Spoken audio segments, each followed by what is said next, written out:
Greetings. This is TK Trav, aka Travis Magus, here with LVX777. Hope that you're enjoying your holiday season. It is Saturday, and that means we begin the study of occult technology. In particular, tonight we are continuing with Dion Fortune's The Cosmic Doctrine. We resume our study on chapter 25. These next few chapters are very important and some of the most memorable for me, including chapters about transmutation, manifestation, possession, obsession, and the seven deaths, ending with the initiate must die before he dies. In any case, hope you're doing well. Welcome, welcome. Peace and greetings to all my favorite people in the universe. Peace and greetings. We're about to get into this thing. Chapter 25. Phoenix Wolfette, peace, peace. Welcome. Hope you're having a good night. Zero the hero, enter the void. Let's do this.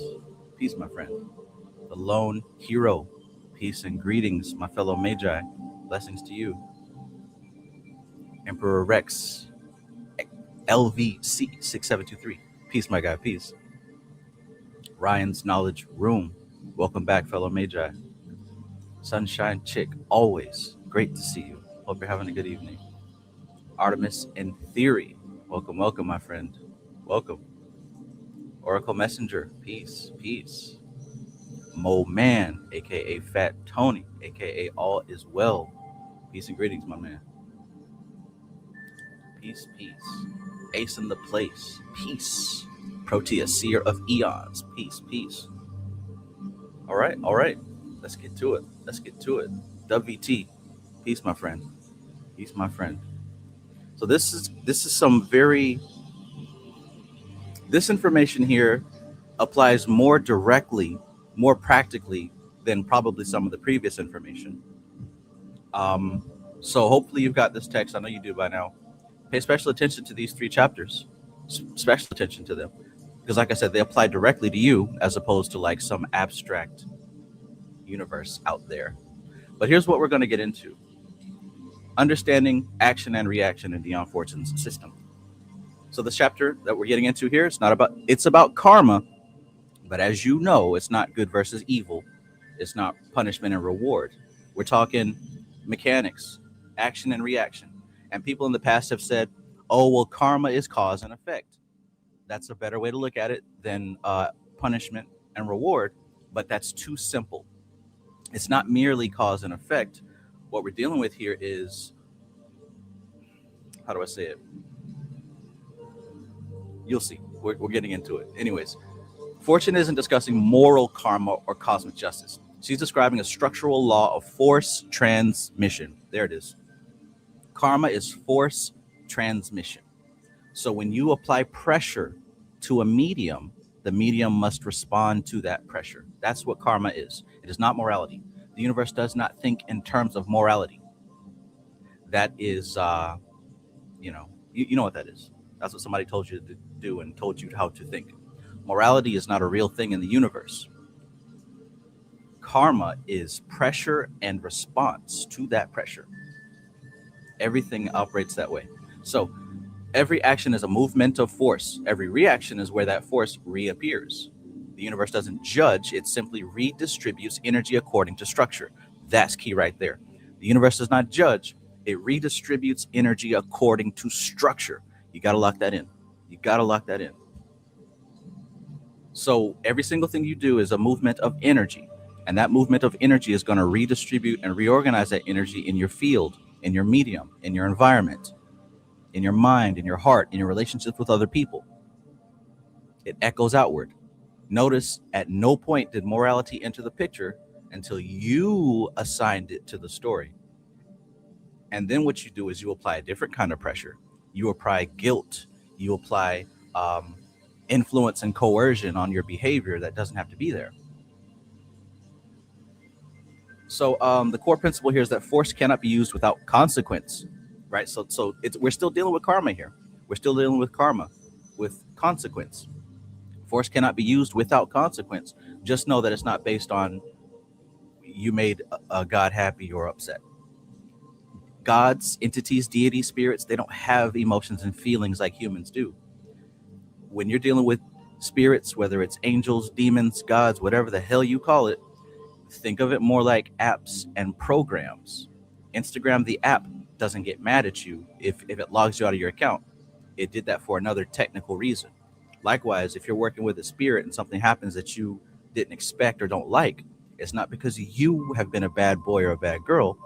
You got to analyze the process, analyze the code, what happened in the app. This reality that we live in is a simulation. That doesn't mean that you live in a computer box. That means that everything that you experience is a program, it is a process.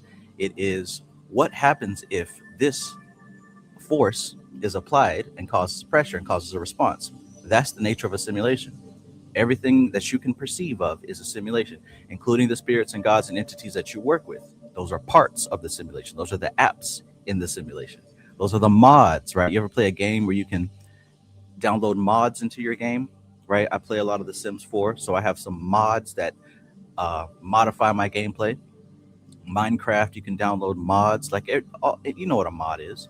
This is what working with spirits and demons and gods and angels are. Same exact thing. But nowhere in this whole explanation did we deal with good versus evil, happy versus mad, or anything emotional. If you can clear that up in your head, you can bypass a lot of ignorance. So force cannot be used without consequence, but the consequence appears where the structure allows it to appear. Again, think in terms of simulation. Where the energy fits, where the process fits, that's where you'll see it displayed. That's where you'll see it displayed. Two paths of development. There's normal evolution, there's initiation. This is big right here. We're talking about addition versus multiplication. So when we're talking about normal evolution, right? Normal evolution is slow, it's linear, it's addition. What do I mean? It's when you stack something on top of something and you add it one at a time.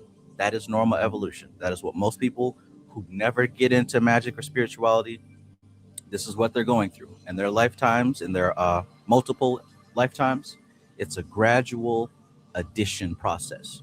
But by the time you hit the threshold of getting into magic and spirituality and the Vedic information and Kabbalah, when you get to that specific realm of info, you start entering the multiplication phase. What's the difference? Multiplication, it's exponential, right? So that means it doesn't go up in a single line, it goes up in a curve. It shoots up and you shoot out up into the next level. So in the normal evolution, you're dealing with incremental progress. One lifetime builds slightly on the last. Evolution by accumulation. Initiation, here's the difference, right? This is what initiation means. Initiation doesn't mean that you pay somebody $1,000 to cut the throat of a goat for you in Africa somewhere. Initiation doesn't mean you get cut on the face or the arm or whatever. What initiation means is that you've entered a new energetic stream, a new current, right? It's dangerous if mishandled because you're amplifying something inside of yourself and you don't have the structure to handle that amplification. It can be harmful. Power increases faster than stability. This is why the basics are super important. This is why having a routine, this is why changing your identity. What I mean by changing your identity is you can't be blaming the demiurge or the government or a race of people or some other political group. You can't blame anybody else. You got to get rid of victim mentality, because when power increases with victim mentality, you will destroy yourself. You got to have a mental structure to handle this amplification. So power increases faster than stability. This is why having a discipline is important. This is why having a meditation discipline, yoga discipline, you might do some kung fu, some kind of boxing. Hell, you might just go to the gym consistently. You got to have some form of discipline to contain this transformation. So if you're somebody who feels like you're being initiated right now and you don't have some type of consistency, you probably have a lot of chaos going around because that energy is probably dissipating everywhere except where you want it to go.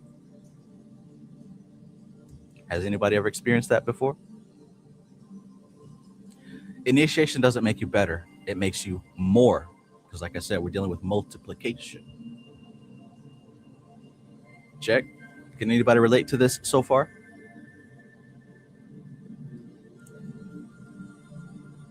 Honey Brown, peace, peace.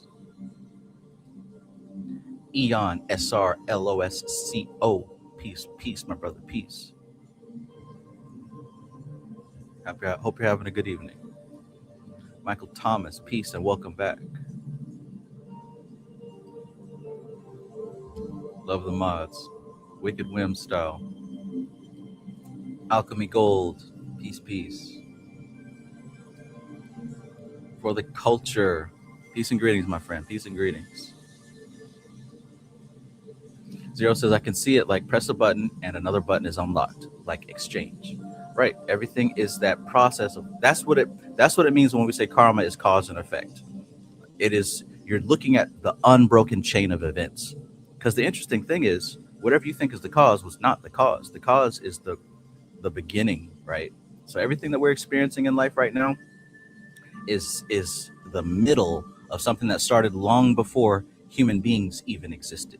So the stuff that's happening to you now, it would be foolish to say, oh, this is my karma, right? Oh, I'm getting punished in life because I did XYZ. No, this karma goes so far back that you can't even fathom it, because the karma started before minds were existing, before brains and individual entities existed. Why am I saying all this? Because this is all evidence for you to meditate on, that you are not the body, that you are not the matter. The matter, the body, the energy, it has its own karma. It is karma. What you actually are has nothing to do with any of that. So that's why I said it's ignorance to say that this is my karma and it's karma that's doing this to me. It's ignorance, because you're attaching yourself to something that you have no business attaching yourself to, and you suffer for it. So understand that the body and your environment and all the things that you can perceive, it has karma, and it started so long ago. It's not yours. It's not you. You're free. You're already liberated. Right? We're chasing liberation. We're chasing enlightenment and whatnot. You're already liberated. But that has to be realized. I can't tell you that. Nobody else can tell you that. You can't even tell yourself that. It has to be realized. And you can start by analyzing this whole karma thing that I'm talking about. It started before you kicked over that ant pile, or before you punched your little brother when you were a kid. It started before the human being existed. So it's not yours. Let's continue. Right? Because people say stuff like, oh, if God is real, then how come babies suffer, and how come people get blown up and missiles dropped on them, and da da da da. Well, the ugly answer that you don't want to think about is that this started before the individual incarnation. You get the point. Let's keep going.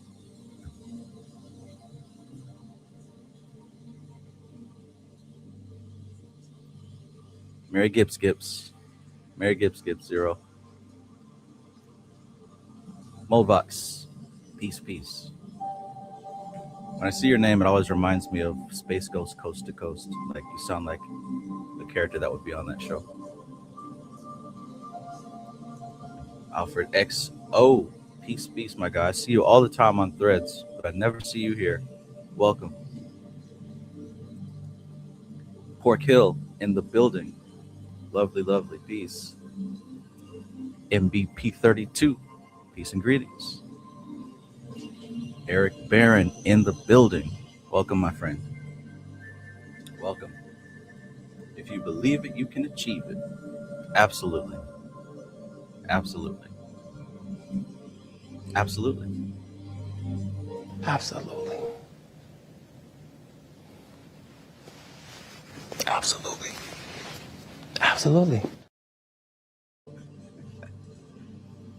All right. Initiation doesn't make you better. It makes you more.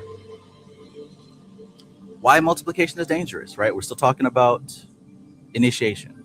Initiation multiplies whatever is already present. It doesn't add virtue. It amplifies your existing structure.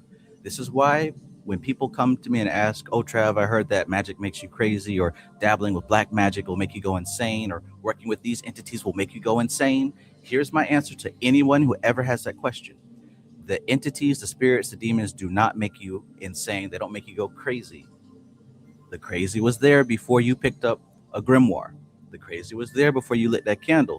The crazy was there before you started messing with black magic, left hand path, whatever, right? The demons, entities don't do that. When we're dealing with this stuff, we're dealing with an amplification of what already exists. And like I said, there must be some type of structure to contain those changes, or else the changes will try to find their own balance. So why multiplication is dangerous? Initiation multiplies whatever is already present. It doesn't add virtue, it amplifies your existing structure. So you got to work on that mental structure. This explains why initiation is not inherently safe. It's selective and guarded. It's catastrophic for moral weakness. It's catastrophic for moral weakness. Power follows structure, not intention. A common misunderstanding. What degradation of the soul actually means. She's going to get into degradation of the soul in this chapter that we're about to get into. She talks about how basically when you're dealing with a lower evolution of consciousness, it degrades the soul. In other words, we how do I put it? Human beings, for example, who begin dealing with a lower level of consciousness will begin to degrade themselves. You'll begin to behave more like animals. So we start degrading more into like a group thought, more into a hive mind, more into like instant impulses. And this is how people begin to do things that they wouldn't normally do if it wasn't for the influences pushing them to do so, right? But like I said, we'll get into that in this chapter. Fortune writes that degradation occurs through the operation of lower types of evolution because it exposes its possessor to the influence of extra-human forces. This is not about moral failure, it's about structural vulnerability. Lower evolution is not evil, right? So what Dion Fortune is not saying, it's not evil.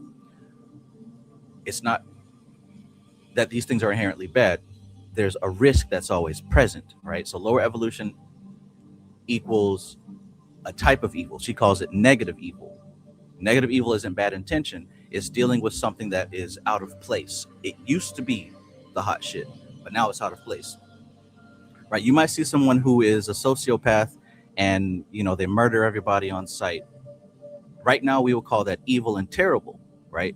But if we go back a couple of thousands of years, that man will be celebrated as the hero of the tribe, right? Because he is able to, you know, you get what I'm saying. There's certain behaviors and characteristics that are outdated, that are no longer useful and appropriate. Those things she terms negative evil. Nature, it's not because nature is corrupt. It's not because animal life is sinful. And it's not because these lower entities are evil. They're out of place for what we're attempting to use them for. What she is saying is that when human consciousness aligns primarily with lower evolutionary currents, it becomes open to forces it cannot consciously integrate. And this does include, I don't want to say most, but a large portion of elemental forces. A large portion of elemental forces. How lower evolution operates. They operate through instinct, automatic biological response patterns that bypass conscious decision making. They operate through momentum, the accumulated force of repeated patterns moving forward without reflection. And they operate through group force, collective energies that overwhelm individual discrimination and choice. This goes without saying. You can see this happening in the public sphere when people get riled up and rallied up over something someone said, and it's almost as if they act on this group hive mind and they move forward and they become possessed by the cause. It's never the cause. It's never the surface level thing that you say it is. There's a primal thing stirring up in the consciousness that causes people to move that way. This is how you get a lot of voters and keep a lot of voters. The structural vulnerability. When a human soul aligns downward, individual discrimination weakens. Group force overwhelms individuality. Extra-human energies gain access. So you don't fall by being bad. You fall by surrendering to discrimination. This is why Dion Fortune calls it a degradation, but not a damnation. Adept to Master says, kind of like bots. Yeah, kind of like bots. But bots, I would say, are a different story. But yeah, we can say that. We can agree on that for now.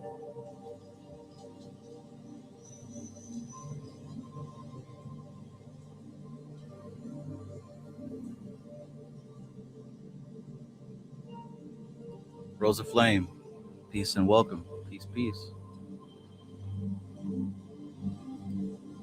Moldvox says, I was once the voice of Mold, a band from Baltimore called Machines of Living Death, thus Moldvox. Interesting. That sounds like a badass band name, so I'll have to check that out.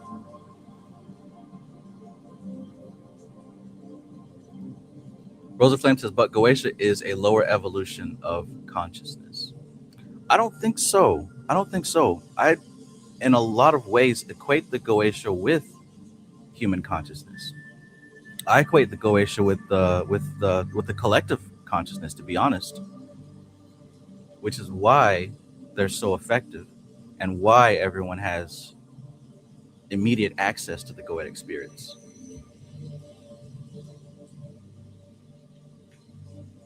When I think of like lower evolution of consciousness, I'm definitely thinking in terms of like elemental spirits and very primitive cliphotic spirits. That's what I think when I consider those terms. Uh-oh, did my camera freeze? I think it did.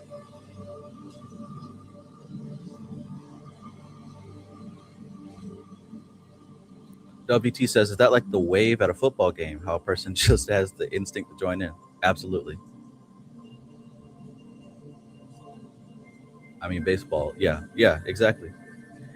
And that's a visual depiction of it. And imagine this happening on an emotional scale, through propaganda, on a social media scale.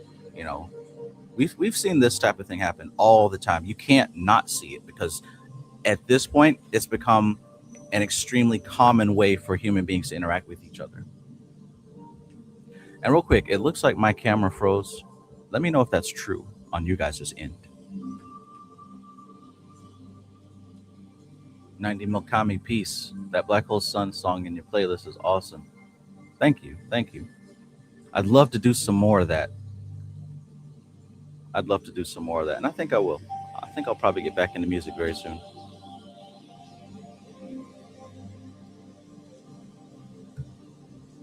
Black Hole Sun. Okay, let's continue. Pure occult mechanics. Transmission of force between planes. So here's what we're talking about when it comes to karma, right? Karma is pure transmission of force between planes. And I want you to pay attention to this because we're also talking about how magic works. You may have heard me say before, or Dion Fortune say before, or whatever. You have to create a vehicle first, and you have to draw down consciousness into that vehicle. And once that occurs, the vehicle now is allowed to behave on the plane in which you invoked it. This applies to all spirit work. This applies to all talisman magic, all sigil magic. This applies to your imaginary friends, right? So transmission of force between planes. When a force is being transmitted from one plane to another, it exerts its influence on the second plane, right? Maintain your frame, always be leading, exert your influence, be ever vigilant. It exerts its influence on the second plane and withdraws its influence from the first. Nothing gets something for nothing. Force is finite in application, even if infinite in source. Let me read that again. Force is finite in application. That means you're limited in what the force can do, even if it's infinite in source. So force, it's infinite, but when you apply it downward into the manifest dimensions, it immediately becomes limited in what it can do. That makes clean sense, right? Even if you had the power of God, you when you squeeze it down into a human body, just off rip, you've got to limit some things, don't you? And if you have the book Taught with Shuti, I advise you to turn to page 45, and you'll notice the kanchukas. You'll notice the veils of Maya. Those are the literal limitations that are placed upon force when it's squeezed down into the physical plane. So that veil of Maya, that illusion that we talk about, that is a byproduct of infinite force coming down into this limited, applied, manifested plane. So consider that as well. You might hear people say, or you may have said, oh, I'm God, right? God is one with me, I'm one with God. And all this is true, right? I'll just go within. All this stuff is true. But understand that there are limitations in place just by the simple fact that your consciousness is existing on a lower plane than where that force is actually coming from. That's something to contemplate when you're trying to figure out how magic works.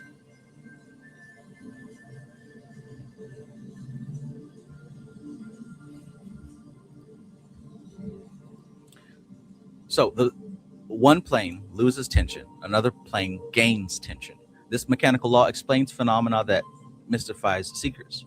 Why spiritual work can destabilize material life.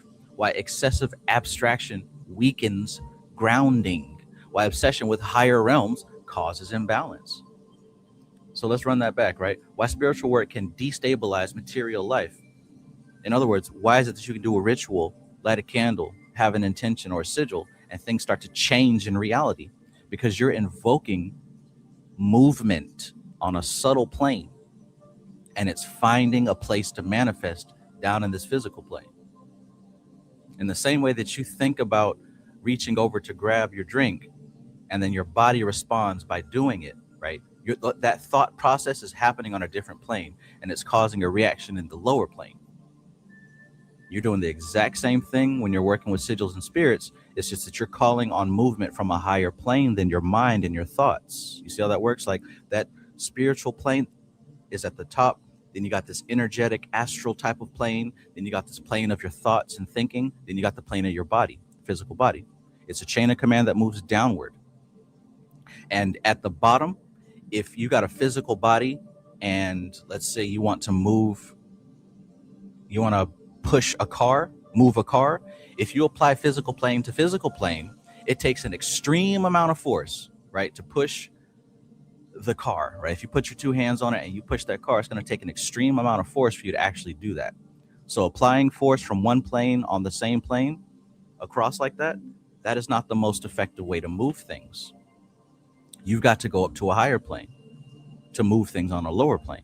So you would start with that mental plane of your mind. You'd come up with some type of mental thing to move that vehicle. And this is how we come up with the design of how a vehicle works, you know, with the steering wheel and the gas and the pedal.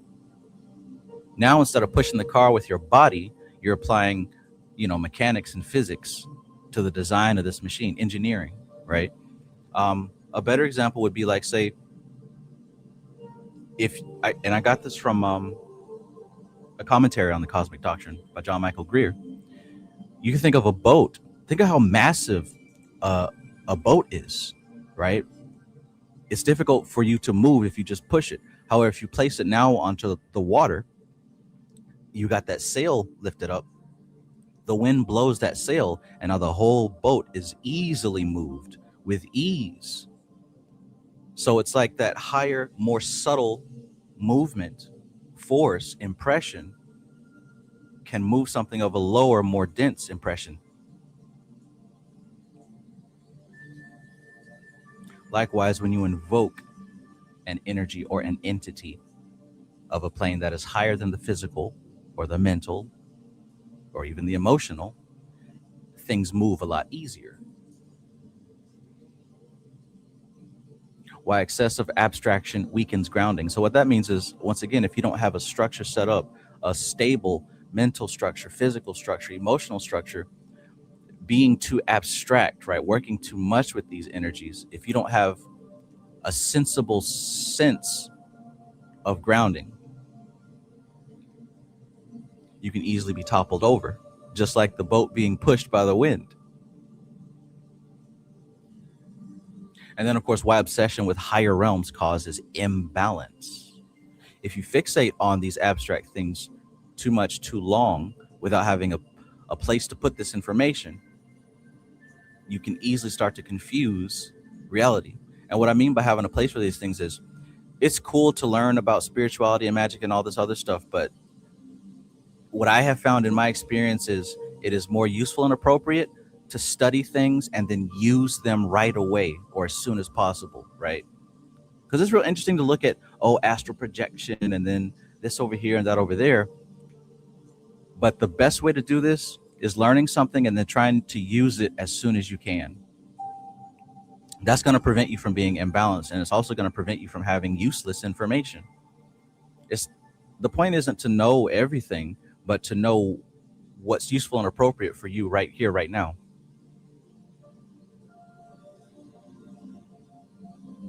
Okay, where transmuted force actually goes. Fortune's critical insight. The force he transmutes will be received by the highest aspect of that entity. Transmuted force does not descend, it ascends to the highest compatible level. We'll go into that in this chapter we're about to read. The three possible outcomes: no higher organized level, partially formed higher level, and stable higher center. So the no higher organized level, the force dissipates entirely, wasted without structure to receive it. This is if you don't have a structure set up, right? But you're invoking energy, you're invoking spiritual movement. If there's no structure to contain it or to direct it, it just dissipates out. The next level is a partially formed higher level. And to think of this in practical means, I mean, like, so say you're planning on doing a ritual. You're planning on, drawing down the moon. You're planning on utilizing a certain position of Mars or Saturn or whatever you're trying to work with. You don't just do it just because. Like, there has to be within your mind a clear understanding of the outcome, of what's expected to happen, right? The direction for this energy that you're invoking. If you don't have any of that, you're literally wasting your time. You've got to have clarity with what you're intending to draw down or what you're intending to align yourself with. There's got to be a clarity of intent. So even if you have a partially formed higher level, a partially formed clarity, there will be distortion, right? You will still manifest, but there may be distortion in that manifestation. And I think that's actually the most common reaction that people get. And then, of course, there's a stable higher center. When you've got your structure clean and crystal clear, the force becomes usable. It even becomes integrated within you, and that causes transformation. Okay, why this matters practically, right? And that's what's so important. I try to get to the practical aspect of this. Sublimation without structure leads to neurosis and psychological fragmentation, right? It's got to be a reason for you to do what you're doing, other than I just want to see if it works. Raising energy without integration leads to spiritual inflation and delusion. Premature practice without adequate preparation causes more harm than benefit. Then again, long preparation can lead to quick results. Long preparation can lead to quick results. This is why it's so important to have a routine of always keeping yourself aligned, keeping your mind harmonized, your emotions harmonized, your physical body harmonized, your environment harmonized. You want to try to stay in a state of sattva as much as you can so that there isn't so much tamas to have to be overcome by rajas.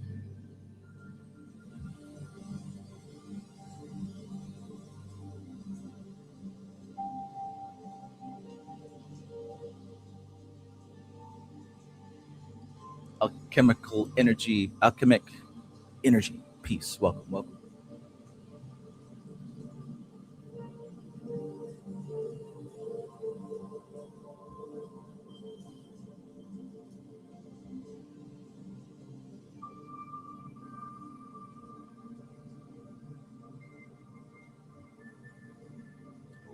Oh yeah. Alchemy Gold says, is the circle around the sigil a seal to keep the entity in? If so, is it appropriate?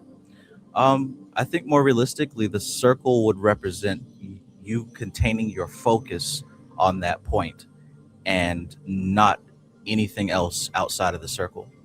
That would be a more practical explanation for that circle. It's uh it's a directive of where you put your attention and your focus. Because you got to think that the entity is not the sigil itself. The entity, the energy that you're seeking to invoke or work with, it's not the sigil itself. The sigil is just a couple of lines drawn on whatever it's drawn on. But that circle represents your focal point. In essence, it represents your mind, your sphere of awareness, and it should be totally fixated on that sigil, meaning that your mind is totally fixated on what you're attempting to manifest. You're totally fixated on the entity itself. So no, it's not a protection thing. Is it appropriate? I believe so, especially in this world of short attention span. Rosa Flame says, if Goetia demons aren't a lower level of consciousness than us, then why would it be the job of the magician to raise them? So yeah, Goetia, I wouldn't say is lower level of consciousness. Demons, quote unquote, like actual demons, what people think of when they say that word, yes, we could say that they're a lower level of consciousness.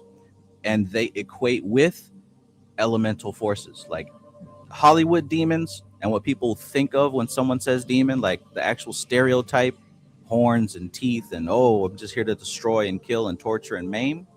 Those are unbalanced elemental forces. And the job of the magician to raise them would be to bring balance to them. It would be to bring balance to them. The Goetia aren't the same as those things. And technically, if you want to look at the paperwork in the black and white, they're not demons, they're daemons, which are represented. Look, if you look up daemon, if you look at the definition of daemon and what that represents, you will see that it does not align with a lower level of consciousness. In fact, it would be a higher level of consciousness.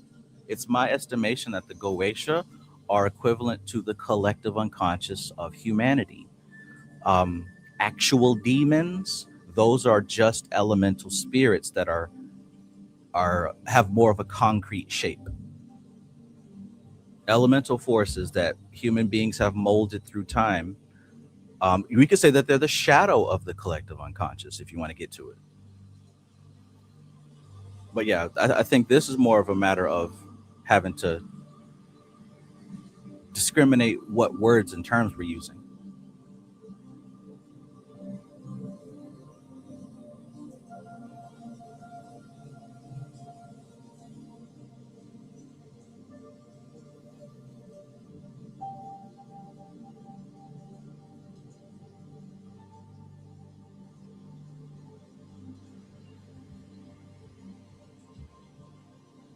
All right, I need to figure out how to fix my freaking camera. I don't even know what the hell happened to this thing.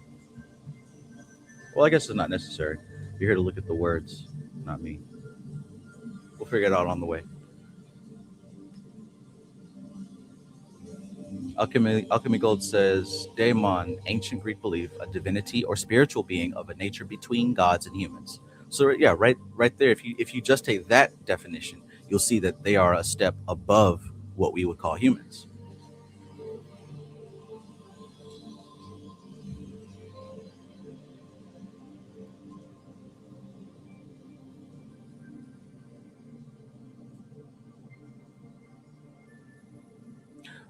So aligning psychology and occultism, the true meaning of sublimation. This is but another way of expressing the use of sublimation for the purpose of generating force on the upper planes.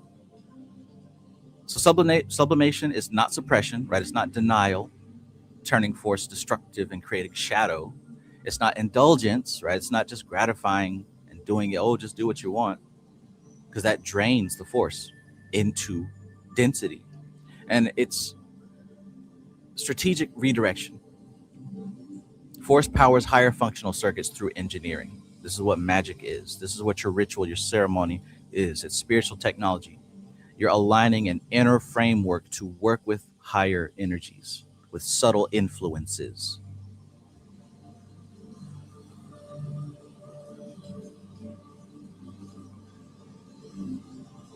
Sublimation is engineering. So here are the 4 steps. Yod He Vav He.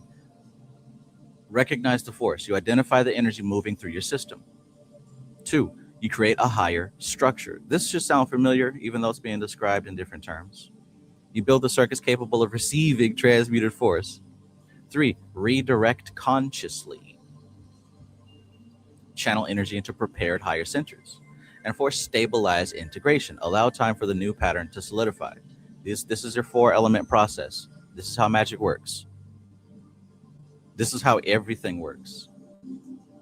It starts with identifying the force. You create a structure for that force. You redirect it consciously. Then you stabilize it. This is Yod He Vav He. 2 and 4 are the same step, just on different planes.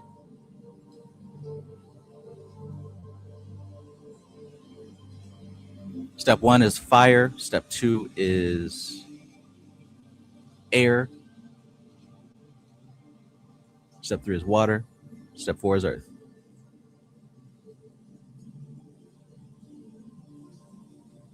Excuse me, no. Fire, water, air, earth. Yod He Vav He. Fire, water, air, earth.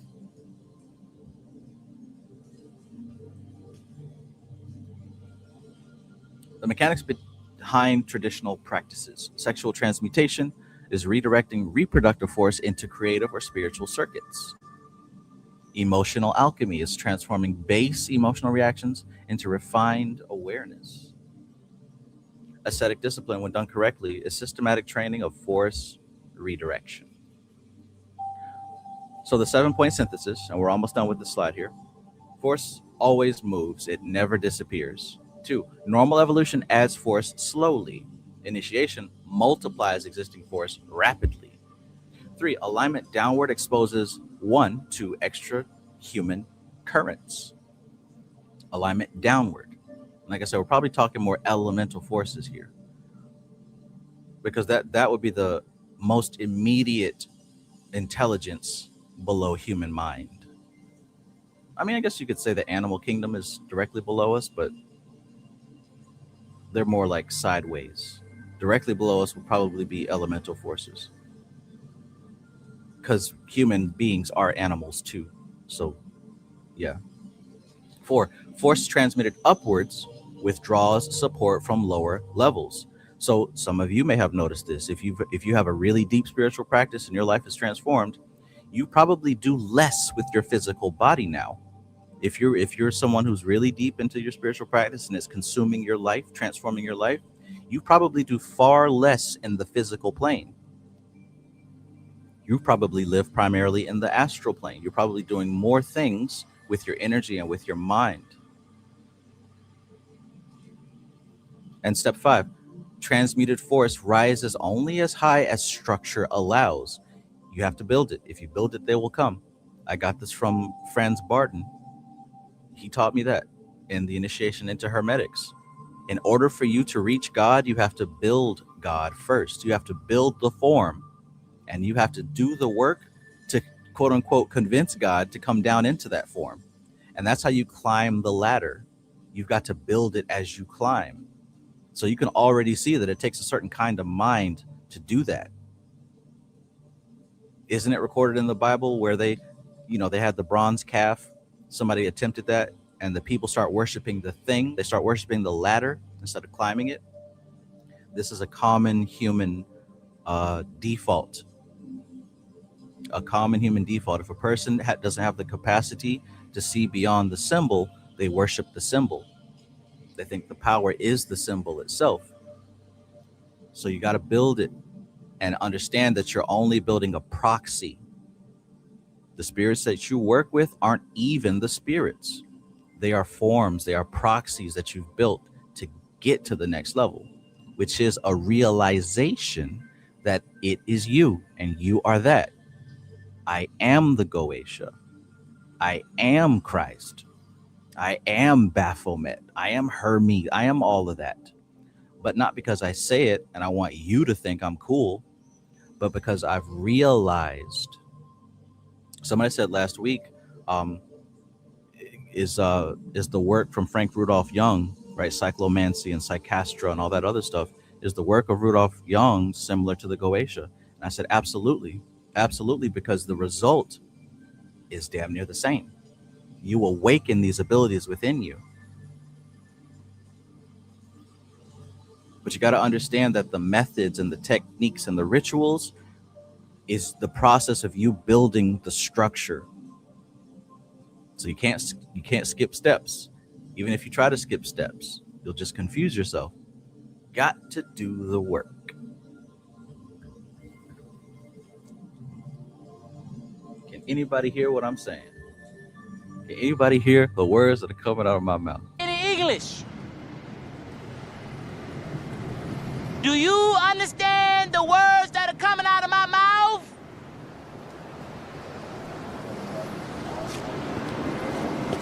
I cannot.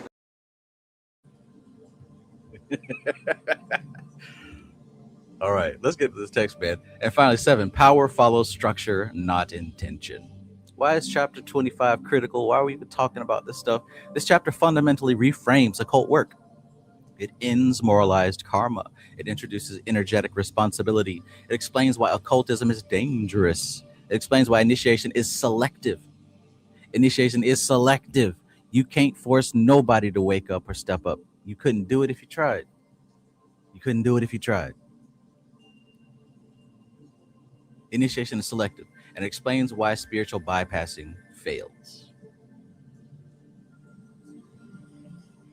The universe will give you exactly what your structure can handle and no more. So relax, baby girl. Relax, homeboy. You are not going to invoke or manifest anything more than what you can handle. You can pretend like you can't handle it, but anything that you're working with and dealing with is well within your power. Don't forget it. Don't forget it. Now, somebody else might tell you different. Oh, you mustn't invoke this spirit because this will happen to you and that will happen to you. You can believe that if you want to. But someone who knows what they're talking about, aka Travis Magus, is telling you, test yourself, push your limits, see what your boundaries are. If you really bout it. If not, continue on your merry way. Continue on your merry way. Continue on your keen and ivory way. Okay, let's get to it now. Chapter 25.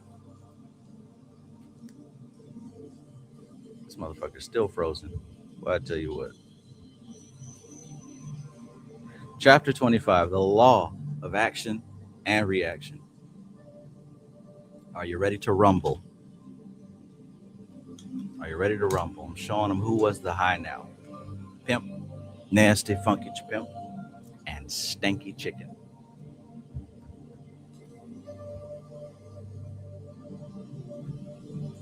Rack bar. I'm showing them who was the high now.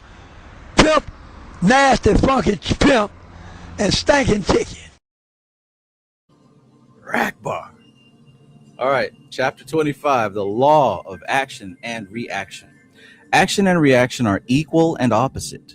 The equivalence of the reaction renders it calculable if the ratio of transmission be known. So we're talking about here, we got cosmic planes 1 through 7. A bunch of 7s on down the line, right? Cosmic planes are 7 cosmic planes. They don't necessarily have names, but we know that that's the architecture that everything else is modeled after, all the way down to your beautiful shining chakras. All right, so next under the cosmic planes, if you zoom down, you'll see that next we have our universe. And remember, in this book, what she calls the universe is the solar system. So the 7-step universe: Sun, Jupiter, Mercury, Saturn, Venus, Mars, Earth. If you zoom down some more, where we are on this Earth plane, which is the 7th plane of our solar system, the 7th plane of our universe, you'll see that there's 7 planes in it. You got the spiritual planes, 7 and 6. You got the mental planes, 5 and 4. You got the astral planes, 3 and 2, and the physical planes, 1. So 1, 2, 3, 4 worlds, right? Physical world, astral world, mental world, spiritual world. Physical body, astral body, mental body, spiritual body. That goes up the chain and down the chain because you have an Earth body, a Mars body, a Venus body, all the way up the chain. But anyways, going back down to this physical plane, there are 7 subplanes of the physical plane. You got the etheric plane, which counts for 7, 6, 5, and 4. There's 4 types of etheric plane. You got the gas, liquid, and chemical. And you can continue to zoom down if you wanted to. Latent and potent.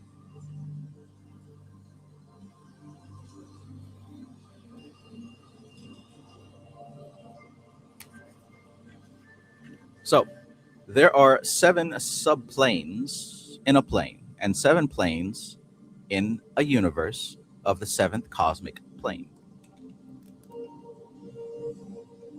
And 7 planes in the cosmos. Transmission takes place by subplanes. The potency of each subplane is the square of the potency of the subplane below it. It's the square of the subplane below it. You know about algebra, right?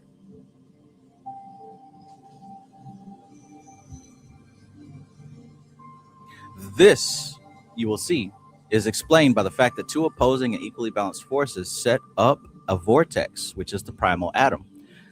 We discussed this a long time ago in this book, right? This is how life starts, when these 2 opposing and equally balanced forces clash into each other and create a vortex. That was the beginning of a traveling atom, which eventually became our solar logos, which is our personal God, which eventually became our planet and our individual perspectives. But all of this started from 2 opposing and equally balanced forces clashing. But as above, so below, man, this stuff doesn't start. We're talking about patterns, not actual events. So you'll see this pattern echoed in your incarnation. The cells of your mother and father clashed together and created a vortex. And that spinning vortex attracted little bitty cells that continued to gather experiences in your mother's womb, right? This sounds exactly like what's happening with the solar logos and the ring, cosmos, chaos, past, not, as above, so below. You were created in the same fashion. In fact, everything is created in the same fashion. When these 2 forces meet, they neutralize each other, and the result is a center of stability, which is devoid of force, save in its subjective aspect. It may be noted that a static force is the subjective aspect of a force. It may be noted that a static force is the subjective aspect of a force. That makes sense to me. That makes sense to me because when you talk about the subjective versus the objective is going through time and space, right? The objective is the actual iPhone itself. You holding the phone in your hand, that's the objective aspect of it. The subjective aspect of it is the idea of an iPhone or the idea of an Android on somebody's computer at Apple headquarters or Samsung headquarters. That's a subjective aspect of your phone. You can't harm or change or deteriorate the subjective blueprint of an iPhone. It's just there in its own realm. It can't break down, can't wear out, the screen can't crack. Hell, you can't even drop it. That's a subjective aspect. The objective aspect is the manifested phone in your hand.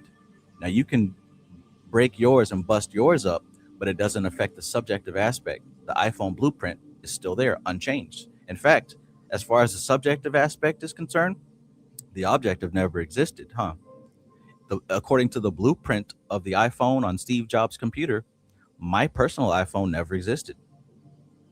So likewise, when you think about subjective and objective, think of that iPhone metaphor, the actual phone in your hand versus the blueprint on Steve Jobs' computer. Let me go back just a little bit. When these 2 forces meet, they neutralize each other, and the result is a center of stability, which is devoid of force, save in its subjective aspect. So it's devoid of force when it clashes and comes together. That's why it's neutralized. But it's not devoid of force in its subjective aspect. It's not devoid of force on the blueprint realm on Steve Jobs' computer. It may be noted that a static force is the subjective aspect of a force. This is where you draw your magic from, the subjective plane, and you apply it in the objective plane. If therefore you should be able to separate the gyrating currents which form a primal atom, you will have 2 sets of potencies, each of which would be the equivalent of the latency of that atom.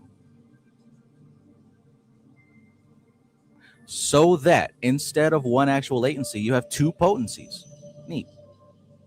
So that the atom has been multiplied by itself and transferred from one plane of manifestation to another.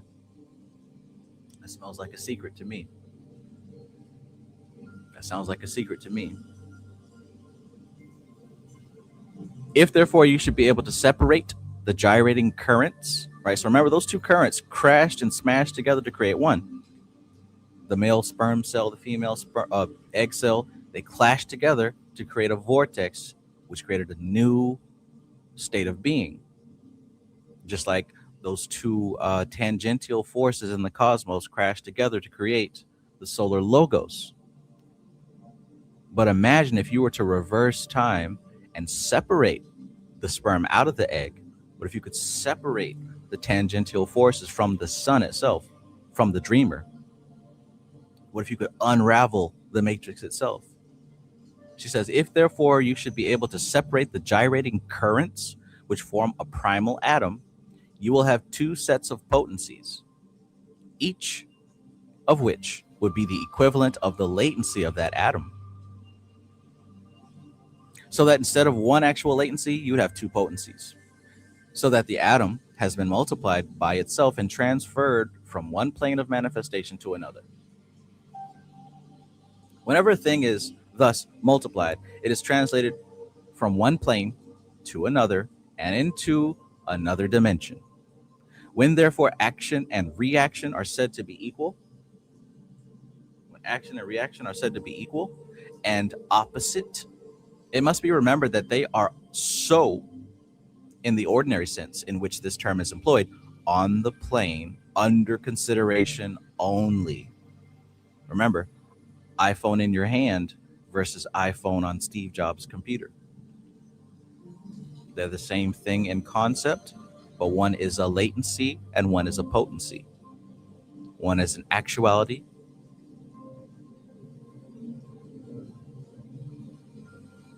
and one is an intent. One is a subjective and one is an objective. So when therefore action and reaction are said to be equal and opposite, it must be remembered that they are so in the ordinary sense in which this term is employed on the plane under consideration only. If, however, such conditions should occur that the force should be transmuted from a lower to a higher plane, then the reaction is in the equivalent potency of that plane, which is the square of the squared subplane of the plane from which the atom came. Hence it is that when you sublimate a force, you multiply it by itself. When you degrade a force, you divide it by itself. The term degradation is here employed in its technical sense as the opposite of sublimation, meaning descent into matter. On the involutionary arc, degradation was the means of development. Hence it is that in the course of initiatory experiences in which the soul recapitulated evolution, it has to know the depths. So everything must go down before it comes back up.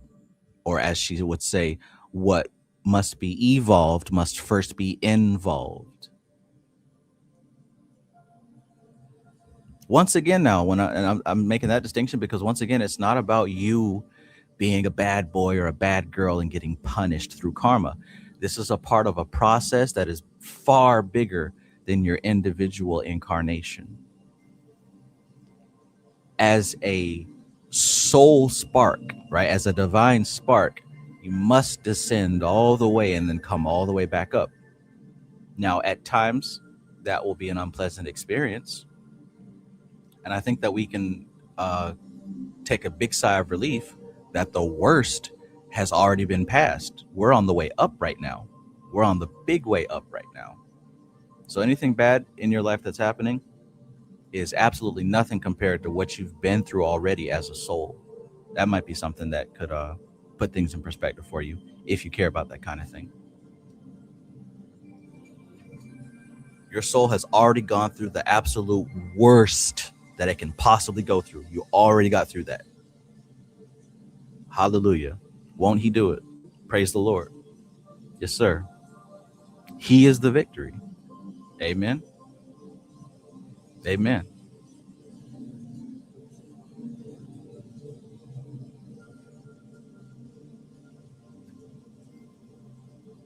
Trini Medical Ninja, peace and greetings. Good to see you. Good to see you.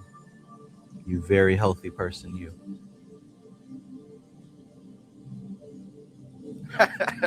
Amen. Amen. Moldvox says, got to travel through Chibaba before climbing to the top of the pyramid.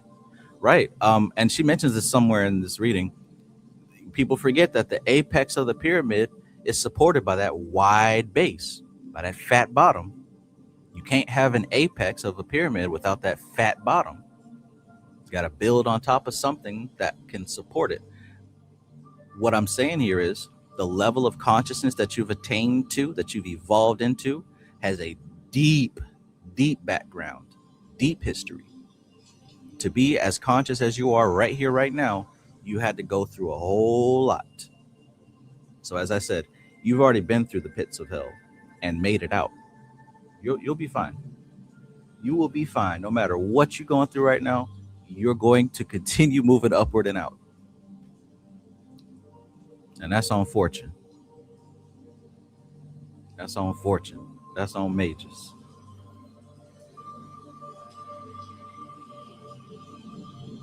Hallelujah. Hallelujah. Amen.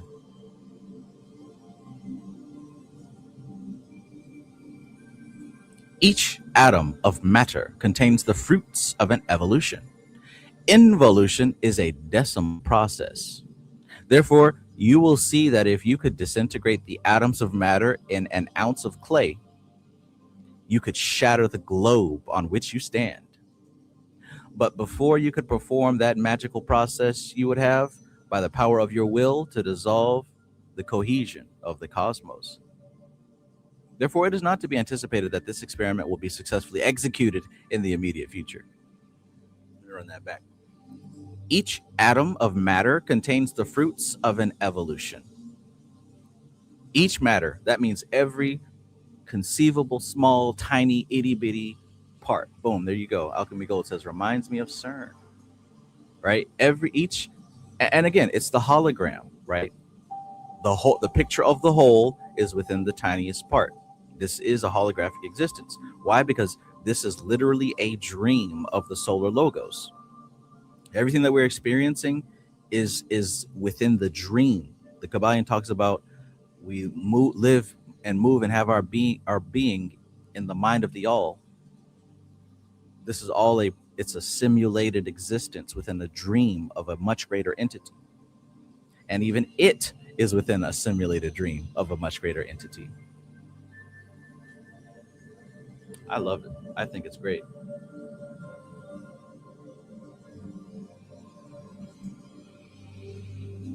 So this one up here. Each atom of matter contains the fruits of an evolution. Involution is a decimal process. It's now what's the difference here? Because you understand about a fraction process, and look at how clean fractions are, right? A 1/100th, 3/7, 5/27, right? You can keep splitting these fractions nice and neat. But a decimal process, that's a disgusting headache. Decimals are not clean.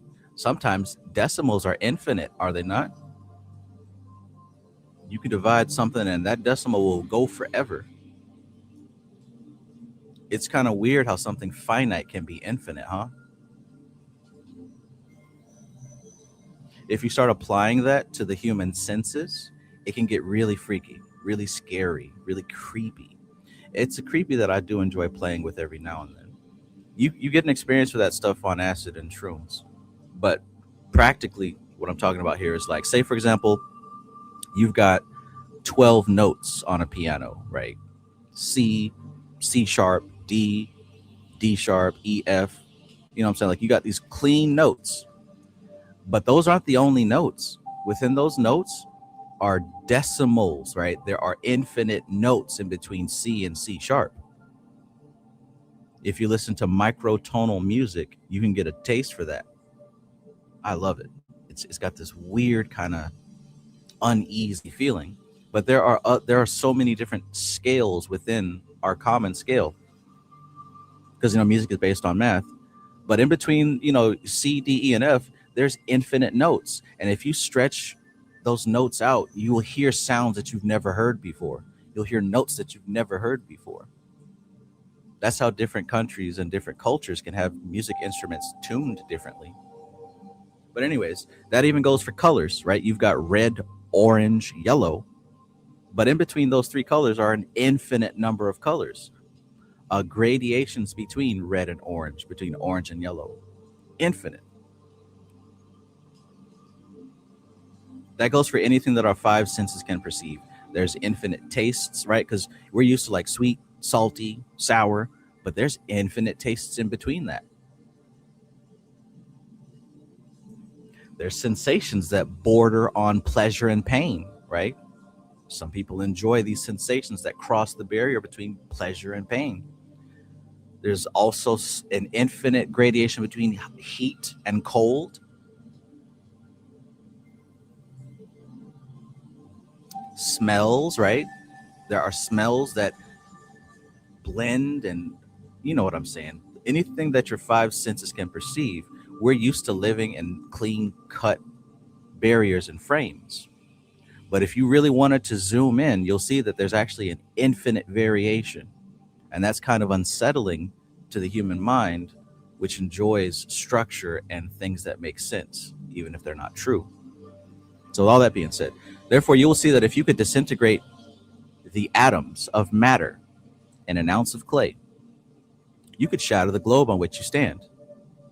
But before you could perform that magical process, you would have, by the power of your will, you'd have to dissolve the cohesion of the cosmos. In other words, that ain't happening. It's not happening. You don't have the necessary equipment to do that. And I don't mean physical equipment. Therefore, it is not to be anticipated that this experiment will be successfully executed in the immediate future. You would have to be the mind of the cosmos to do something like that. The same way that my Sims cannot break the simulation, the same way that you and I cannot break this simulation. We'd have to be operating on a higher level of existence to do so, to break the ingredients of the simulation. All right, each divine spark, by the time it has reached the nadir of involution and is ready to embark upon the path of evolution, whereon it is seen to be characteristically human, possesses potentialities which you little realize.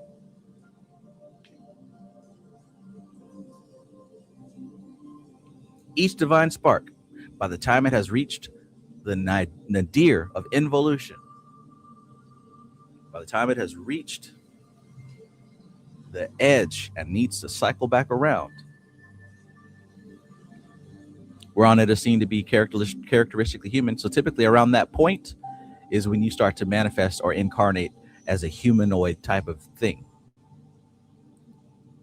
Human is not the top of the food chain. We're more like in the middle, right at the middle. But anyways, each divine spark, by the time it has reached that point, it possesses potentialities which you little realize. When subjective consciousness is raised from the plane of its habitual functioning to the next superior plane, it conforms to the law already enumerated, and an inertia is converted into two kineticisms. It is seldom that the consciousness centers of the lower plane are able to carry this force if the conversion is sudden and total. Right? Let's go back to that real quick. When subjective consciousness is raised from the plane of its habitual functioning to the next superior plane, what is subjective consciousness? Subjective consciousness is what's happening in your head, right? The you that is observing reality, the one who thinks about thoughts, the one who feels about feelings, the one inside that is observing the body do its thing and the emotions do its thing. So when that subjective consciousness, when that aspect of you is raised from the plane of its habitual functioning, so there's a plane that inner you is already functioning on, right? The inner you is already functioning on its plane. Take a minute to acknowledge that. When, so that means it's going to happen, maybe not tomorrow, when subjective consciousness is raised from the plane of its habitual functioning to the next superior plane, it conforms to the law already enumerated. So when it gets there, it conforms to the laws already. And inertia is converted into two kineticisms. So in other words, it goes from being a zygote and it splits back into an egg and a sperm. It splits into its two potent energies that gave birth to it on that lower plane. You're you're becoming unborn, the bornless one. It is seldom that the consciousness centers of the lower plane are able to carry this force if the conversion is sudden and total. So you might have a difficult time if you attempt this process or processes like this without proper preparation. So when people actually do have a Kundalini awakening, right? Not just you felt like you did, but an actual one, I don't think I've ever heard an experience that was pleasant. It's usually terrifying. Even when the good Swami, Niranjan Ananda Saraswati, talked about his Kundalini experience, it was extremely unpleasant. It wasn't butterflies and dragons and rainbows. It was horrifying. Because the lower self doesn't know how to take that type of data. The lower self, the animal self, and the ego that you and I use to navigate this world, it would be completely traumatized if we could see the source code.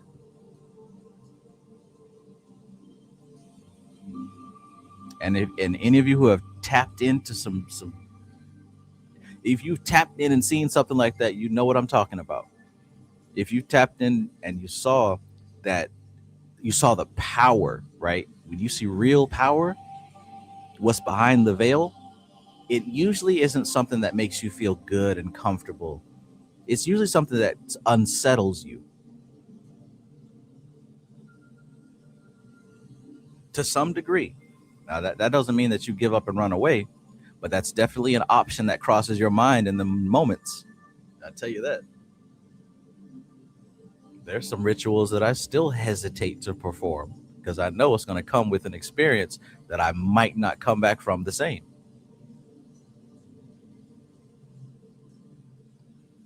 So with that being said, don't be so hard on people who don't want to get into this information or don't want to get into information that can help them, because they might not be ready for it and they know that they're not ready for it.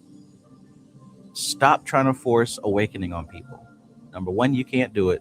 And number two, everybody's not open to that. That's almost like forcing your political or religious beliefs on somebody. Trying to force somebody to wake up from the simulation. You're doing the same thing as trying to forcefully convert somebody to a political paradigm or some type of social belief, right?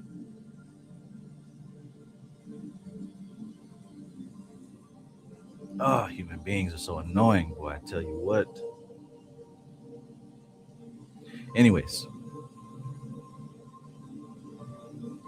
Hence the saying, thou canst not look upon my face and live. Hence also the fact that where a lesser and more partial form of conversion takes place, it is apprehended simply as a blinding flash of light. That's mercy right there.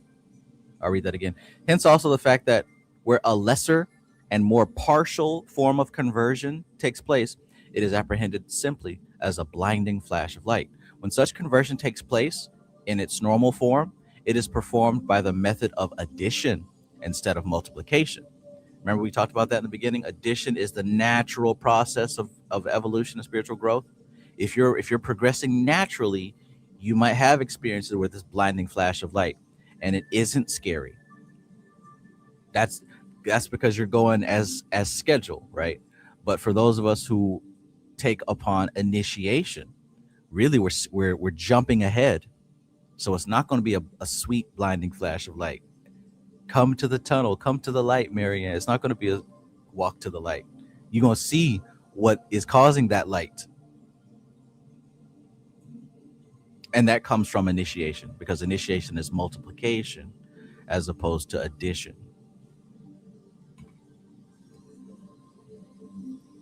Lotus Flower 947 says the idea is to shift into higher and higher consciousness or states gradually and intentionally by doing the great work. That is the soul's evolution. Absolutely. Absolutely.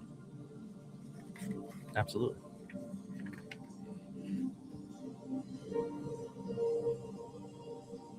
One thing about it, two things for sure.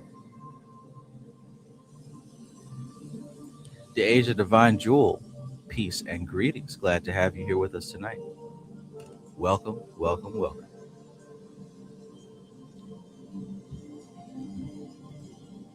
Super 711 Zone, peace, peace, my friend. Hi, all. Greetings, Trav. Thanks for the teaching. Dope. Peace, brother. Peace. I am that I am. Peace, peace. I am that I am says, had a face to face with a sheriff. Bruh, no games. Absolutely, man. Absolutely. If nobody else, trust me, I know what you're talking about. Not long ago, my cousin told me about his experience of coming face to face with a raw version of Ganesh, and it was absolutely unpleasant. That was a good one. That was a good life-changing one. You know what's good when you start changing how you see everything else. Because, some people have these visions and then go back to doing exactly what they were doing before.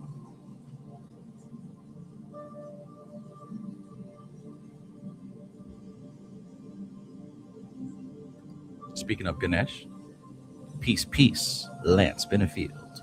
Peace and greetings from Montgomery, Alabama.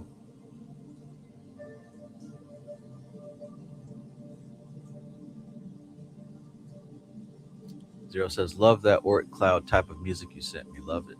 Oh, yeah. Good stuff, man. When I really want to get into a out of this world type of mind state, I put on microtone jams,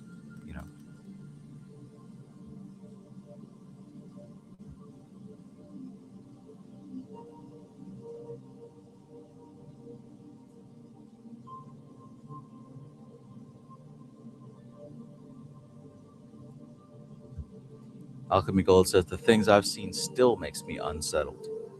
Yeah, those are the good ones, and they stick with you because usually it's something that you've never seen before, you could have never conjured up or imagined. It's because it's coming from a place that is on the fringes of your experience. Like your experience, your personal simulation, you could see as like a bubble, and all the stuff that's going to happen within that simulation is pretty much expected. You generally know what's going to happen tomorrow. You generally know what's going to happen next year, and you generally know what's going to happen, throughout your life. Generally, that's your simulation, and those are the rules. But because like you said, initiation is multiplication. When you initiate into a higher level of energy, of motion,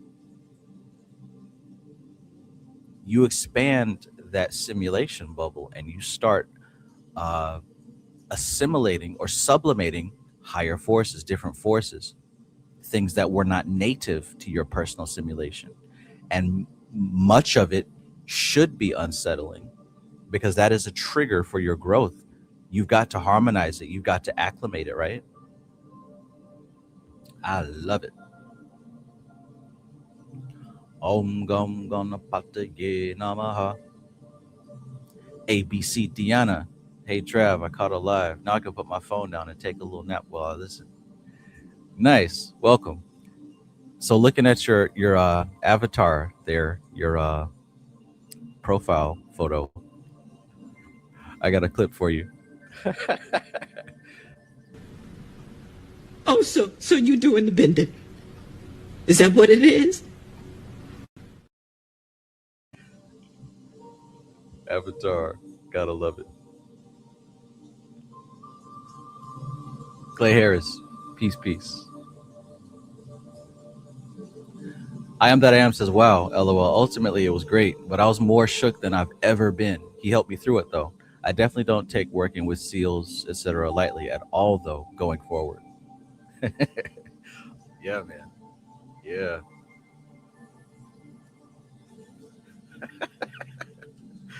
I love it. Oh, so you're doing the pendant? Is that what it is? She just wanted to know the truth, man. She just wanted to know. She had to get the facts. Because once you walk away, no coming back, one would assume. All right, let us continue. That is to say that when the transmutation is performed from one plane to another by the process of squaring, the result may be described in the words of Scripture. He walked with God and was not, right? Oh, how did Enoch get taken up and turned into Metatron? Enoch raised his consciousness to a higher plane and separated the masculine and feminine energies that gave birth to him as a human being on the lower planes. He undid his existence. He separated the consciousness and the matter, the sperm and the egg that clashed together, that triggered his birth on that lower plane. And really, that's what we're seeking to do. We're raising up higher and higher to gain the quality of consciousness to be able to unravel ourselves. That's the point. Alchemy Gold says, that's why I asked about the sigils. I was shook. Gotcha. Well, yeah, my answer still stands. The entity itself is not the sigil, and the circle is not a protection from the entity or from the sigil. A sigil is literally a representation of a force. And the circle, that's a symbol too. It's a symbol of, hey, you need to put all your attention inside the circle, nothing outside of it. In other words, it should be a trigger for helping you get into trance. And when you go into trance and you connect with that symbol, you come into contact with what it actually represents. So a circle can't protect you from that. And as always, as usual, you're only coming into contact with an unfamiliar part of yourself, an unfamiliar aspect of what you actually are. Not your body, not your mind and your emotions, but an aspect of your soul, so to speak.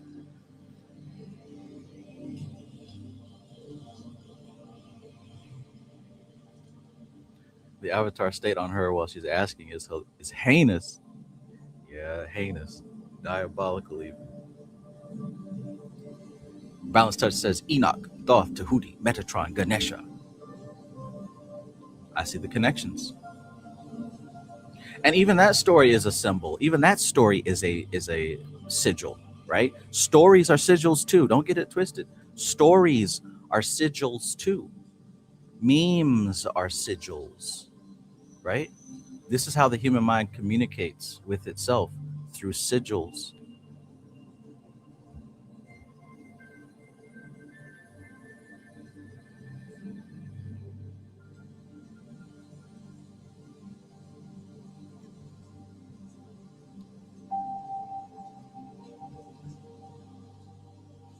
Beautiful. When the process takes the form of a many times repeated multiplication, right? Check this out now, right? We talked about Enoch. We talked about this addition and this multiplication. We talked about how, let me read that paragraph again, or at least the summary of it. I'll read the whole thing. She said, when subjective consciousness is raised from the plane of its habitual functioning to the next superior plane, it conforms to the law already enumerated, and an inertia is converted into two kineticisms. It is seldom that the consciousness centers of the lower plane are able to carry the force if the conversion is sudden and total. Hence the saying, thou canst not look upon my face and live. Hence also the fact that where a lesser and more partial form of conversion takes place, it is apprehended simply as a blinding flash of light. Lucky you if that's all you get. The blinding flash of light. When such a conversion takes place in its normal form, it is performed by the method of addition instead of multiplication. So it's a natural growth if you experience that. But if you are initiated and you dabbling with magic, you're probably not going to get the courtesy of a blinding flash of light. You're going to see something scary that'll make you want to give up completely. Right? So still don't make fun of an occultist.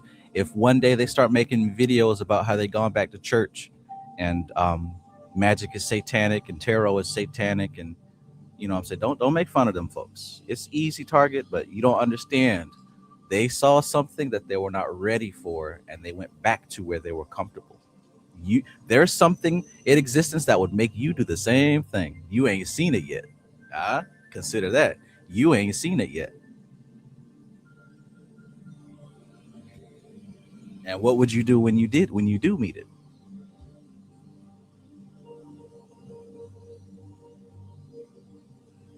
Don't make fun of them folks because they went back to church.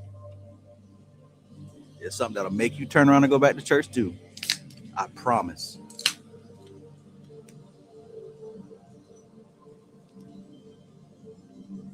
I just heard somebody say, bet, Trev. Bet.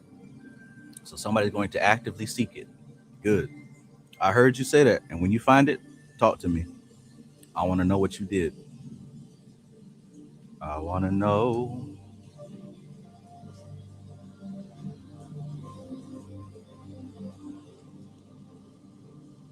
Let's continue. So here we go. When the process takes the form of a many times repeated multiplication, you have the ordinary course of the path, each grade of initiation being a multiplication. When you have the process as an addition, you have the normal course of evolution.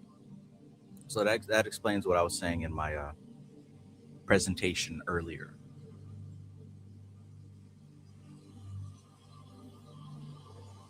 Cheers, cheers.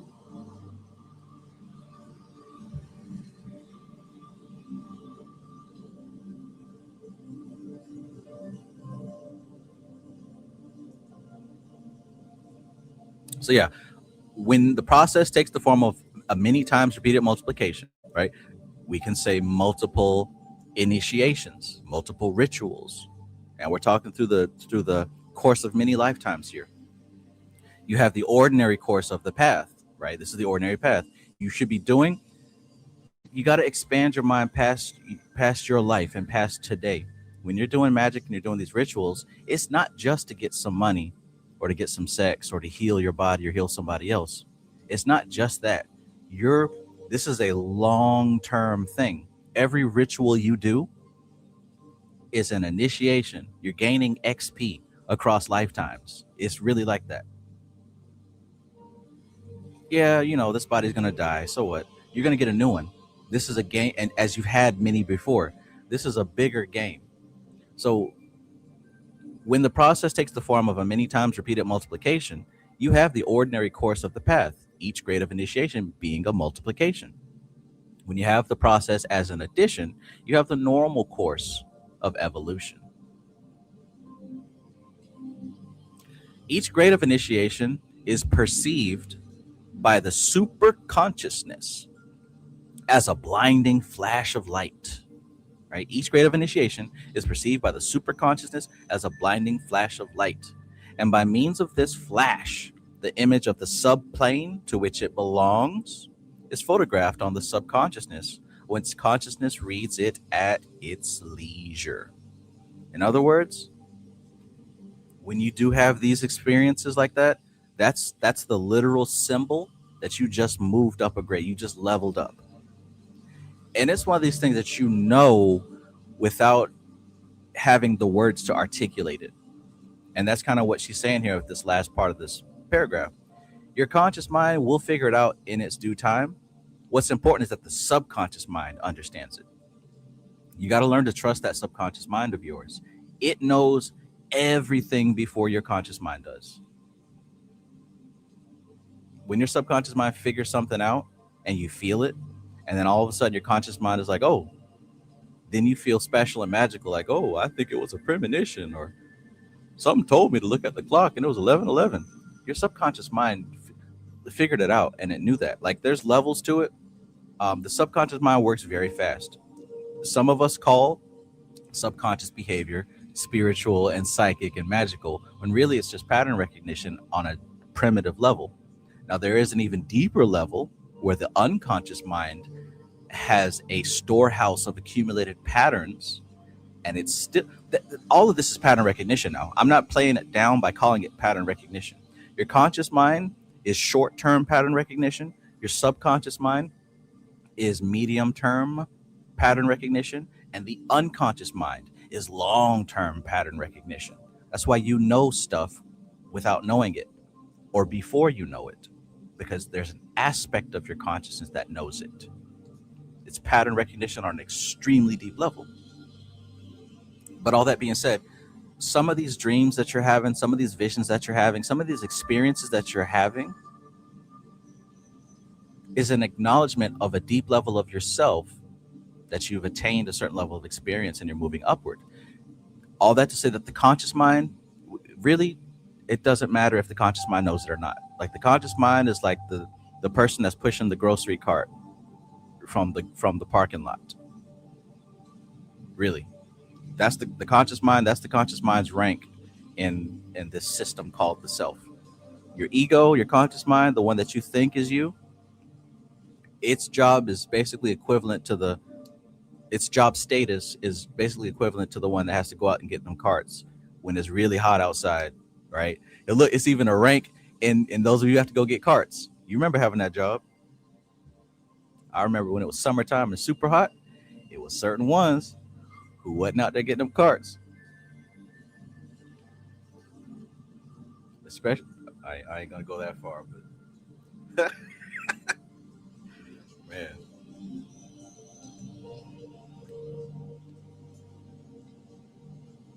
It wasn't Mary Sue getting them carts. Jamal had to get them carts.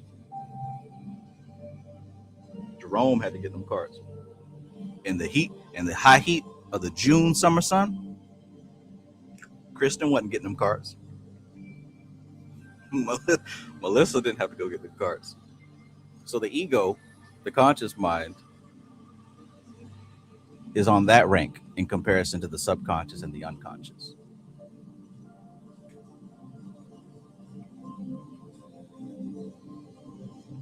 You dig? Cthulhu, 1978. Peace and welcome. Peace and welcome. I believe that was Lance or Balanced Touch that mentioned Hermes earlier.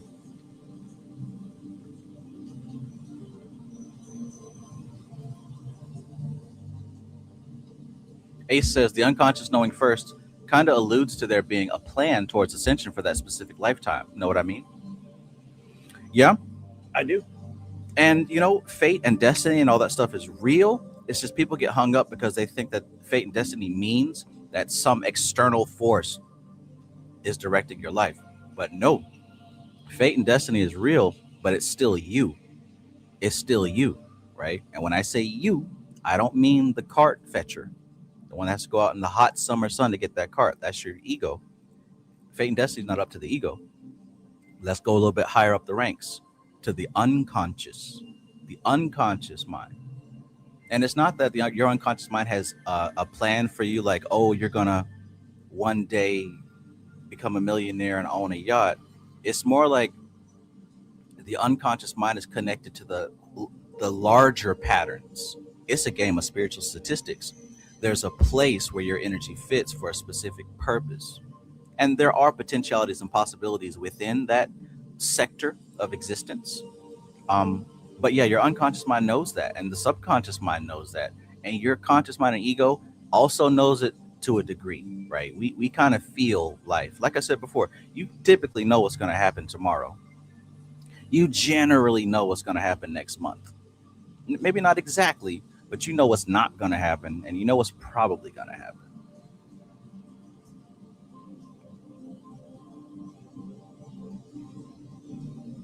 Lotus Flower 947 says, after going through the dark night of the soul, it's like an HD TV. The pixels of reality become more clear and brighter. Yes. Yes. To me, these patterns become clear and brighter. Especially since the last book read, man.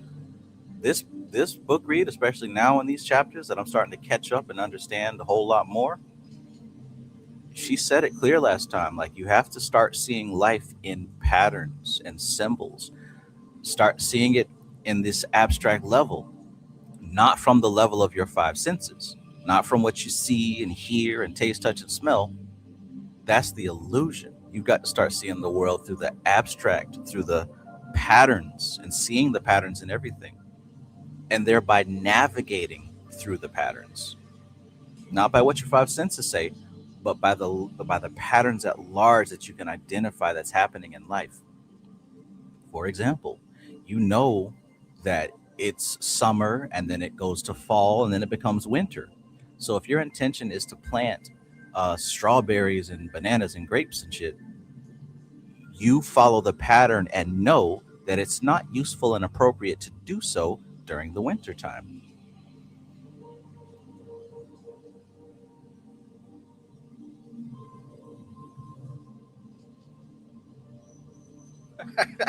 Melanin got the cards. Well, hey,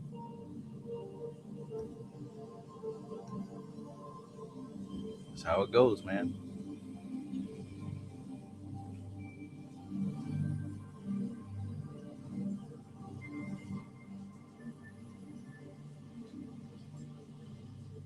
That's powerful right there, Ace. Ace says, I've caught myself asking God, which choice?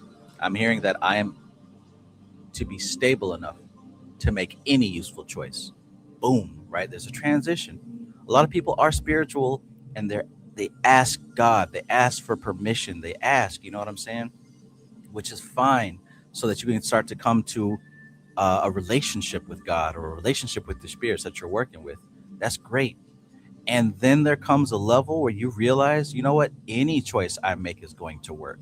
It's not that it goes from, am I going to make a good choice or a bad choice? That's the old paradigm. The new paradigm is, how do I make this choice work? Like, what do I actually want? How do I make that choice work? That's it. There comes a point where you can stop making bad decisions.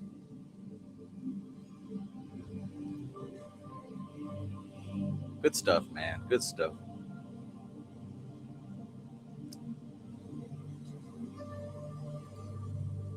Balance Touch says, Carl Jung said that we must call the unconscious to conscious. Absolutely. That's your shadow work right there. Zero says, thank you, Trav. You make this really understandable. I'm grateful to be able to understand it. I understand it a whole lot more than I did last time I read this book, I tell you that. Ace says, move like businesses do with marketing. Have summer necessities already planned out and prepped for during winter, spring. Right. And that's what I mean. When you're able to identify the patterns, you move appropriately. You move appropriately.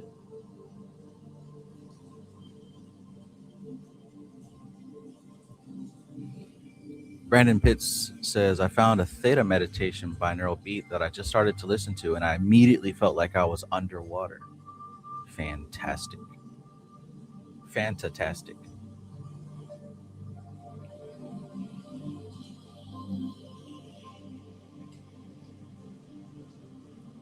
Alchemy Gold says, I asked to put in the multiverse with my highest ascension. It is done. It is already done.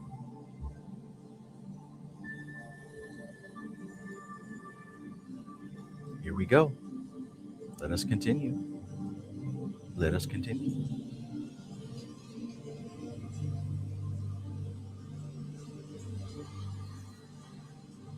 Speaking of audio, are you all able to hear the audio, or is it just my voice?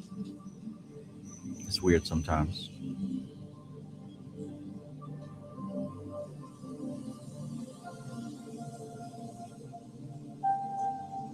Where was I?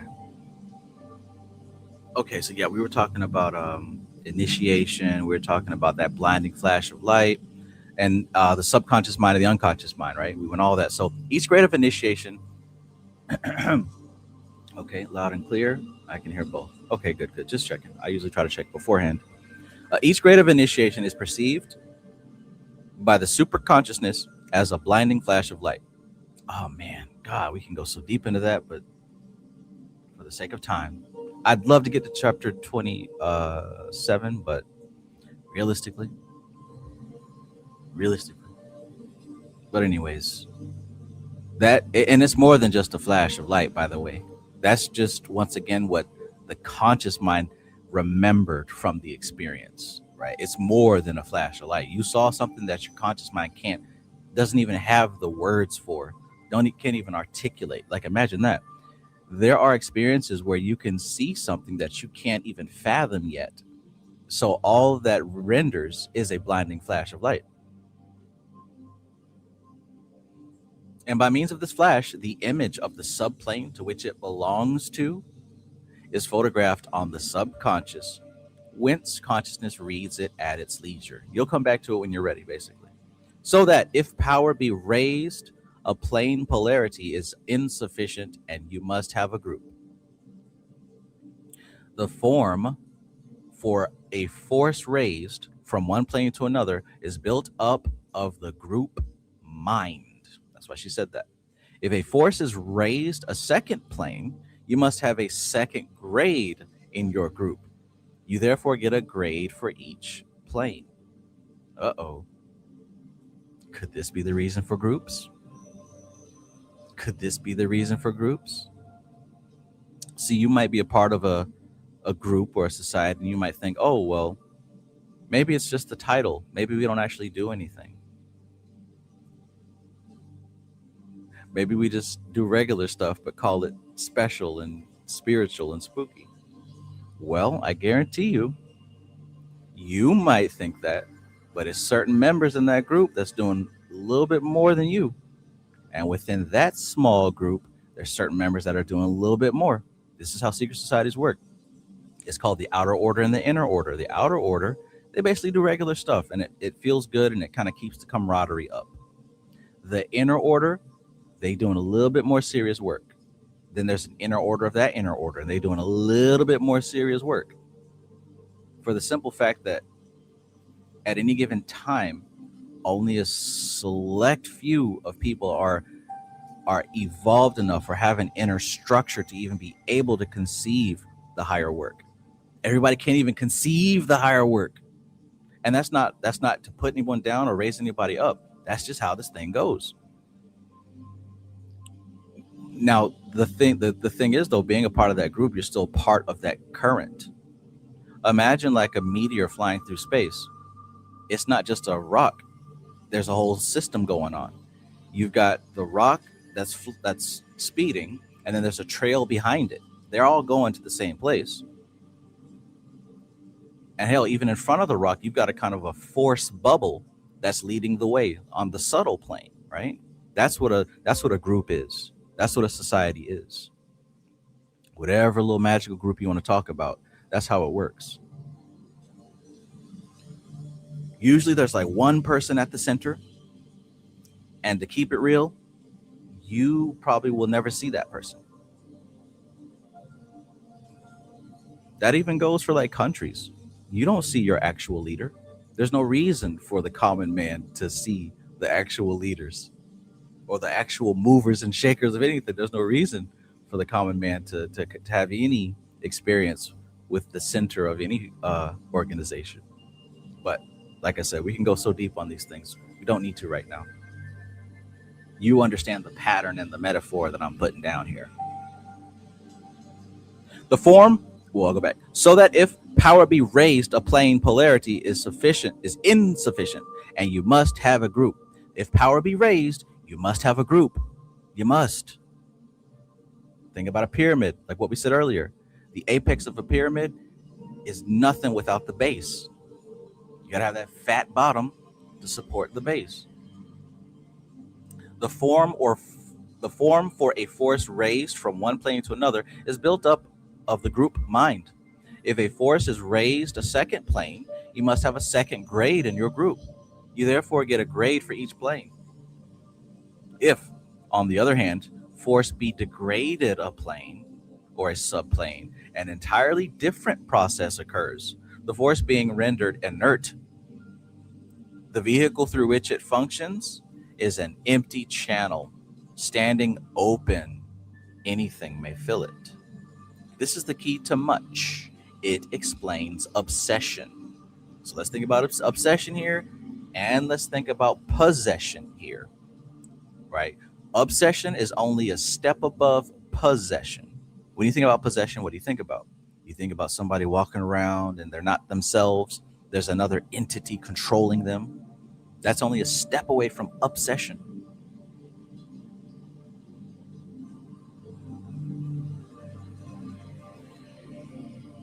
You feel me?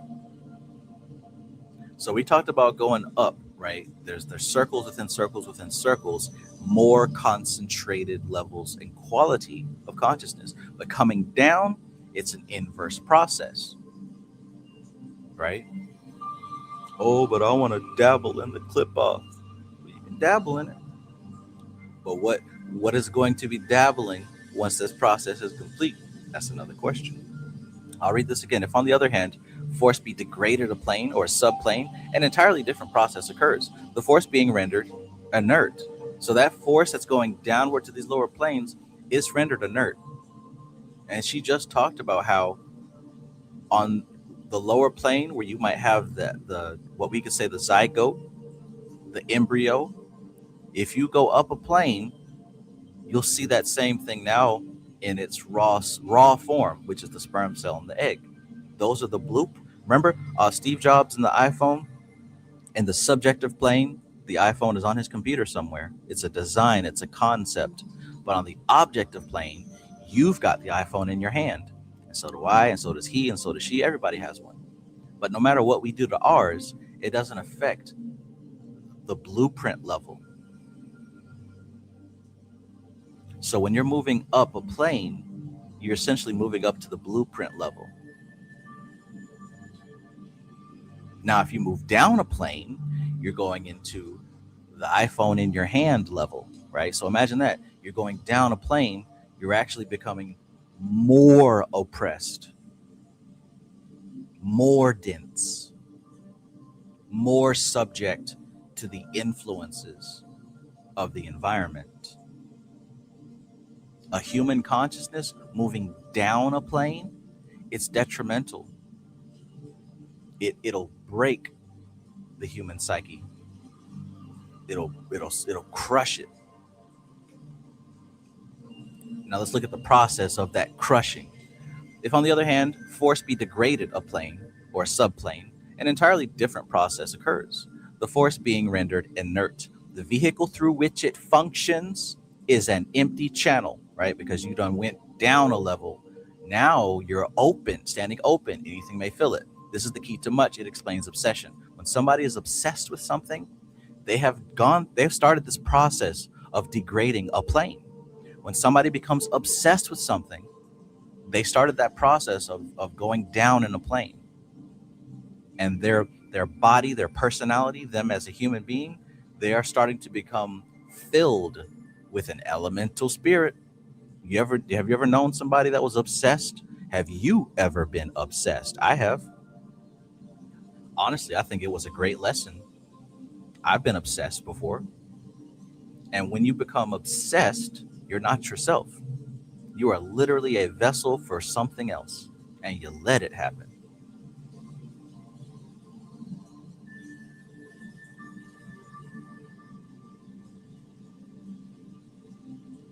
Now, remember that the term obsession is popularly used inaccurately when what is technically called overshadowing is meant. Overshadowing is a controlling influence exercised by one entity over another. Obsession only takes place when the soul has been precipitated by the process of the degradation of consciousness. The term precipitation is used because the analogy is exact. Think about precipitation. What happens with precipitation? Where have you heard that word before? What does it apply to?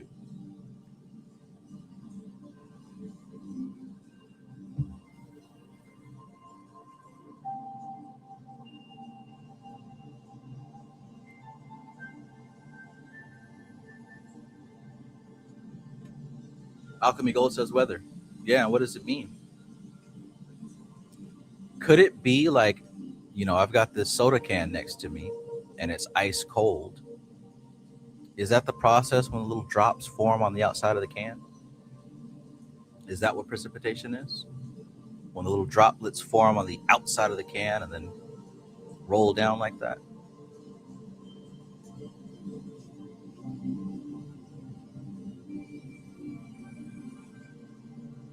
Because if that is a metaphor for precipitation, what could she mean by the precipitation of the soul, right?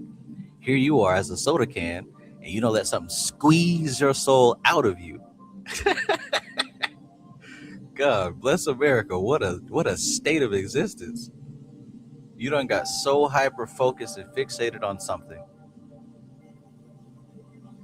Honey Brown says that one is condensation, I think. Okay, you're probably right. That's why I was asking. But I imagine it's somewhat similar. Maybe someone can provide a definition for precipitation.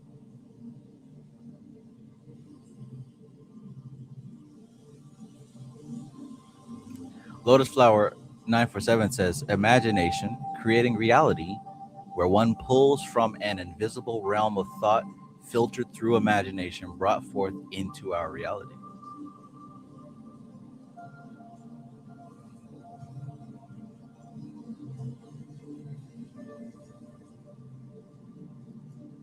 So let's see here.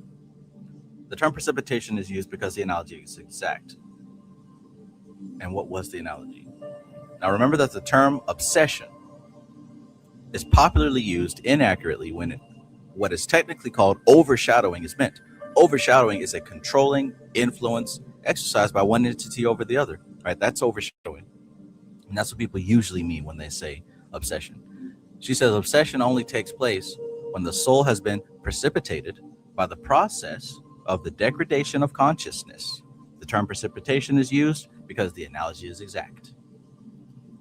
Alchemy Gold says any form of water that falls from the atmosphere to the Earth's surface, such as rain, snow, sleet, or hail, resulting from condensed water vapor in the clouds. Thank you for that. Thank you. So yeah, I was talking about condensation. That is the definition for precipitation. Basically, it's falling from a higher plane down to a lower plane. And it sounds to me it's falling out of its natural territory into a territory where it may not be as fluent, where it may not be as free. So could you say that when a person gets obsessed, their consciousness now moves into a territory that is very restrictive, very tight, very limiting?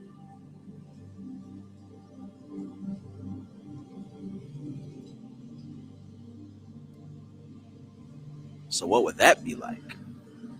The precipitation of the soul. Obsession only takes place when the soul has been precipitated by the process of degradation of consciousness. Dr. Lakeith, peace, peace, my friend, peace. Welcome, welcome. Balance Touch says, a human. Uh-oh. Rosa Flame says, or where it transforms into something else. Shoot, that might be a little bit worse. Well, no value judgments here. The soul falling into a lower plane. What would happen to it, right?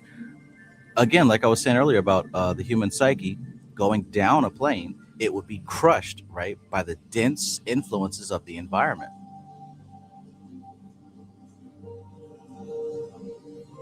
Isn't that what happened when Christ came down and tried to help these folks?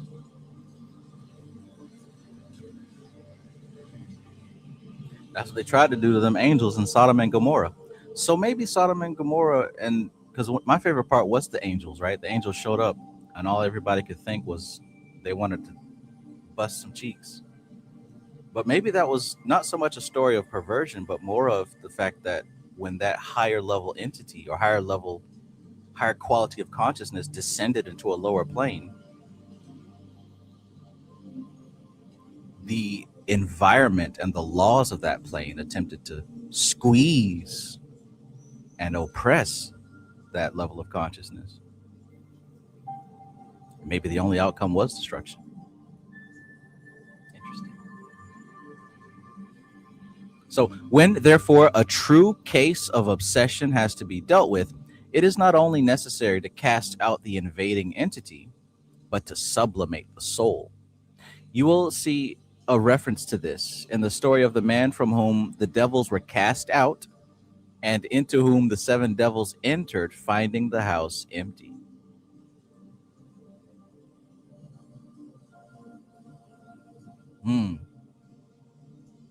Back to the Bible story, huh? And you remember that, right? When Christ was approached by a man who was possessed with multiple devils, and he cast them out of him. And not only did they come back, but they came back with friends. When he cast them out, yeah, Alchemy Gold said, is this where they cast them into pigs? Yes. At the end of their journey, they begged to be cast, to not to be sent back to where they came from, but to be sent into those pigs. And those pigs ran and jumped off a cliff somewhere and killed themselves. Interesting.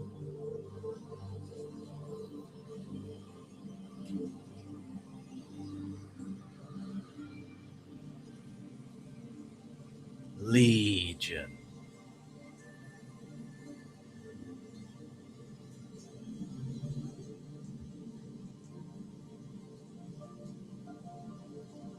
Someone that is under the influence of drugs. Ooh, addiction even, right? Addiction. Well, the Flame says, if Dion is saying precipitation is the best word for it, the earth doesn't precipitate because it's a waste. The water nourishes the soil and the beings. That's a good point, right? The metaphor is important. It is a closed system, and the all is found within even the small parts. Yeah, and even when she talks about the ring past not and the entities that are cast out into the abyss, they really don't go anywhere.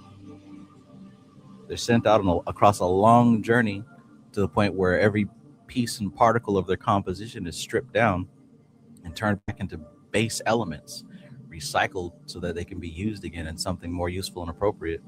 So yeah, I think that's a good point.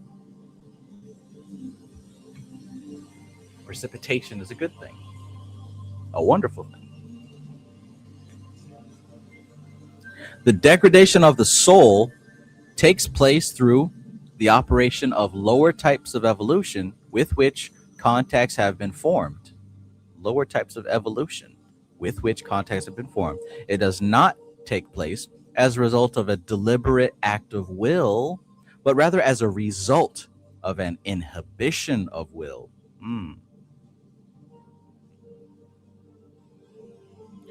Therefore, when you are dealing with a case in which the will functions from the inhibiting aspect rather than the kinetic aspect, you must always take care lest such a pull downwards is set up.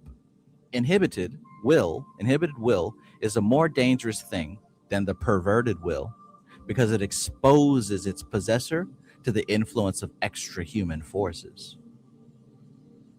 That looks like a serious warning. An inhibited will is worse than a perverted will. Jeez Louise.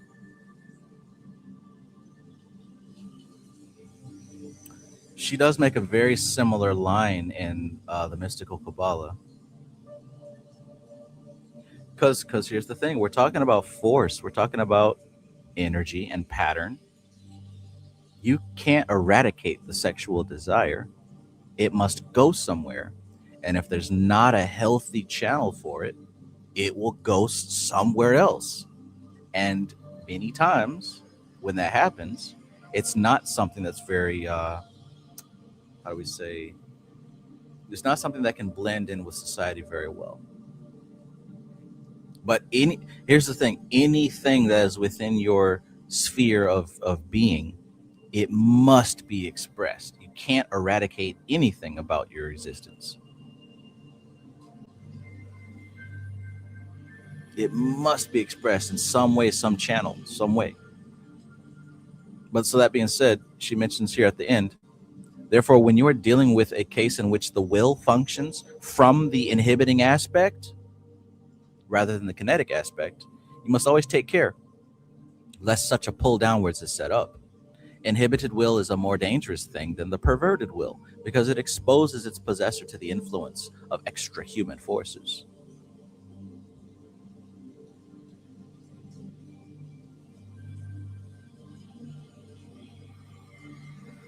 I mean, sex is an easy example, but the human experience is made of many different energies, many different patterns.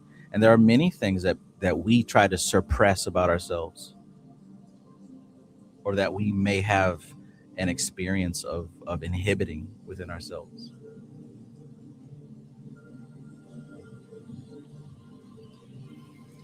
Brandon Pitt says, so that means you shouldn't eat pork, right? I mean, hell, if that's what you want to take from it, let that be a strong reason.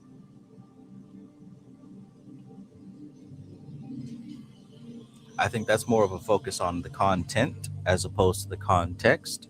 But hey, if it works, let it work. Swine, my brother. A hot plate of swine. Belly full of meat.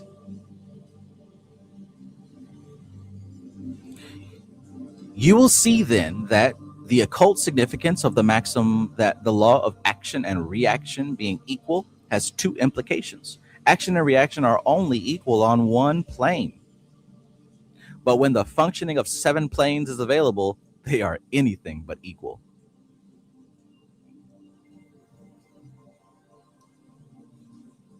Magic is about alignment. It is not about will and intention. There are so many factors to be considered. It's not about will and intention. It's about alignment. You got to align yourself with the correct patterns, with the correct processes. It's not about pushing yourself and working hard, because that's thinking from the law of action and reaction, law of karma. But the law of karma extends far wider than human memory can even go. In other words, you don't know what the karma is. You don't know what the stakes are, what the balance is. You don't know. You might think you're on one side of karma, but you're really on the other side. Don't know.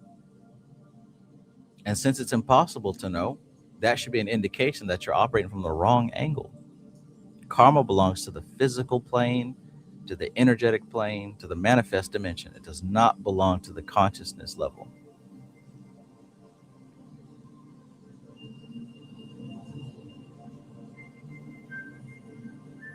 Orchestrate, not force, not control.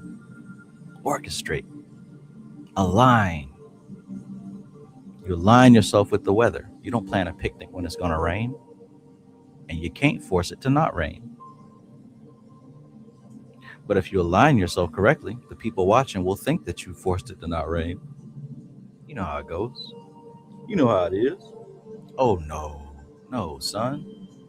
It's not like that. Me and your mother would have never moved to this neighborhood if we knew you needed a gun just to walk up the damn street.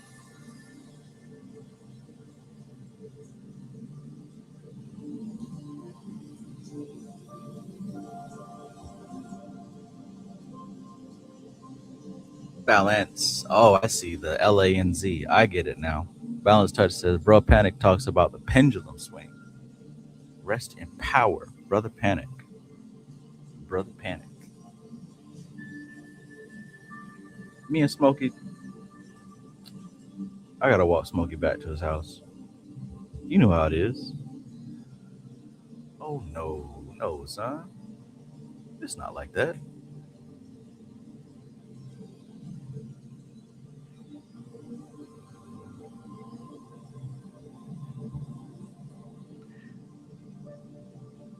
Action and reaction are equal and opposite on the plane on which they occur. But when an action occurring on a plane has its reaction on another plane, the result is a transmutation of values. A transmutation of values. The values have already been explained to you. It will no doubt have occurred to you that when a force being transmuted from one plane to another exerts its influence on a second plane and withdraws its influence from the first, an alteration of equilibrium will result. This is indeed the case, and it is therefore necessary for the adept who performs this operation to maintain the adequate equilibrium of stresses. It's up to you. It's up to you. For this purpose, he must know the method of properly degrading an equivalent force. This is an exceedingly important point in practical occultism and concerns the utilization of reverse aspects in their compensating potencies. The Sephiroth being reversed are the clip-off. Ooh, spooky, scary. Not the clip-off. The Sephiroth being reversed are the clip-off. Therein is the key to much, and therefore it is that in every magical operation in which great spiritual potencies are invoked, lesser entities are also employed in their proper aspects. When what you would term a master wishes to operate on the physical plane, he will, of necessity, employ an entity of a lower grade of evolution than his own, and he will be compelled to work through the personality of that person in order to restore the equilibrium which he is about to displace.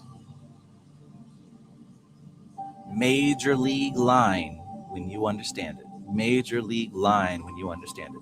He will then, metaphorically speaking, employ that entity as the nadir of his arc.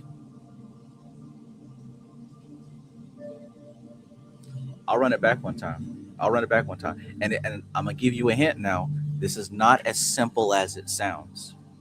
I thought it was something simple last time around. If you watch the last live stream, I remember saying something to the effect of, "Oh, I get it. It's like you have to invoke an angel if you invoke a demon because one works on the lower plane and one works on the higher plane."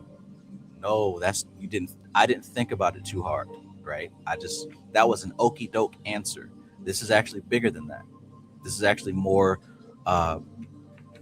meaningful than that, because an angel isn't higher plane and a demon isn't lower plane. Like that's still thinking on a low level. Let me read this again.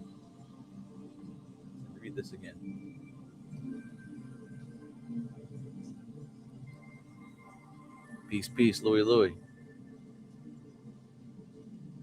Peace and greetings.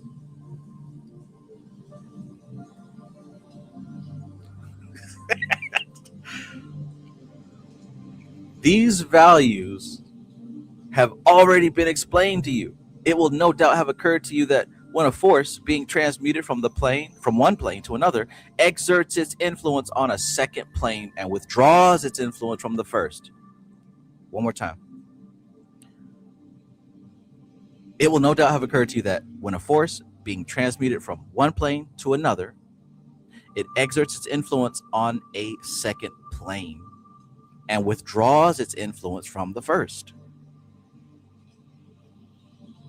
Think about teleportation, right? Can't be in one place, two places at once.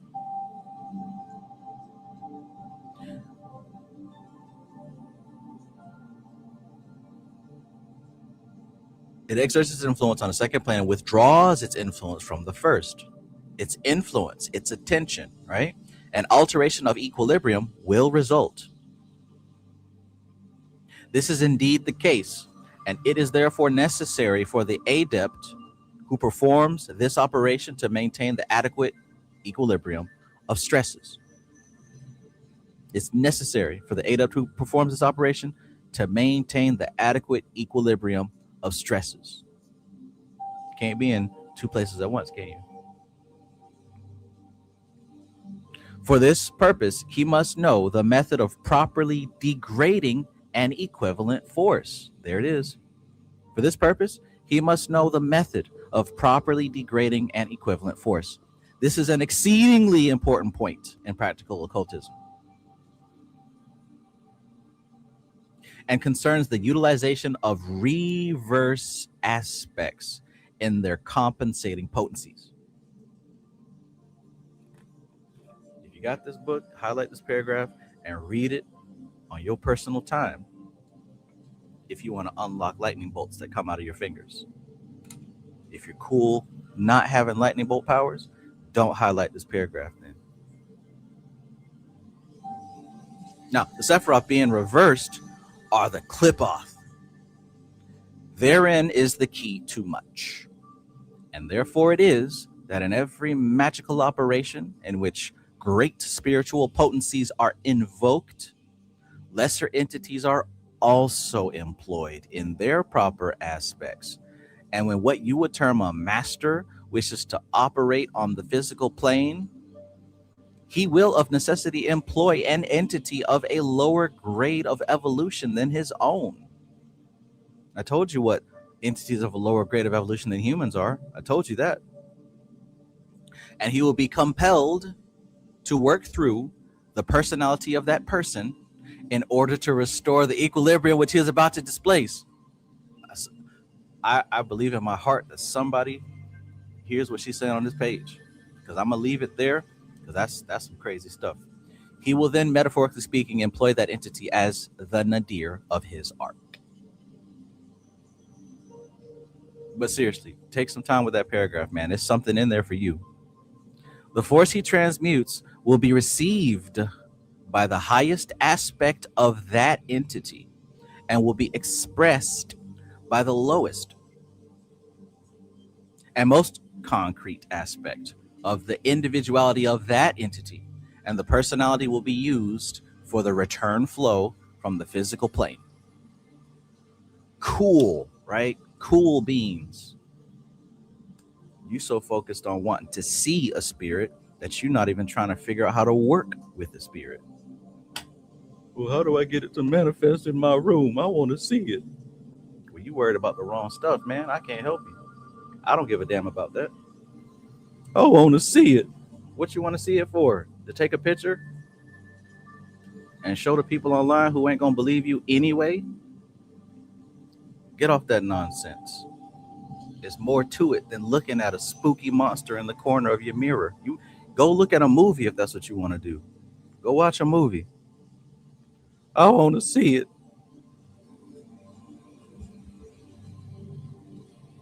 You don't need to see it. You need to work.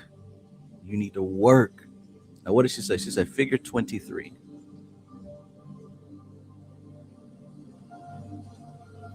All right, so this first one is figure 23. Looks like the flux capacitor. So here is the diagram in case you don't have the text, which obviously you do. Nice, nice. Moman says page 222. That's where we at with it. We on something here. So individuality, you know that individuality is a word for the higher self. Personality is a word for the lower self. And here's that channel. Individuality, higher self, action and reaction, equal and opposite. Individuality coming down, personality going up. Flux capacitor, look at that. Alchemy Gold says, is that the chalice? Absolutely. Absolutely. Absolutely. Yeah, you see it. She'll talk about this diagram a little bit later, but yeah, it all ties in. But you got to get that image locked in. Individuality coming down, personality coming up.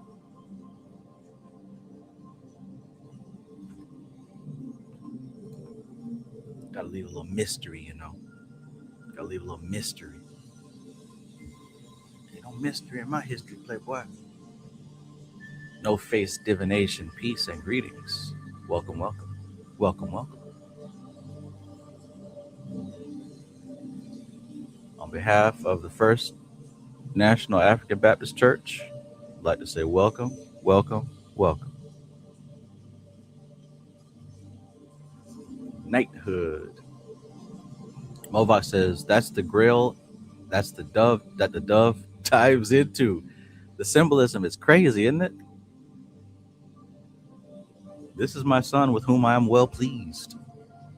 I am well pleased. You ever had God look at you and say, this is my son with whom I am well pleased? Put a smile on your face. Make it feel good. Give you some warm feelings in your chest.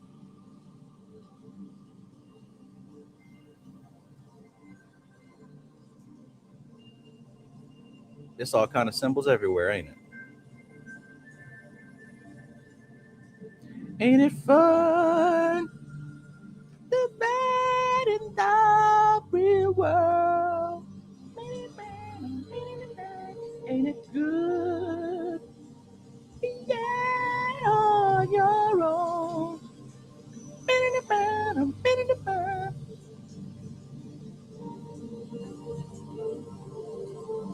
The name of the book speaks for itself.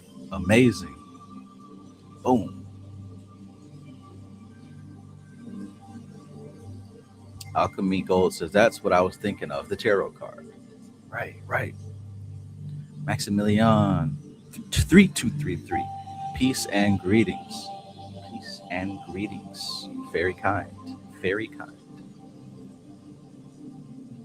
So check it out. He will then, metaphorically speaking, employ that entity as the nadir of his arc. The force circuit of force. The force he transmutes will be received by the highest aspect of that entity and will be expressed by the lowest and most concrete aspect of the individuality of that entity. And the personality will be used for the return flow from the physical plane. This would be expressed in diagrammatic form by the letter Y, of which the two arms should represent the individuality and the personality, and the basal point, the channel of outflowing and inflowing on the physical plane. Upon the Y, superimpose an X, and you will get the symbol of the outflowing and inflowing forces, the X being formed of two C's back to back. I showed you guys the image, you saw it. The left hand being marked with an arrow of outflowing and the right hand with an arrow of inflowing. You will now perceive why chastity is demanded. What's chastity? What's chastity? You will now perceive why chastity is demanded when operations of practical magic are in progress. Because the return flow having to take place through the personality in its lowest and most primitive aspect, that aspect has to be upturned so that the force of its expression may return to God who gave it. Okay, you will now perceive why chastity is demanded when operations of practical magic are in progress, because the return flow having to take place through the personality in its lowest and most primitive aspect, that aspect has to be upturned so that the force of its expression may return to God who gave it. Wouldn't it be crazy to be doing your magic and your rituals and putting everything you got into it and then turn around and give it to somebody else? Not only give it to somebody else, but somebody who has no magical training whatsoever, right? No kind of structure. You doing all this work, pulling energy into your being, into your aura, right? And then you get a phone call or a text and you give it all to somebody else and they don't even hold on to it. They let it disperse here, there, and everywhere. And you wondering why stuff ain't happening. You did the work, right? You did the ritual. You felt the tingle in your fingertips. The candle even flickered sideways, right? Everything was perfect in that ritual. But for some reason, when you got back from your friend's house,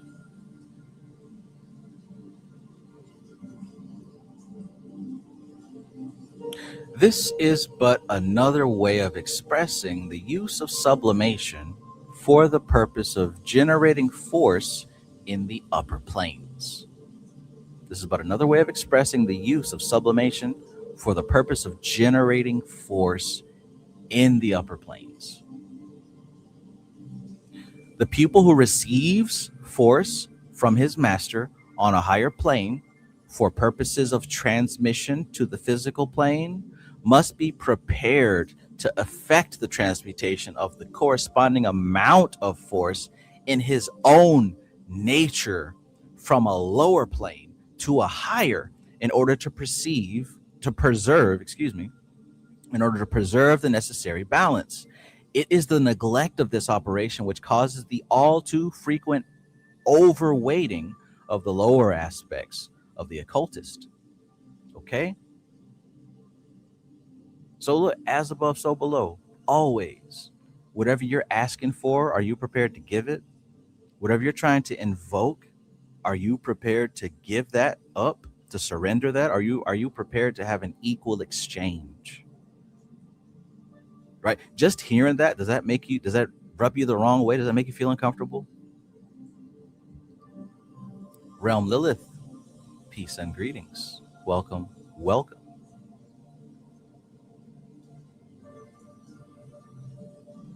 You know,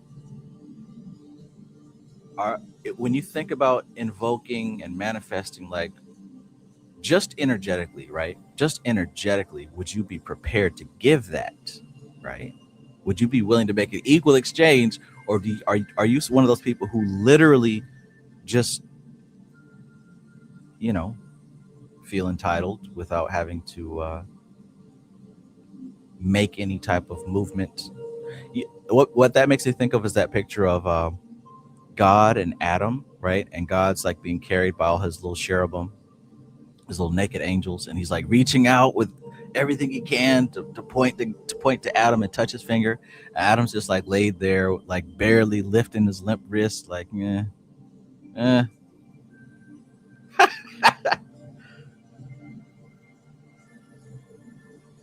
Adam, dude, fucking Adam, that guy there, man. People get mad at Eve, but it's not her. It was not no Eve. Eve did everything she was supposed to do. Everything she was supposed to do. In fact, I already went through this last week, but the serpent talked to her, not Adam. She ate the fruit and nothing happened whatsoever. God told Adam not to eat that fruit. I don't think Adam was too bright to keep it real with you. But anyways, that's not the point. The point is magic, spirituality, existence, consciousness. This is all about energy exchange. This is all about movement and flow. It started with movement and it ends with movement. There's no such thing as something for nothing, for the simple fact that, hell, even to receive something, you have to make space for it. That's it right there. If you want to receive something, you have to make space for it. Now, however your mind interprets that and puts a meaning on it, that's up to you. But that's why I said it's so important to think in terms of pattern. Context over content.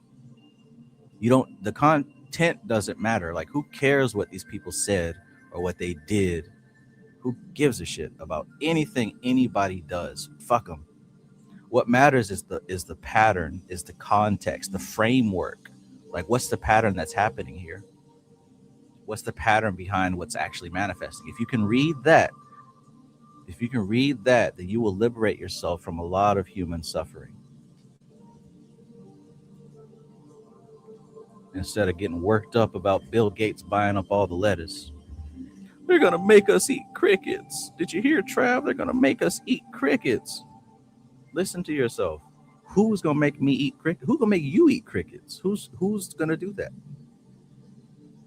And why are you telling me about it? That's not my problem. That's your problem. Focus on know thyself. Then you won't need to eat anything.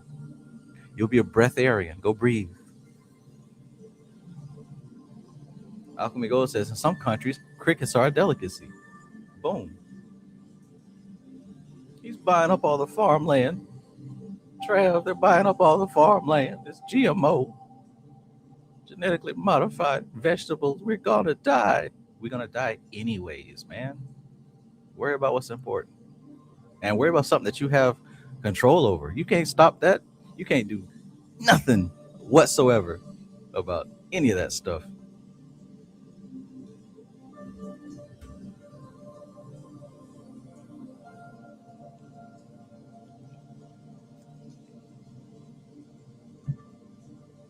We got to fight back. We gotta fight the system. We gotta revolt and stand up. Nah, what's the new one they was complaining about? I saw a new one. I think Trump signed some law, some social media law. I don't know. This affects all of us. No, the fuck it don't. Share, like, and subscribe. Let all your family members know. We've got to rebel. Kiss my ass. Matter of fact, no, you keep doing what you're doing. Keep doing what you're doing. Because you know what? We need you to do that so I don't have to. We need you to do that so I don't have to waste my time. You do that. Raise your arms and do a spirit bomb, and I will give you some of my energy so you can do it on behalf of me. I'll worry about the important stuff, and you can worry about that stuff there. I have to forget. I'm not getting mad about that stuff anymore. I have to find the balance, right? Got to find the as above, so below. All right, that was a great chapter, guys. I loved it.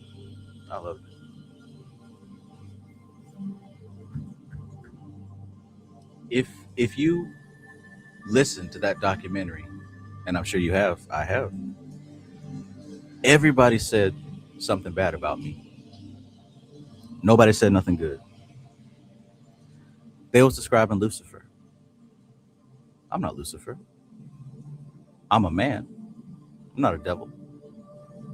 But I am by no means a monster. I have. Everybody said something bad about me. Nobody said nothing good. Mm-hmm. They was describing Lucifer. I'm not Lucifer. I'm a man. I make mistakes, but I'm not a devil. And by no means am I a monster.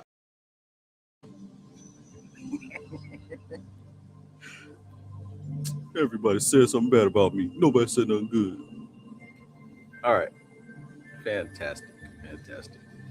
You know what's more important than getting worked up and upset about some shit you can't control? To me, I think laughing about the silly things that the human race does, that is far more fulfilling than complaining about the stuff that people complain about. Maybe it's just me.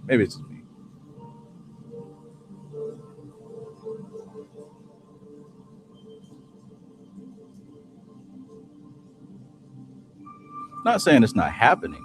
I'm just saying I don't give two squirts of piss. It don't affect my spiritual path.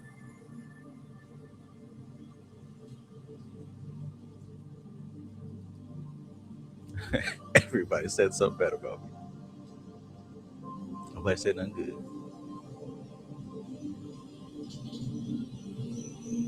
And you know what? Let me take it to a level that them same complaining folks literally can't comprehend. Maybe this is supposed to happen. Maybe these things are supposed to happen. Maybe it's supposed to happen. And maybe it's the best thing. But don't take my word for it. Let the Lord take care of me. Okay, let's continue. Deja Divine Jewel, I love you too. Thank you for being here. And I hope that this information helps even a little bit.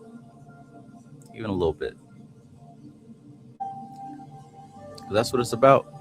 Gradually rising up to where we're supposed to be and out of where we're not supposed to be.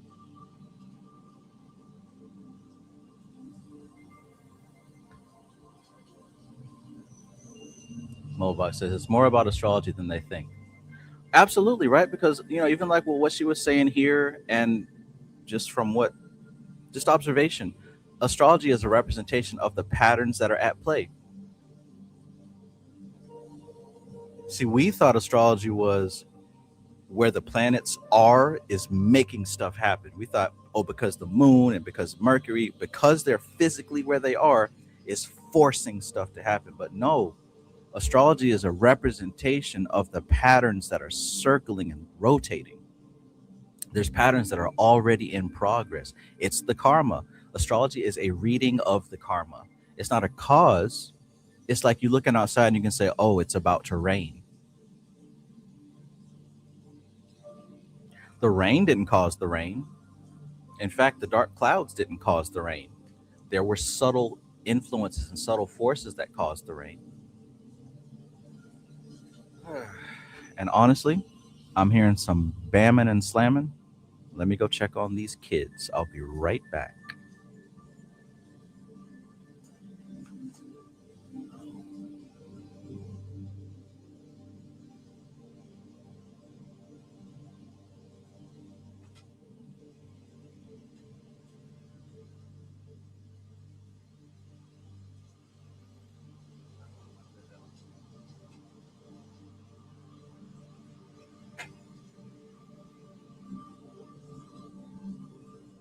If you're a parent, you know something's up when it gets too quiet.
Okay.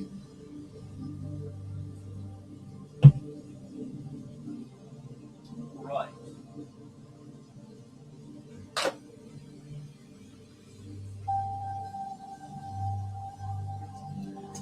So, we are back. We are back.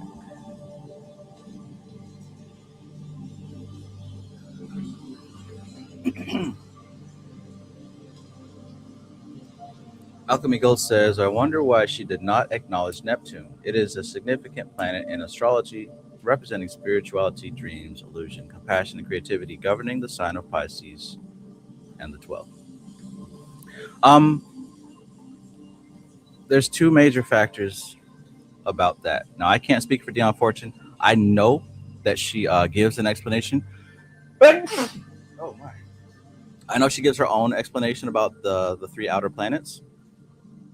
But the two major things that I surmise is, number one, the time period that this was written in 100 years ago, and number two, the systems that she works through are based off of the older systems of the planetary information. But it's not, and also it's not merely about the planets being newly discovered or whatever. Like, it's not based on that. It's based on what she's talked about in this book, and the number 7, and how there are 7 planes, and each of the 7 planes represents 7 distinct types of energies, and how everything moving after that is based on that 7. So yeah, she's talking more about patterns and not so much about like what. It's not astronomy. Astrology is not astronomy, meaning that it's not like the science of looking at what's physically in the sky. Now, yes, there has been attribution to these outer planets with patterns and stuff like that, but in the system that's being worked out of here, that doesn't fit on the same level with the other 7. Because, like, you got to notice, they also they consider the moon and the sun as planets. Like, it's not like science, where we're talking about literally a planet. Right, we're not talking like literally like what classifies scientifically as a planet. It's a class of symbol that we're dealing with here.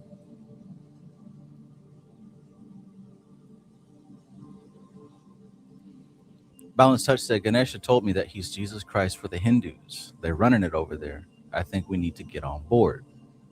Hey, if you ain't working with Ganesh by now, I don't know what to tell you. Mac Williams said, all great leaders in history come under attack at some stage in their life. Absolutely. And just to go along with context over content, it's necessary in your stage of development as a leader to have opposition, serious opposition. It's part of your, because there's lessons that you can only learn under the duress of opposition.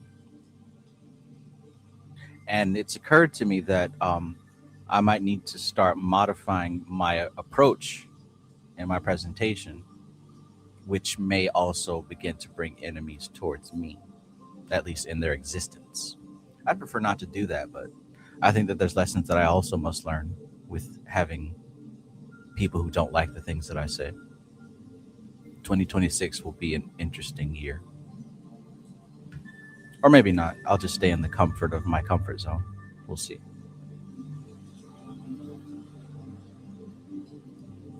Thank you. I appreciate that. I Am That I Am says Alice Bailey does. Yes. And I believe that Alice Bailey works on the opposite system, right? When it comes to like this type of occult that I study, I know that there's like the Pepsi and the Coke, right? The Apple and the Microsoft, like the two opposing giants. That's the Theosophical Society and this stuff. Where we have Dion Fortune on one side, you got Madame Blavatsky on the other. I don't really study the theosophical side of things. Not because there's nothing wrong with it, but this is just the flavor of Coke that I enjoy with my dinner.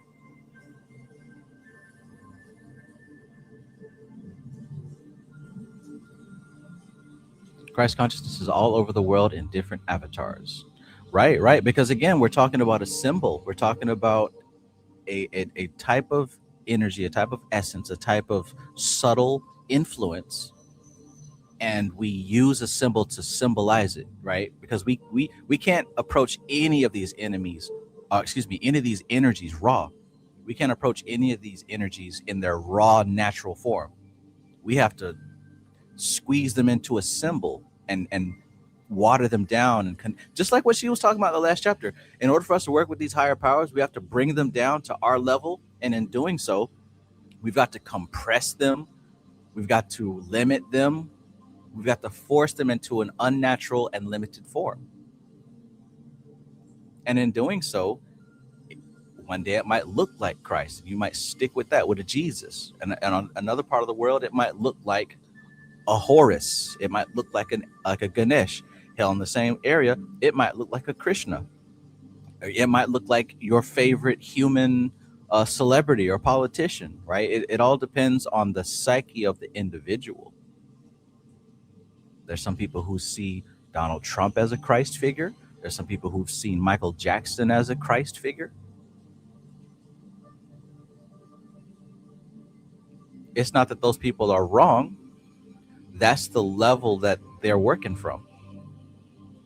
It's energy, and they can look at that individual and channel that energy through that individual. There's people who can look at Donald Trump and channel Christ energy into their lives, Christ healing savior energy into their lives. There's people even to this day, and I know them personally, who can look at Michael Jackson and pull healing into their lives. Remember, it's not the symbol that has the magic. The symbol is a representation.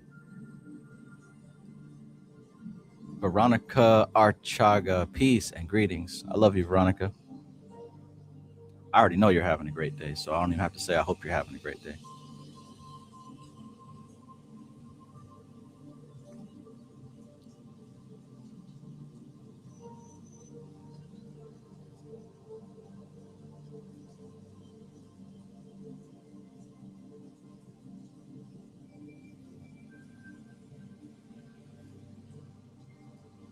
Nah, it's 7 including the sun and the moon. It's 7 including the sun and the moon.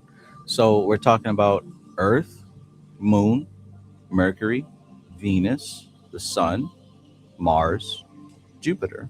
Excuse me, not including Earth, Saturn. Not including Earth. Those are the 7 classical planets. Moon, Sun, Venus, Mercury, Mars, Jupiter, Saturn. And that also lines up with the 7 days of the week, 7 chakras. Again, it's not the things, it's the context. It's not the content, it's the context, it's the framework, it's the pattern. Got to see the stuff in patterns. You'll go blind if you just look at the things themselves. Because we can sit here and argue and debate about the content forever. But once we take it up to the context level, now we can come to understanding. You can't get work done with debating and arguing. That's ego stuff. And some people enjoy that. I don't have time for it. When you come up to the context level, we can have an understanding, and now we can move forward.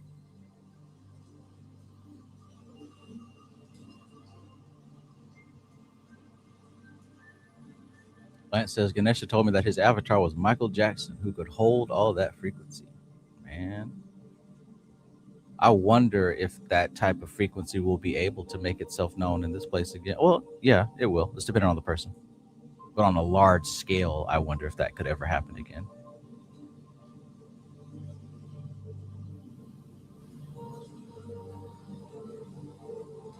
Wraith 636. Peace, my guy. Constant with the post, man. Consistent with the posts. I see your diligence, man, and I salute you. Peace. Nadraj Ram, peace and greetings, my friend.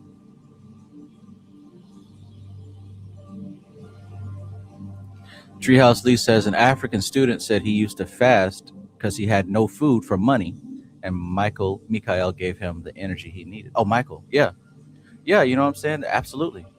And to keep it real, you can pull energy from whatever symbol you want.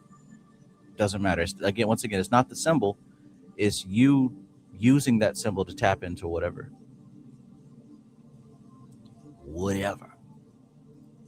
Old Box says, Ultraman is my holy guardian angel. Hey, if it works, work it.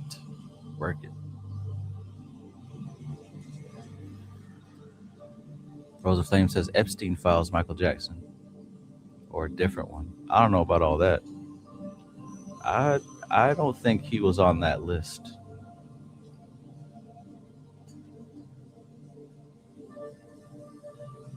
But to keep it real with you, I haven't seen the list, nor do I care much about that. I don't think I don't think I've seen that list. I was not there for any of that.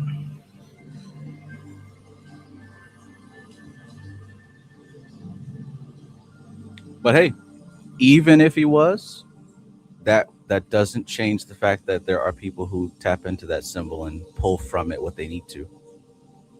And if you really want to, if your goal is to stir up a little turbulence, is people who consider that Epstein guy a figure that they can pull that kind of energy from, right? Right?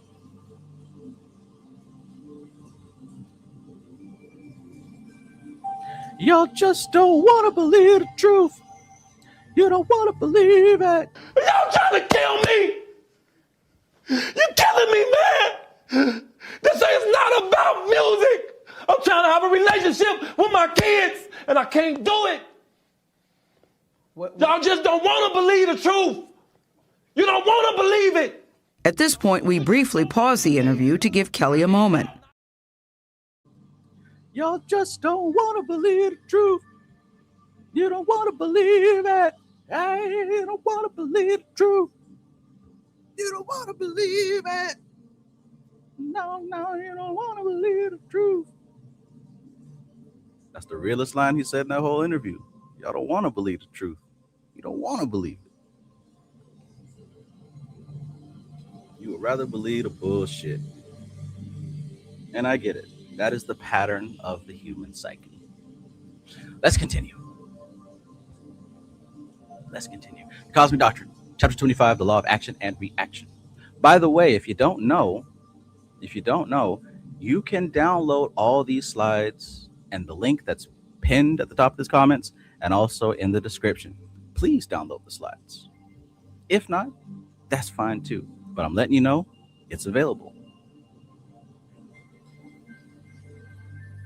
The law of action and reaction is not moral karma. It's structural, energetic, mechanical. The universe does not judge actions. It redistributes force according to law.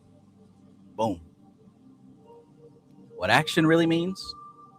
An action is a movement of force across a structure on a specific plane. A reaction is where the force reappears according to the planes involved. Nothing is lost. Nothing is free. Alchemy goes to chapter 25 or 26? Good question. Chapter 20? Yeah. Well, this is a recap of 25. But since you don't want the what's it called? The grounding of information, I guess we'll just breeze through this real quick. Action and reaction across the planes. Same plane forces are equal. When it comes to different planes, action and reaction is unequal, right? There's a vacuum created, right? Or if you're going downward, there's a vacuum created. If you're going up, there's a splitting. The paragraph that I told you to highlight and go back over, in my professional opinion, I would recommend that you really do take a second look at that paragraph. There's some powerful information there when it comes to working with your astral body, with magic, with your spirits, with your angels. And you can come up with some pretty interesting experiments on that paragraph alone.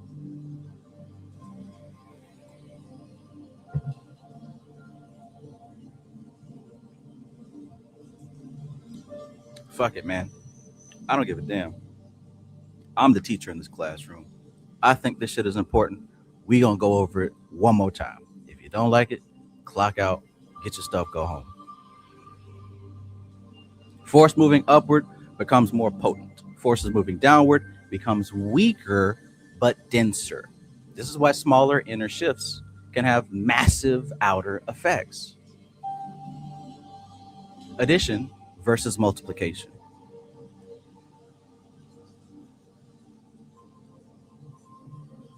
Fortune makes a critical distinction. Normal evolution is addition.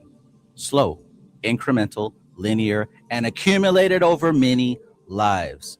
Leave these folks alone. Let them be asleep. Let them, whatever you're calling it, programmed, whatever. Let them do that. They're supposed to. This is where they are. Here's a metaphor, man. I played Fortnite, right? And I've been playing it for so long that my lobbies are hard. I keep getting sweats. I keep getting people who play this game 24/7, and I get my ass whooped on a regular basis. Now, me being an eternal student, I'm learning, right? I don't get emotionally upset. I'm learning. But here's the thing. We figured out that if we find someone new to the game, now I don't do this, but one of my teammates does this. He goes out and finds new people, and he's like, yeah, man, Fortnite's great. Come play with us, whatever. And we bring those new people into our lobbies. Now we have their lobbies, and it's easy, but only for a little while.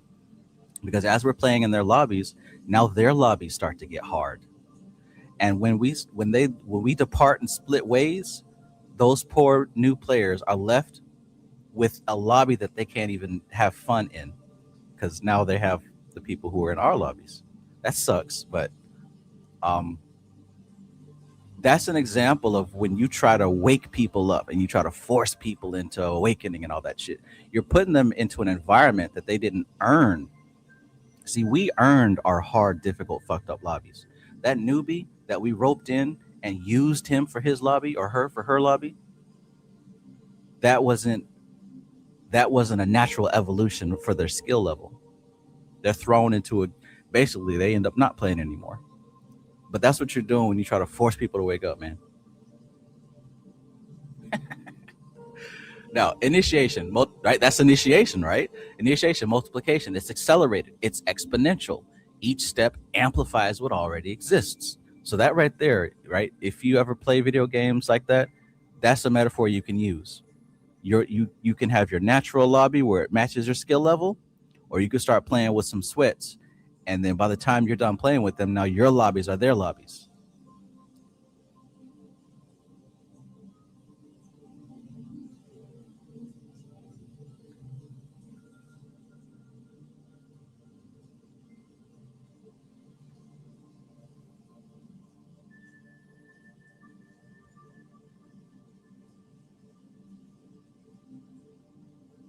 Good stuff, man. Good stuff.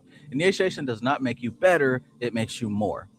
Why initiation is dangerous, right? Because multiplication multiplies everything, not just the stuff you want, everything. Strengths, they're amplified beyond your normal capacity. Weaknesses, magnified into vulnerabilities.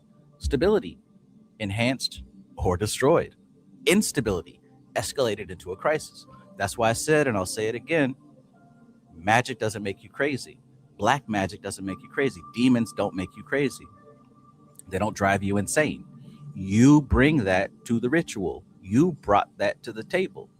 So if that's an option or maybe something that you got to worry about, get that fixed first, then work with power. But if you work with power and all of a sudden, he's crashing out, he's going, I told you not to mess with that magic. It's not the magic, right?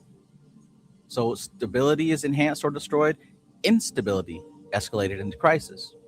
Know thyself, shadow work, right? That's self-love and dealing with your trauma. Like all that stuff is hyper important when it comes to this path. There's no skipping it whatsoever. In fact, you better be working on it now, and you better be working on it daily. Yes, there's an end to it. Yes, there is. Some people say, there's no end to shadow work. There is. You just ain't get there yet.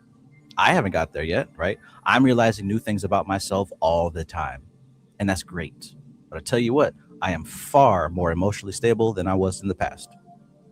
Far more emotionally stable. I've been mentally stable for a very long time compared to emotionally stable, right? There were times where things could spin me into a little depression episode. There were times where things could make me feel all kinds of ways. But if you continue to persist in your shadow work, you'll find that being moved by external forces becomes less and less and less and less. And once you start to see that happening within yourself, and I don't mean getting numb, I don't mean numbing yourself to life. I mean, you are analyzing the triggers that are causing you to become upset. and you're neutralizing them. You're understanding them and you're neutralizing, you're reabsorbing them.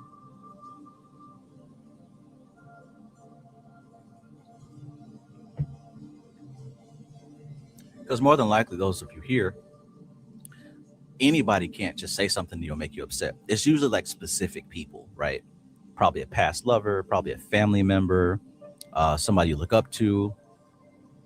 There's probably like a small group of people who could say things that trigger you into being upset. It's not that you're weak. You just need to analyze why that happens, and you got to start to accept it and harmonize it and neutralize it. I don't mean to accept it like throw your hands up, oh well, but you got to make it to where that doesn't happen to you anymore. Not numbing it, but facing it and getting through it. Once you do that, you start to become emotionally stable. And now when you start working with this magic, that energy doesn't leak out of those holes. Since you have become so intimate with that pain, you can now wield it. You can now utilize it. Does anybody know what I'm talking about when I say that? Because I know that some of y'all have gone through that before. You have pain that you've turned into a weapon, into a shield of armor, into a power even.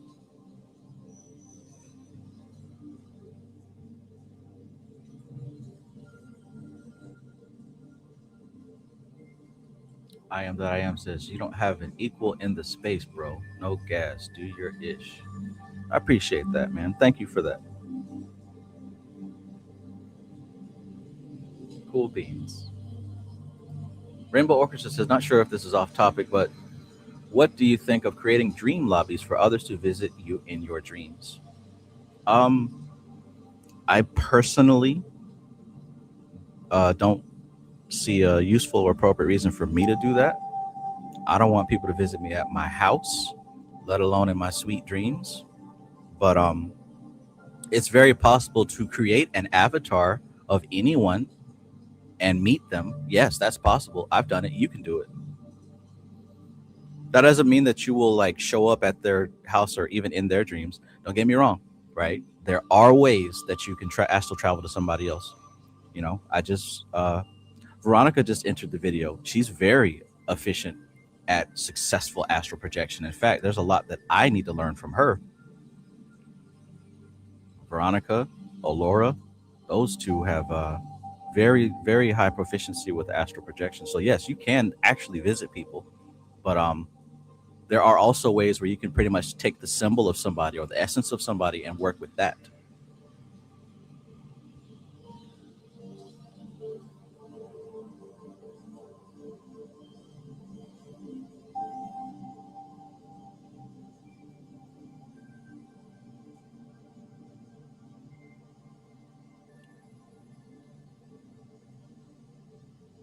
Yeah, man. My nose is in the building. Peace, peace, my brother. Peace. Hey, are you going live tomorrow? I don't know why it does not give me a notification. Like when I look, you're not live. But when I look again, you already went live. Let me know if you're going live tomorrow. Boom. Balanced Touch says you're strong because you can deal with it. Absolutely, right? It becomes a strength. Zero says, I know what you're talking about. Right. So you've been there. Like when I said, like, I don't mean that to hurt anybody's feelings or make anybody feel bad. When I say you brought the crazy with you, what I'm saying is that don't blame the magic, because you're never going to heal if you blame somebody or something for what you're dealing with. You address the stuff within yourself, and yes, you can neutralize it. You can heal it, or at least get it to a functional point, right? That's the key. It's not about healing yourself 100%. It's getting to a stabilized point. That's what we're trying to do. But that's for everybody. I don't care what the doctor says you have. You can come to a harmonized, stabilized point. Like magic isn't for everyone except those who have a mental illness. Like that's not how it works.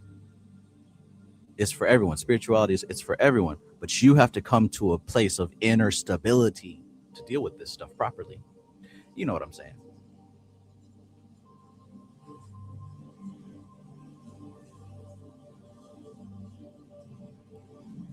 Minosa says, peace, my brother. And yeah, we going live tomorrow. And everyone say the same shit. Nobody ever get a notification. I don't know what it is, man. I don't know what it is. And I know people aren't getting my notifications either. It might be a YouTube thing, bro. It might be a YouTube thing. We're going to have to go above and beyond the notification stuff here.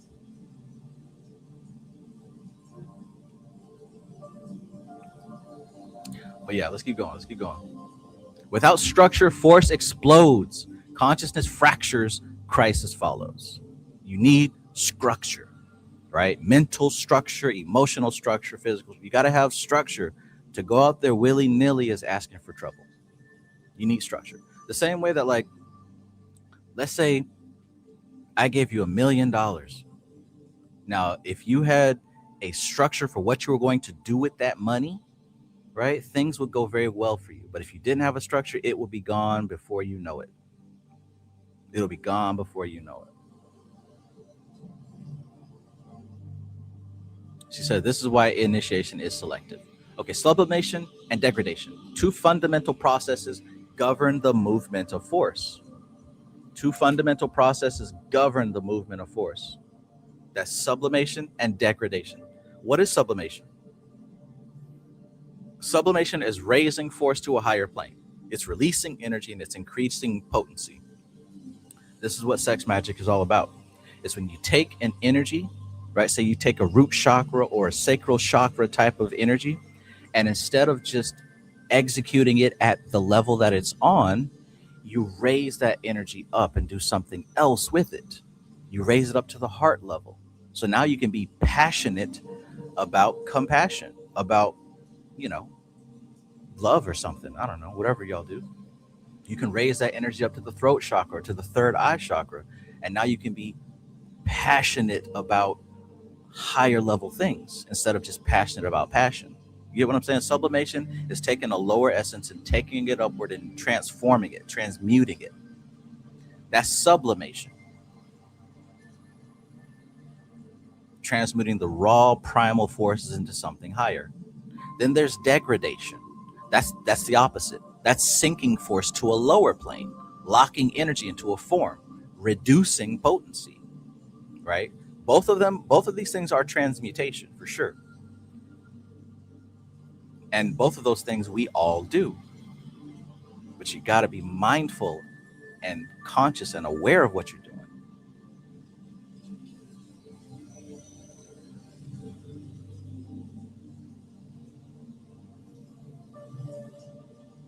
Got to be conscious and aware of what you're doing.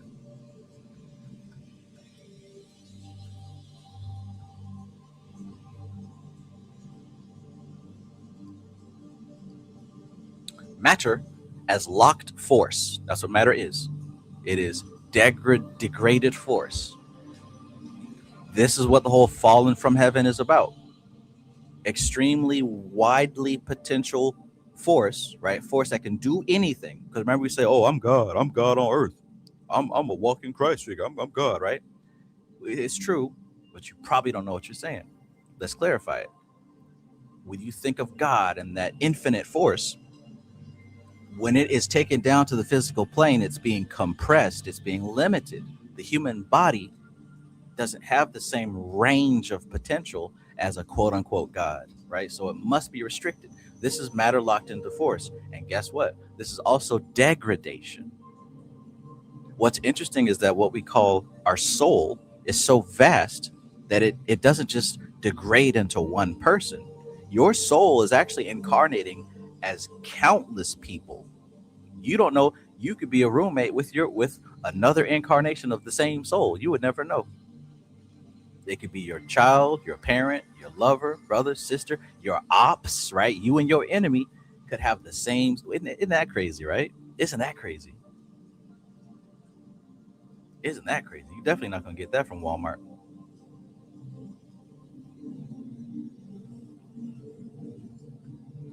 I am that I am says, question, do you have a video where you retaught with Shooty or just a discussion? When you get a chance. I know I'm off the subject. There was a season where we were having a discussion after each chapter. Like we'd read it on our own time, and then we came back and talked about some of our observations. Those are some of the early days. But no, I have not done a Taught with Shooty book study. I didn't degrade that book down into a digital YouTube discussion. I've considered it. I think it would definitely be useful and appropriate, for sure. And who knows? Maybe I'm accumulating realizations from these book studies in order to go back with a higher vantage point. That book is definitely worth that. Rosa Flame says, "There's your twin flames." Touche, touche, touche. I can take that. I can take that.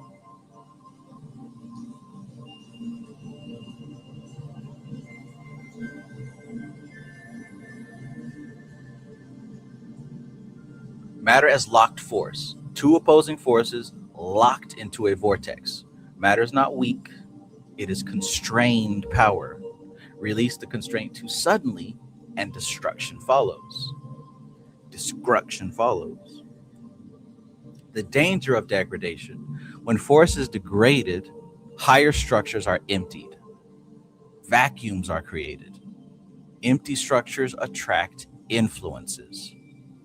Empty structures attract group forces, extra-human currents, influences beyond conscious control. That's not evil.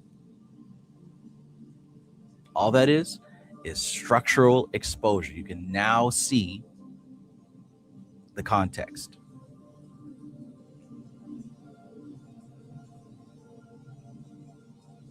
Influence, not influence, but obsession and possession we talked about. The soul being precipitated, dripped down, leaving a vacuum above. But then there was a part in that same chapter describing how that can be useful to the magus performing ritual.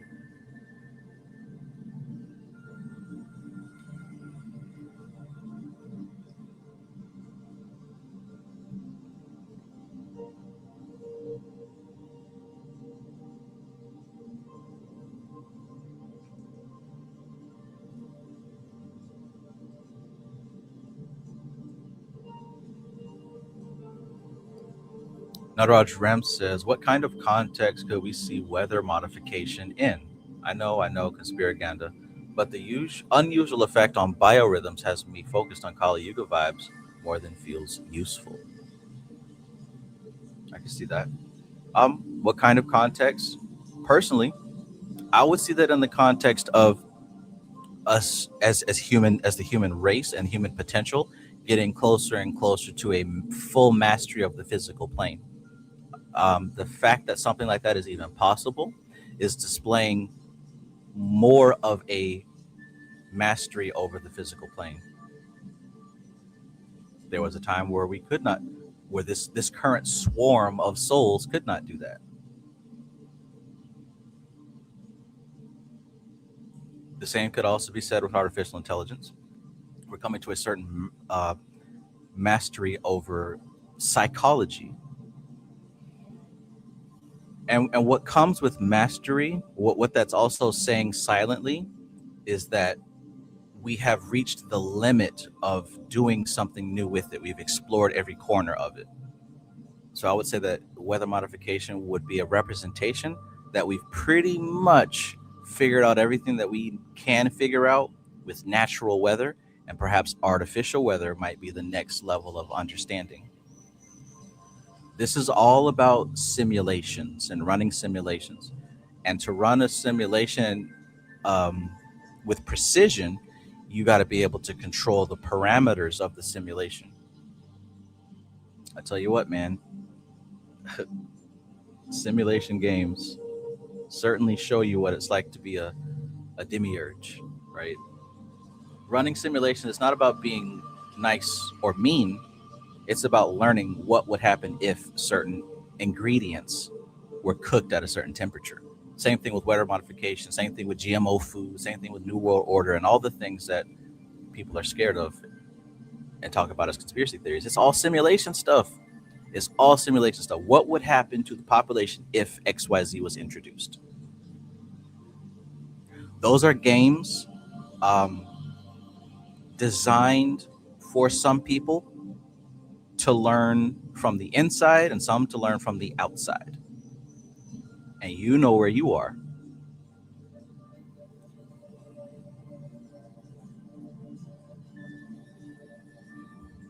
D. Gregory told you it's a game. It's a game.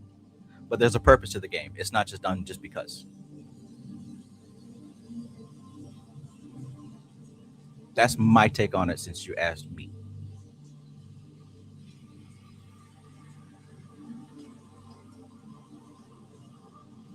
Ultimately, there will come a time where all human beings will be on the same accord.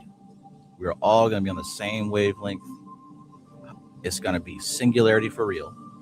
But that's probably not going to be in any of our lifetimes or our great-grandchildren's lifetimes. But we're inching towards that for sure. And then when that happens, everything's consumed once again and it flips upside down and starts over and over and over. The game is long, man. It's long. It's far longer than what any of us think it is. You ever see any of those videos about Tartaria and mud floods and the old world and these resets? You ever seen videos about that stuff?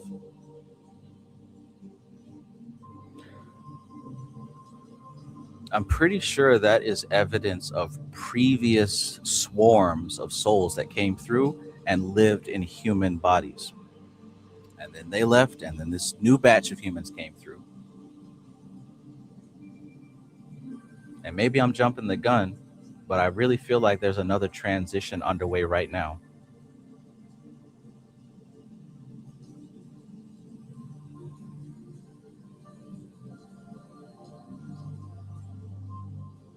But either way, you know what I'm saying? We can talk about that stuff forever. At the end of the day, how is any of it useful and appropriate to your specific progress in understanding this stuff and understanding yourself, really?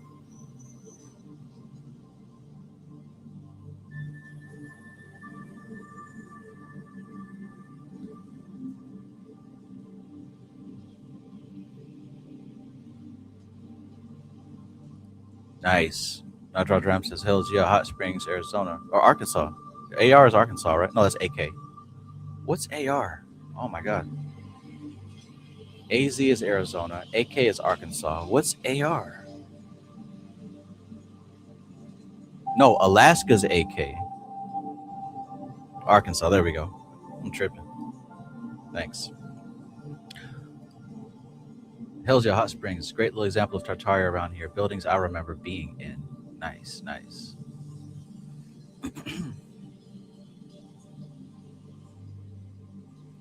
Movox says there was a quantum computer CEO who said they could be used to borrow resources from neighboring parallels. Lovely, lovely. Because if we haven't already, once we start playing with that stuff, like all of us are gonna feel those ripples. I'm all for it, man. I'm all for everything. Bring it on.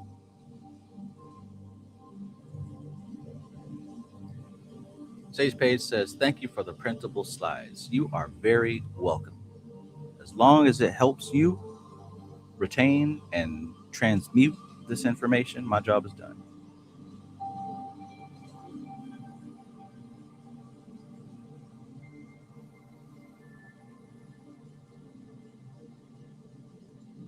Okay, let's continue.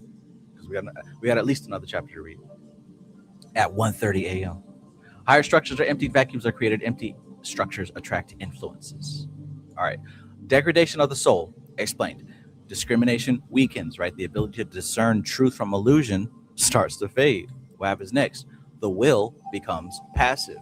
Conscious direction surrendered. Then consciousness sinks below its proper level of operation. That sounds like drug addiction, right? That sounds like drug addiction. That's possession. That is degradation of the soul. But honestly, that's how we as individual consciousness, human people, this is how we got here. Fall into the gap. This exposes the personality to lower evolutionary currents, non-human influences. The fall is not moral, it's mechanical. It's not because you did something bad. It's because you stepped into that pattern of events. Don't do it. You don't become addicted to heroin because you are a bad person. It's because you made the decision to do that. You made the decision that led down that path. So it's plenty of good people in bad situations. It's not because they're bad. It's people in great situations, and it's not because they're good. Will is the safeguard. The critical factor is will.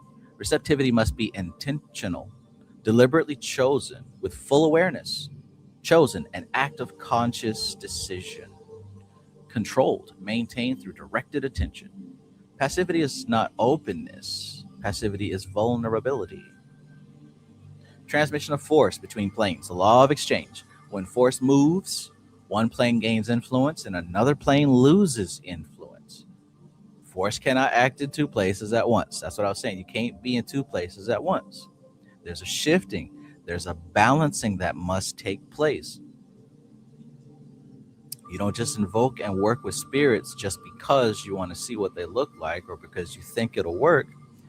You're performing exercise, just like you go to the gym and you lift your arm up and down, you lift your leg up and down. You're performing strengthening and muscle training. You do the same thing when you invoke spirits and you do rituals and you intentionally do magic. Coop TGS, peace. God damn, TK, you started late tonight. I'm all in though. Yeah, man. Holiday season, right? No, I'm not gonna blame the holiday season.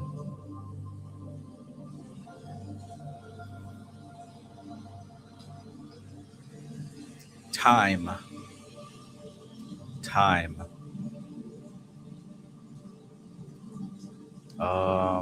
Spiritual ascent always withdraws energy from somewhere else, right? Spiritual ascent always withdraws energy from somewhere else. Think of it like a flashlight. A flashlight, you're in an Amazon warehouse, right? And you got to find a certain item, and there's no power in the warehouse, and all you have is a flashlight. You can only be aware of certain items in certain places at any given time. Once you move that flashlight, you're no longer aware of that old thing. Now you're aware of what you're looking at. This is what's happening when you're invoking and evoking. Yet, balance must be maintained. Who is directing attention? What is the attention? What's being attended to? Answer those questions.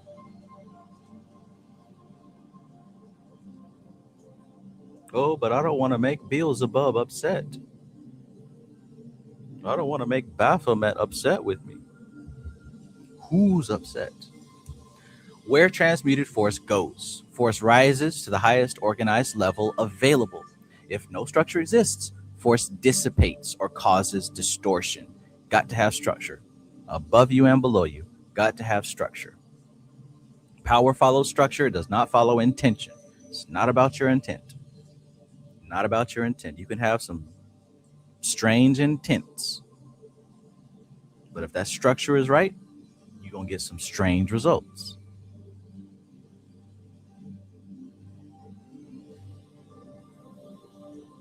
Sublimation is not repression. Understanding the distinction, right? Sublimation is redirecting force into higher expression. Remember back here, we talked about the difference between sublimation and degradation. Sublimation is raising force up from lower planes and transmuting them into a higher plane activity, right? Let's go back. Sublimation is redirecting force into a higher expression. What's repression? Repression is suppressing force. It's creating pressure. Indulgence is allowing force to drain downward. These are three different things. Clarify them and identify where they're happening in your life. Where are you indulging, right? Where are you allowing force to drain down into lower planes? Where are you doing that? Where are you repressing, right? Where are you suppressing force and creating pressure there? What are you resisting? What are you quote unquote fighting, right? That's repression. That is also not useful or appropriate for growth and harmony, not repression, not indulgence. That's your rajas and your tamas. Let's look at sattva. sublimation. This is redirecting force into a higher expression. This is what you do for growth. Even if we're dealing with shadow work and inner trauma, you don't suppress the pain. You don't let the pain be an excuse for risky behavior. You transmute that pain into something useful and appropriate. You reabsorb it. You give it a new purpose and a new story. Does that make sense as far as how practically shadow work goes? This is an important slide if you look at it, right? This is your three gunas. You can sublimate it, you can repress it, or you can indulge. Like that's pretty much what we do. We're either balanced or we're unbalanced. This is important because if you're talking about working with power, working with spiritual stuff, you want to be as structured and as harmonized as possible so that you don't become upset, so you're not thrown off center. That's why we're talking about this. Aset Aja. Peace. Greetings. Alchemy Gold says, there's the church. I'm about to buy the lottery ticket. Uh-oh. Choich. Denied force turns destructive. Indulged force drains downward. Sublimated force builds upward. That's the key right there. That's the ticket. Equilibrium is mandatory, right? This is why we're going over this. Equilibrium is mandatory. Every magical or spiritual act creates imbalance, and it must be compensated. When you step into this territory, this is a balancing game. You don't. It's not like you're just gonna manifest some money and walk away. That came from somewhere, right? Came from somewhere. So you want to balance it. You want to harmonize it. And that's not a scary thing or a bad thing. Like, that's natural, right? If you take money out of your pocket to buy something, that money is now taken out of your pocket and transmuted into the thing you bought. Now, if you want to replace that money, now you've got to go transmute some kind of energy into money and replenish your pocket. Everything works like this. Spiritual plane is no different. When we think of magic, it's not stuff appearing out of thin air. It is a transmutation and a moving of energy. You're shuffling energy around. That's all anything is. Cupid shuffle. To the left, to the left, to the left, to the left, to the right, to the right, to the right, to the right. Now kick back, kick. Walk it by yourself. Right? It's a Cupid shuffle. No, do your dance, do your dance.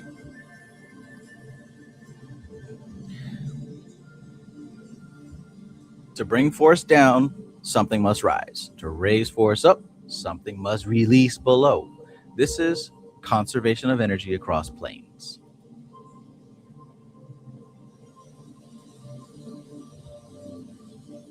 Mothra, peace. Peace. I'm just glad to be here. I honestly watched these replays 2 or 3 times just because there are gems I didn't see before. Awesome. Awesome. I'm happy that you take it seriously and use this information for your benefit, because that's what it's here for. Cool beans. Coop TGS says, you got this. An hour later, just trust it. Facts. I was talking to my cousin last night, man. There are no failed rituals. There are no failed rituals. What you send out always comes back. Period. Now, did you set your inner parameters to recognize it? If you say that your magic failed, then no, you didn't set your parameters to recognize it. But it always comes back. Always. 100%. Your magic always comes back. That's not the question of will it work. The question is, will you notice when it works? Can you identify success?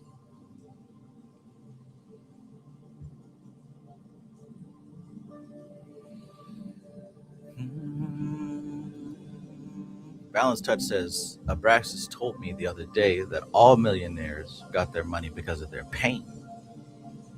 Well, certainly from somebody's pain. Certainly from somebody's pain, I'll tell you that.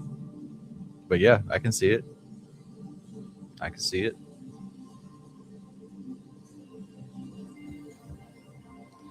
So ignoring equilibrium leads to predictable consequences. Inflation, ego swells beyond capacity. Obsession, mind fixates compulsively. Burnout, energy reserves depleted. Psychological fracture, consciousness fragments. The backlash is not punishment, it's physics. It's not punishment, it's physics. The spirits don't punish you. The spirits don't get upset with you. There was a crack in your structure.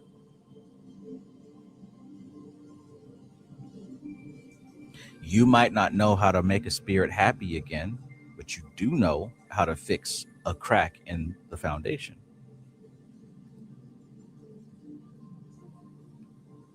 The hidden warning of this chapter: beware the path between worlds. This chapter quietly teaches why spiritual crises happen. Force overwhelms unprepared structures. Why power corrupts unstable systems. Multiplication amplifies existing weaknesses. Why love and light without structure fails. Good intentions cannot replace proper foundations. Why initiation without preparation destroys. Accelerated growth requires solid ground. The law does not care what you believe. The law does not care what you believe.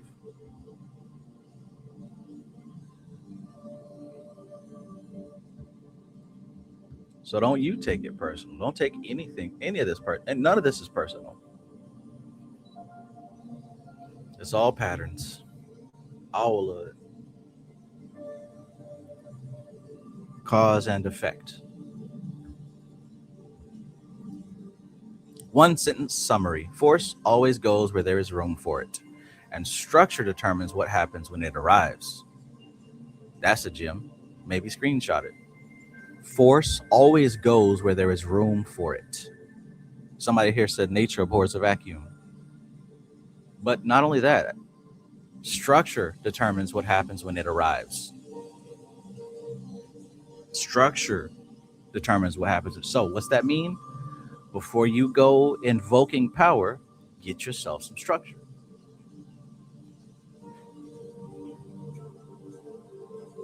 Get yourself some structure. So quotes like useful and appropriate, that's called structure. And it replaces good versus evil. No, it replaces right and wrong. Resonance versus dissonance, that's called structure. It replaces good versus evil, right? Because I'm not going around saying, oh, this is good, oh, this is evil. No, does it resonate with what I'm doing, or is it dissonant with what I'm doing? Now I can work with anything without a moral confusion. Oh, how do I know if I make this choice or that choice? How do I make this decision or that decision? I don't know which is the right choice. That's confusion and stagnation. When the path is not clear, we become stagnant. So instead, I ask myself, is this useful to my goals? Is this appropriate to my goals? And guess what? That makes it so much easier. It's called structure. And I'm allowed to move forward with ease. I'm able to put a glide in my stride and a dip in my hip and get on to the mothership.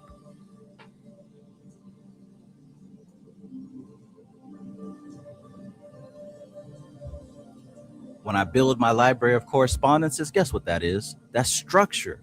Because now I know when I see a color, when I see a shape, a sound, a smell, an animal, a string of words, I know what it corresponds to. Structure. So look, force always goes where there's room for it. You can make room for force. You better have some structure there for it. Structure determines what happens when that force arrives.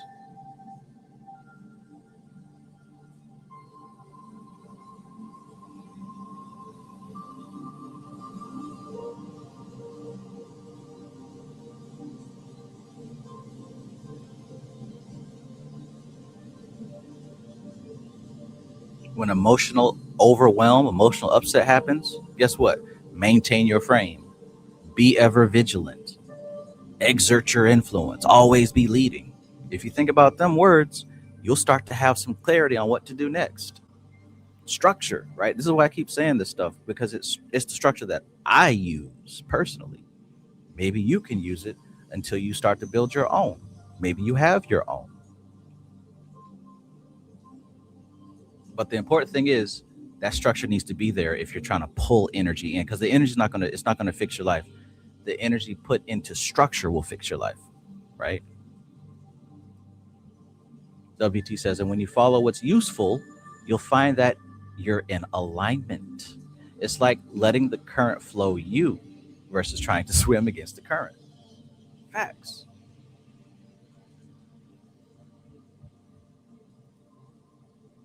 You don't have to suffer. You don't have to suffer. You don't have to suffer.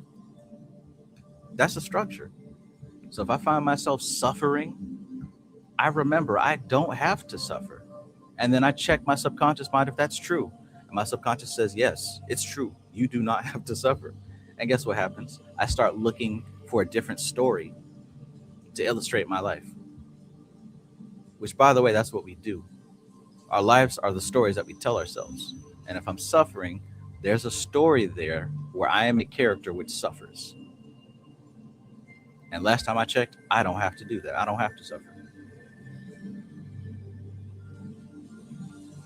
You can dance if you want to. You can leave your friends behind.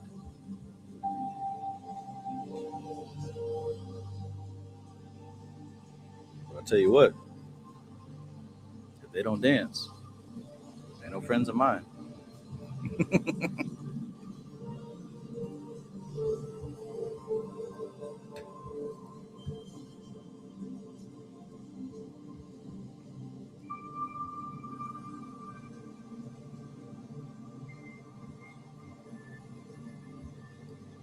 Mothra says, it's interesting because I've been curious. It's a very important question. Is my future determined by will or law?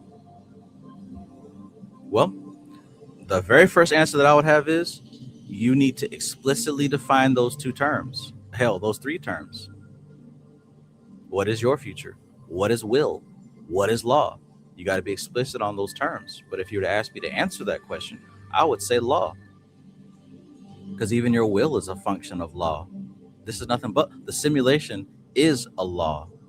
Simulations run on laws. Universes run on laws. Your mind runs on law. Everything runs on, like, laws are the word for.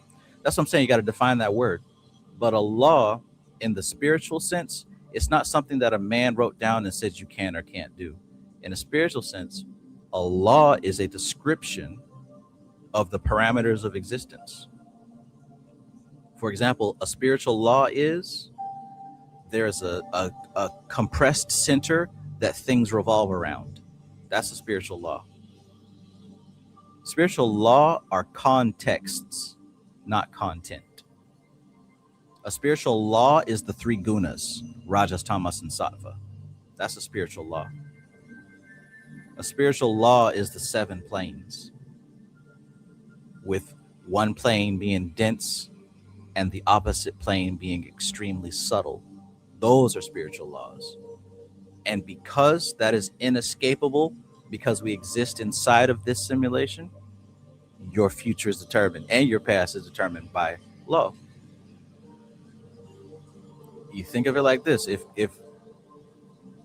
you're playing a video game, the law of the video game is what allows the game to function. Without the law of the game, you can't even play it whatsoever. So to even participate in that game, you are subject to law. Whatever happens in that game can only happen through the facility of the law. So it's not like someone's telling you what you can and can't do. The law is the nature of the system itself. So determined by means that, to me at least, it can only express through. Now, you decide what you're doing within the law. Hell, even in civilian life, you decide what you're doing within the law.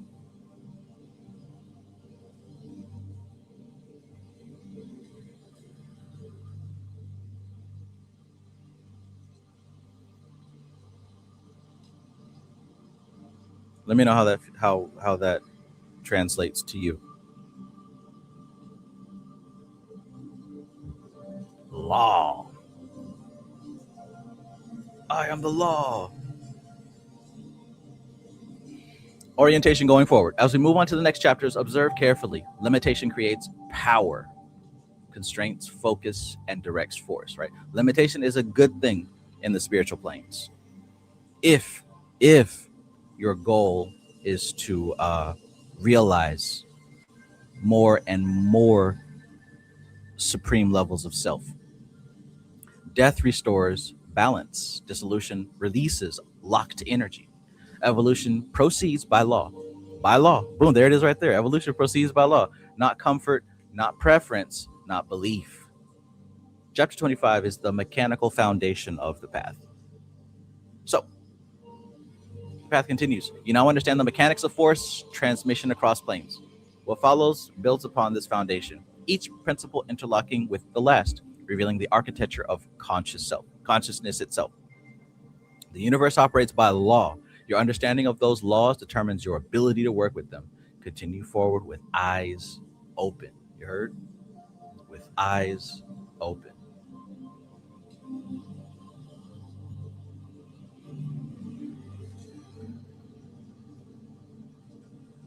I am the law. Okay, so you said the most important aspect is that the principles or structure is there, but it's your choice whether you use those principles to serve your goal. Yes, absolutely. Absolutely.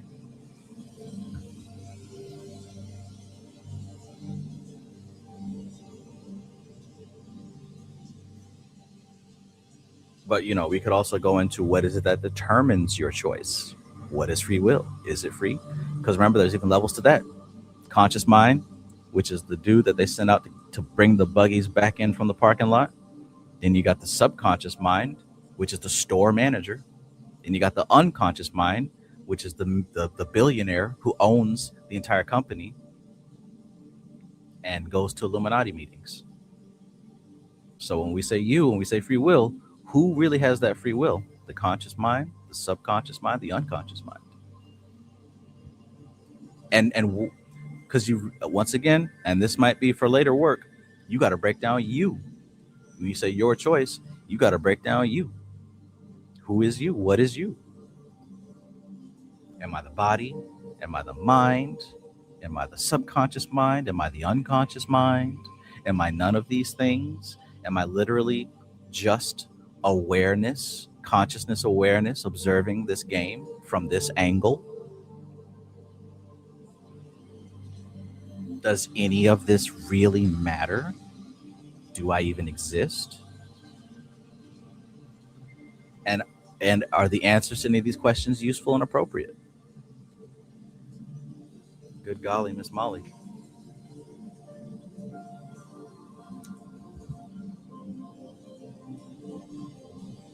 Okay, we're going to go through chapter 26, the law of limitation. We got to. Limitation is the first law of manifestation. Therefore, it is the first law of power. This is not sufficiently appreciated. Many people believe that a spiritual power is infinite, which is far from being the case. For the Logos to manifest, it has to circumscribe itself. That's circumscribe, not anything else. For the Logos to manifest, it has to circumscribe itself. But a spiritual power is so much greater than the potencies of the lower planes that when brought to bear upon them, it overcomes all resistances.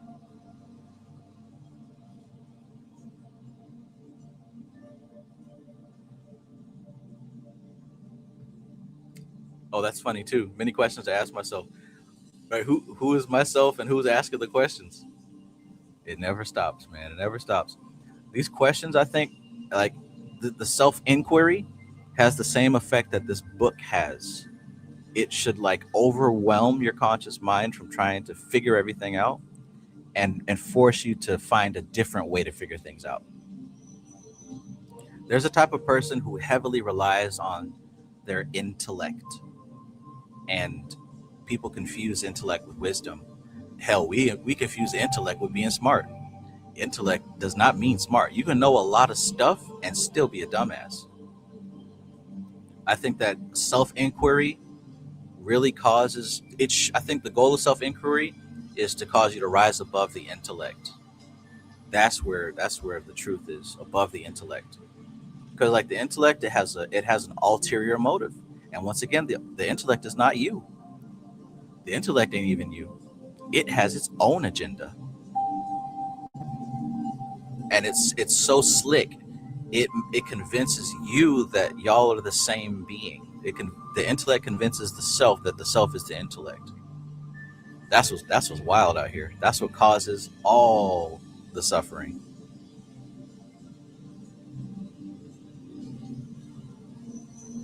It ropes us into things that we have no business being roped into.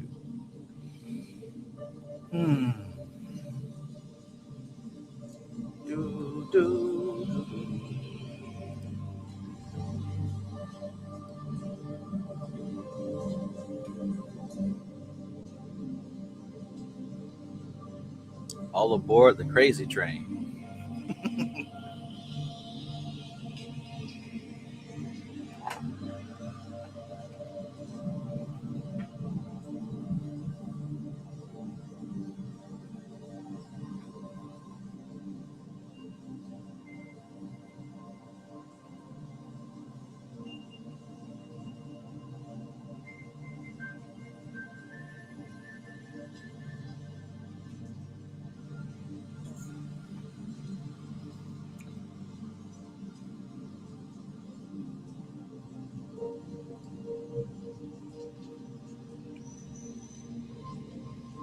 All right.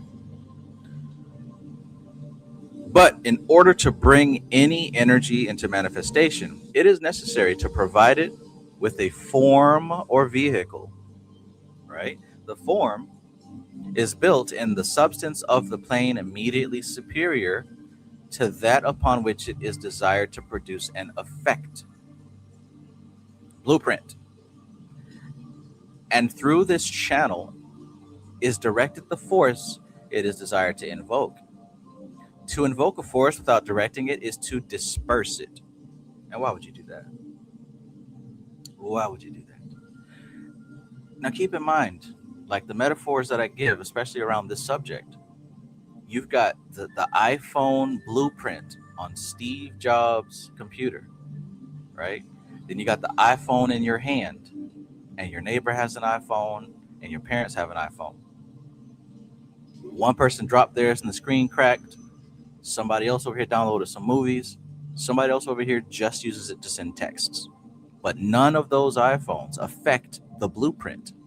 Yet the blueprint is the seed for all of the other ones. So one realm is subjective. That's the blueprint. One realm is objective. That's the iPhone in hand. Let me read this again. But in order to bring any energy into manifestation, it is necessary to provide it with a form or a vehicle. Check this out. The form is built in the substance of the plane immediately superior to that upon which it is desired to produce an effect. So you thought that if you got a little Funko Pop figure, right, that's the vehicle for your spirit. Oh no. Oh no. The Funko Pop figure is not the vehicle. It's useful for something, but that's not the actual vehicle. The stone statue, the stone that they carved, that's not the actual vehicle. The form is built in the substance of the plane immediately superior to that upon which it is desired to produce an effect. And through this channel is directed the force it is desired to invoke. To invoke a force without directing it is to disperse it. It is only by a knowledge and utilization of the law of limitation that power can be conserved. In order to achieve an end, you must, and I mean you must, outline that end and limit yourself to it, rejecting all that is irrelevant. Are you hearing what I'm saying here? Alchemy Gold, it's funny that you brought up that thing about the sigil and the circle, because that has actually been, information around that has been addressed this whole book read.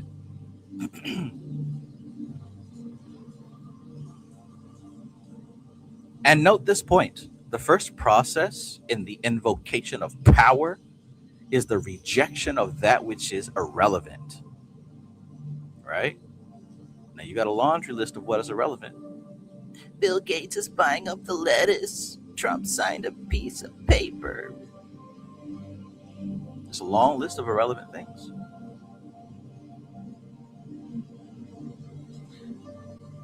This is another name for concentration. The law of limitation means the concentration of power by the rejection of the irrelevant. Diddy's son lashed out at 50 Cent.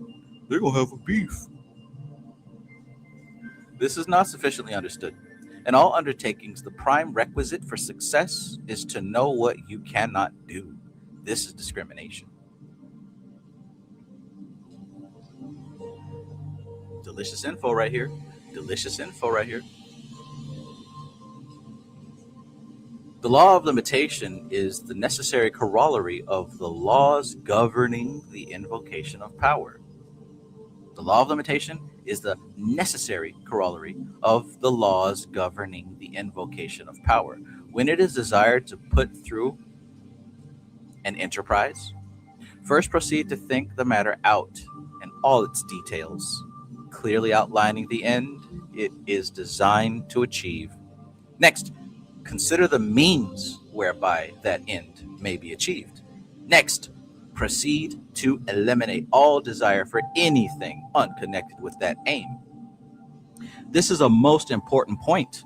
In other words, you render yourself one-pointed. Alchemy Gold, that's your answer right there.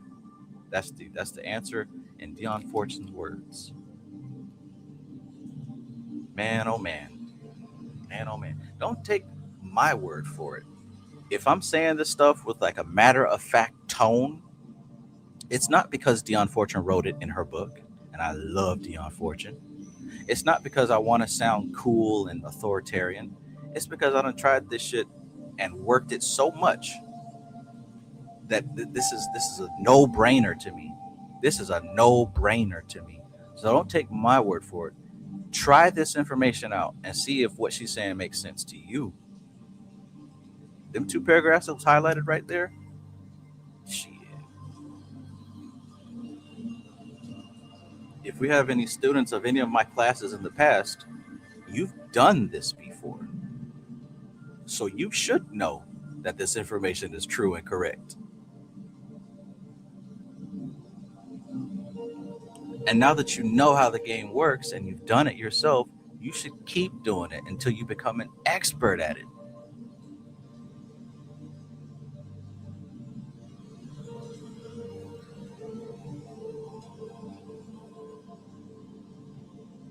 I don't spit it.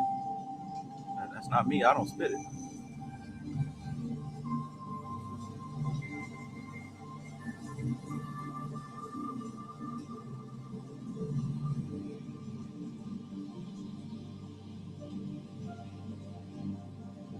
Cosmic puzzle, peace, peace, peace.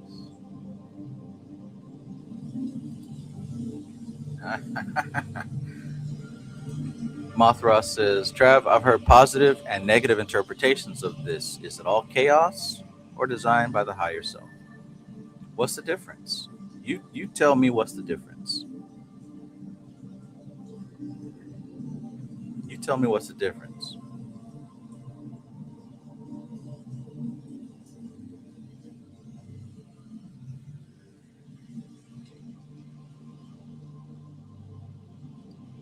TGS says, Mothra, I think that there are no answers, only choices, for it's just choosing the narrative that serves. I control the context. That's another framework that you may have heard me say, right? I control the context. Not out of ego or because I want to feel superior, but when I am met with a memory that makes me feel embarrassed or ashamed or regretful, when I feel that from a memory that I had, I stop myself and I say, well, wait a minute. That's not the story. And I tell myself the actual story. And in that moment, I remember I control the context. Oh, somebody important to me as a child said I was a failure. And I remember that and it hurts my feelings. I stop and I say, no. I'm not a failure. I don't give a fuck what that person said. They don't have no control over their lives. And that's why they feel the need to try to control mine. I know who I am. I know what I am. And I've been doing the correct thing before I took my first breath. In fact, the shit that I do is so supreme. There are very few human beings who even can comprehend what the fuck I got going on. So for someone to tell me a failure, that I'm a failure, that's irrelevant, because most opinions of me don't even deserve to enter my ears, right? You control the content. You refrain. You refrain. Absolutely, my friend. Absolutely. You get what I'm saying? You get what I'm saying? But yeah, answer that question, Mothra, and then I'll answer my part for you. It may well be that in so doing, you put aid certain legitimate human aims. And that's going to happen on this path, man. It's going to be some dreams and hopes and wishes that you got to give up. This is me talking, obviously. I'm not reading. On this path, if you haven't encountered that yet, it's going to be some dreams and hopes, dreams that you used to have that you will literally have to give up. And here's what I learned and what she just said in the previous chapter. This is not giving up on your dreams. You are sacrificing those things. You're offering them up to be transmuted. You're sublimating them, right? I no longer have rock star music, hip hop star dreams. Not because I failed, not because I gave up, but because I found something superior. And I've taken those previous dreams and hopes that I had, and I offered them up and sacrificed them upward in pursuit of self-realization. I used to have dreams of falling in love and sitting in front of the fireplace on Christmas time with matching knit sweaters, sipping hot cocoa.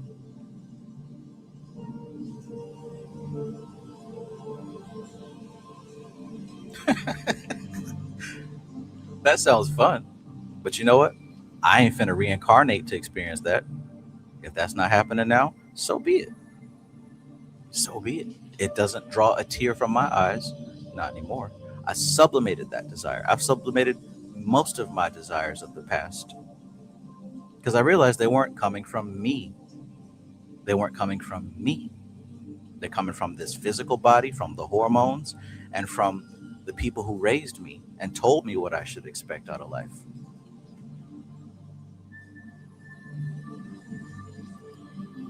Balance Touch says, like owning a Cadillac. It's not my dream no more.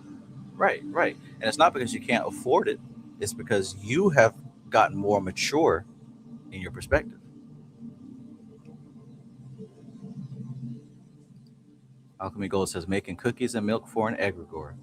Hey, we do even stranger things for an egregore. You'd be surprised.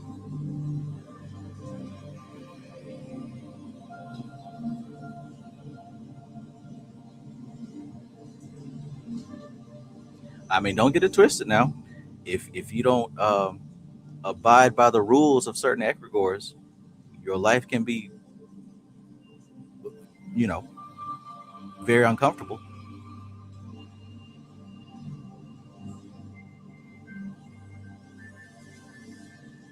The country is an egregore. Businesses are egregores. Institutions are egregores. And we sacrifice actual dollar bills to egregores, don't we? You sacrifice a large portion of your income to an egregore before the money touches your hand.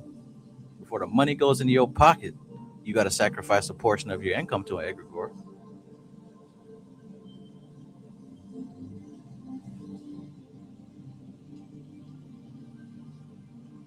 That should go to show that our human experience has always been bundled up with invisible entities. It's not a Hollywood strange thing. Like, our daily lives are wrapped in the motion of invisible entities.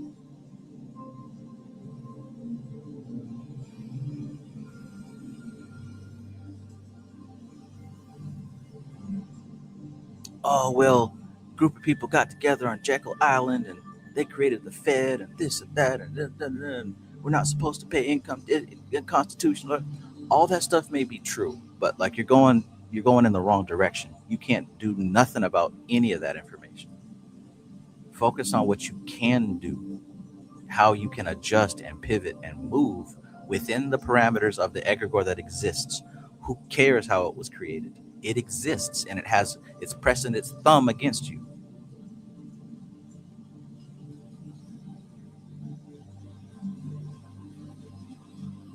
Now, if you live in a world where Bill Gates owning all the lettuce, if that is a reality, if that egregore is pressing its thumb against you, then I get it, right? But you still have to do what's useful and appropriate. That can't possibly take up all the attention in your life. What the president's doing can't possibly take up all your attention. Come on now. That sounds like an excuse for not doing what you're supposed to do. That's why I say the stuff that I say about what people are complaining about. Not because the stuff is a lie or it's not true or it doesn't matter. I make fun of that stuff because people are focusing all of their attention on that shit. And really, it's escapism. It's another form of escapism. It's that boogeyman stuff happening all over again.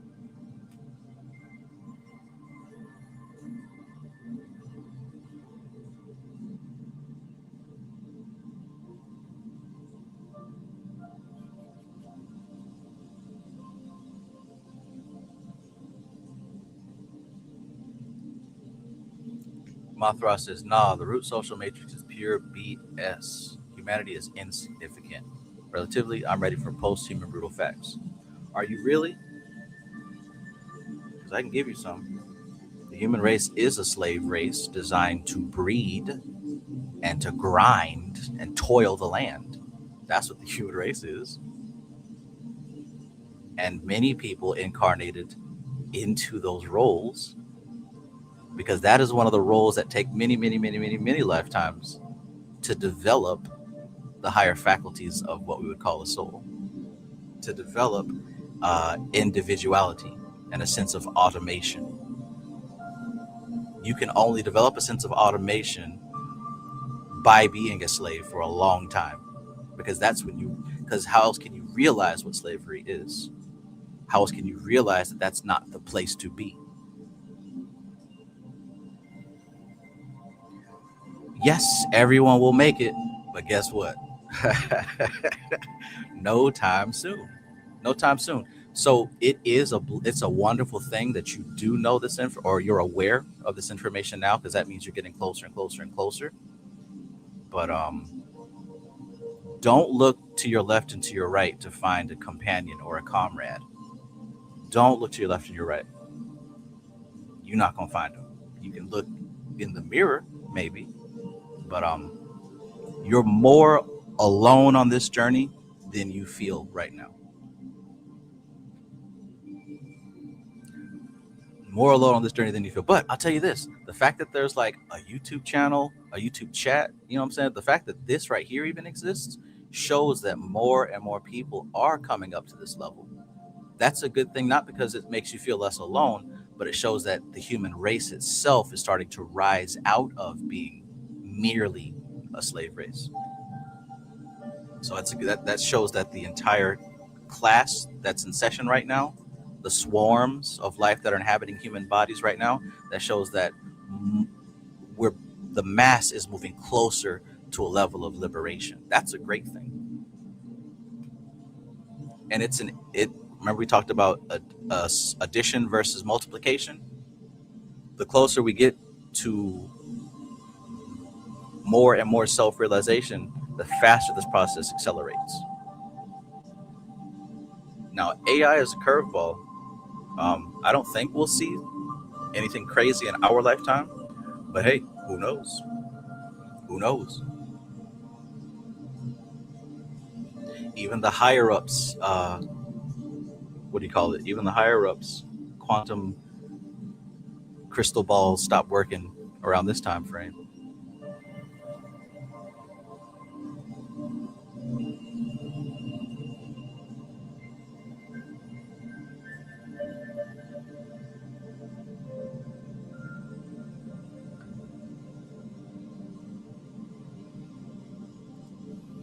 All right, I'm not in a post-human mood right now, so they're not on the top of my head as they usually would be.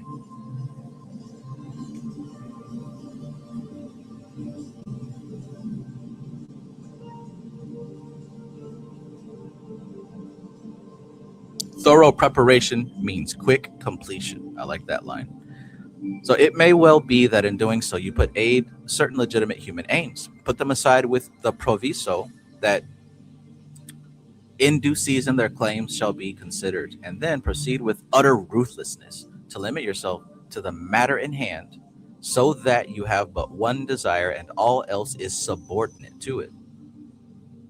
And think of nothing else, read of nothing else, dream of nothing else until the matter is finished. I tell you what, you'll hear some celebrities talk about their lives like this. Before they got big, quote unquote, they were obsessed with only their goal. That should be a sign right there. Then, having achieved this complete circumscription of desire and limitation of the content of consciousness, invoke the power for its performance, and in a flash, the thing will be done. Having achieved this complete circumscription of desire and limitation of the content of consciousness, that's when you invoke the power for its performance, and in a flash, the thing will be done. So I got a question, right? If anybody here in this chat is a member of my Goetia class, and you followed, you know what I'm saying, you watch these videos, we didn't start with summoning a demon. What did we start with? You started with this process. You had to focus with clarity on your desire for manifestation. We didn't start with summoning a spirit. There was a lot of groundwork. There was a lot of groundwork of where your focus was. And some people were like, well, Trav, you know what? When are we going to get to the demons? Or can I go ahead and invoke it? You can do what you want. But I advise you follow the steps. So what happens after all that, right? What happens after all that? Then, having achieved this complete circumscription of desire and limitation of the content of consciousness, that's when you invoke the power for its performance. In a flash, the thing will be done. Thorough preparation means quick completion. Thorough preparation means quick completion. Yeah, magic works. All of it works. Every single thing, even the stuff that sounds ridiculous, it all works. But how did you work it? Did you do preparation? Did you not? Did you give up? Did you just, you know what I'm saying? It's on you. It's not on the spirit or the magic. Keep that in mind also when you hear people complaining online. Oh, that doesn't work, or that's bullshit, or this entity isn't real. What they're really saying is, I couldn't figure it out. That's why I say when you get to a certain level, you can see very quickly just how many people are bullshitting. Anyways, in these matters, insufficient time is usually given to the preparation, and therefore the achievement is incomplete. If it is your intention to invoke spiritual potencies, you must prepare for them by the complete dedication of the content of consciousness. Let Dion Fortune tell you. You don't take my word for it.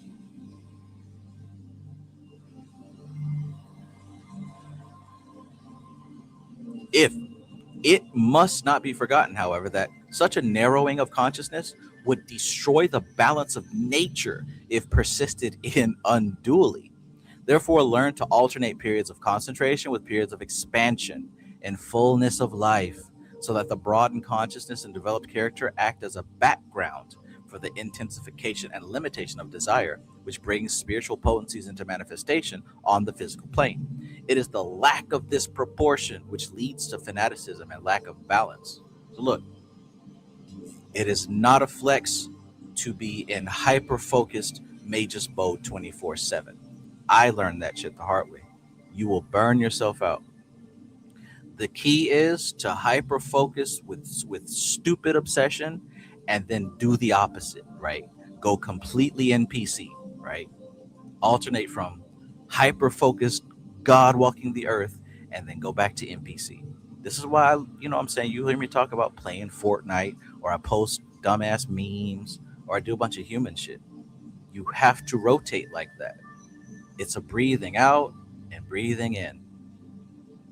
But to go hardball one way only, what you're invoking is trouble. You're invoking instability, and you're gonna learn quick. You're gonna learn real quick. That's not how you do it. You've got to inhale then exhale, man. Inhale then exhale. right?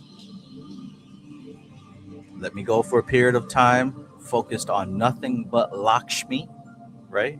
Lakshmi and her mantras and what she represents. And then you might catch me for a period of time focusing on Lakshmi's OnlyFans.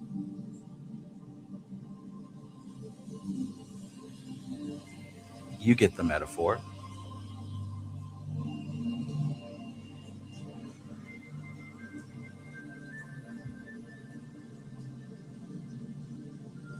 Movox says sometimes my unconscious does 85% of the prep. Absolutely. That's the purpose of having a bunch of sigils and shit in your environment. Well, that's why I do it. I have sigils and symbols all over my environment, and I allow that to kind of seep into my subconscious mind. Absolutely, my friend.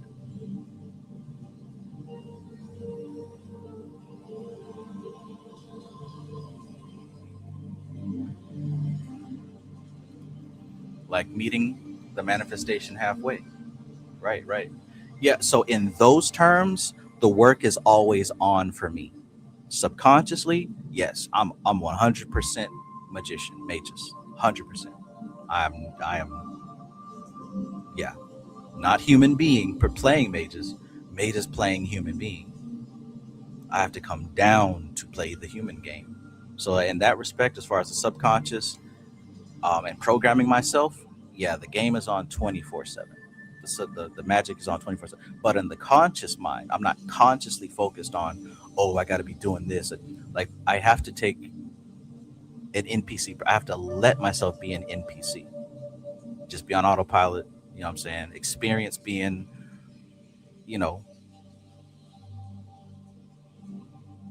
it's healthy for me. I don't know about you, but it's healthy for me. And it's all characters and outfits. It's all simulations, man. Nothing's real. There's not even a real me anyways. I'm what I need to be for the situation. We're not going to get to chapter 27 tonight, but there's at the very end of chapter 27, she says something powerful on this. Let me just jump to it right here because this is by far my favorite line in this entire book right here. Law 27. Look at what she says right here at the end of chapter 27. This shit right here changed my life. It had me stuck thinking about it for months. I remember one day I woke up and I was brushing my teeth and I was just looking in the mirror and I was like, damn, I'm not even real anymore.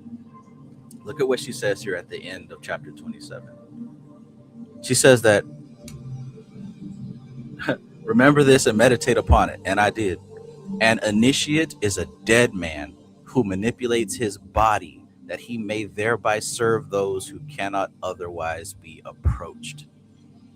I can say honestly, that line right there changed my life. That shit impacted me hard because I realized it had already happened within me. John Travis is dead. Hell, TK Travis dead. Travis Mages is a fucking character. I no longer exist, man. You might think that you're a human being that lives in an environment. To me, my human body is the environment. It's the same way that you might relate to your home in your city.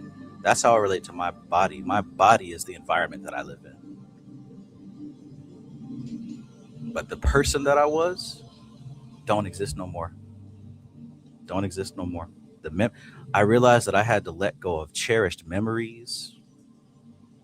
I let go of hopes and dreams, like I said. All that shit was transmuted, gone. There was stuff that I used to hold on to, man. Hold on to.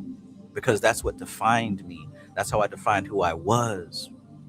Friends and family and, like I said, memories. Let all that shit go, man, because I can't take that with me where I'm going. And honestly, it wasn't real. It's like playing The Sims. You can play The Sims and have your characters go through these experiences, but once that game turns off, or say your game crashes and you got to start over, none of it mattered. The past did not matter. And so I treat this human body as an avatar walking through this game. I manipulate this body so that I may thereby, look at this last line, serve those who cannot otherwise be approached. Man, there are forces that cannot be approached unless you expand past being a human being.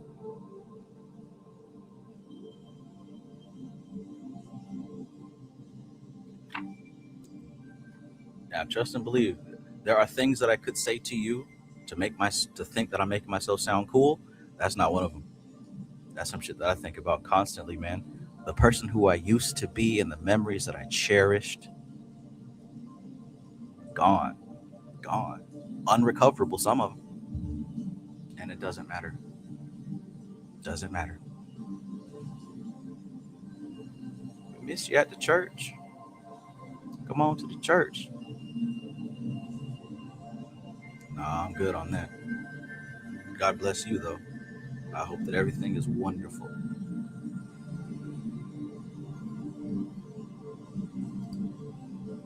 Coop TGS says, anyone who has discovered this world has discovered a corpse. Shit, man.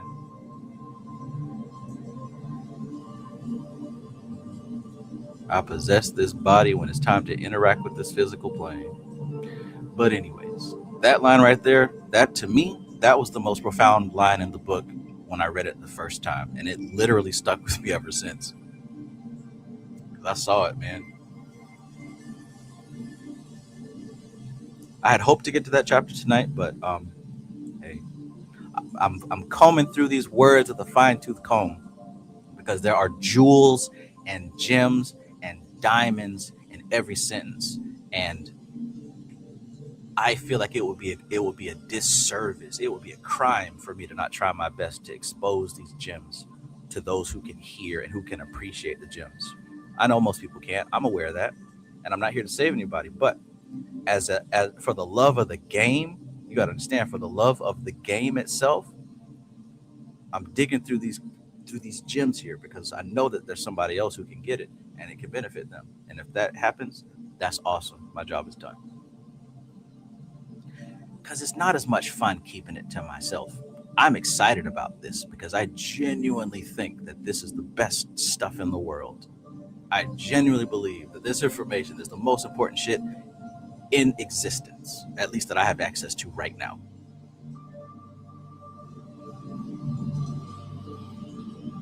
And shit, it's fucking 2:30 in the morning. I've been on this live stream for 4 hours. You're still here, so you must think something similar to that. So in that case, you know what I'm saying? We are in the right place, vibing, doing the exact thing we're supposed to be doing. And how can you not be grateful and thankful and just at peace, being in the right place? I feel like when I do these streams right here, it's almost like timeless. Like time doesn't really pass. Like I have to keep looking at the time to see, oh shit, it's been X amount of hours.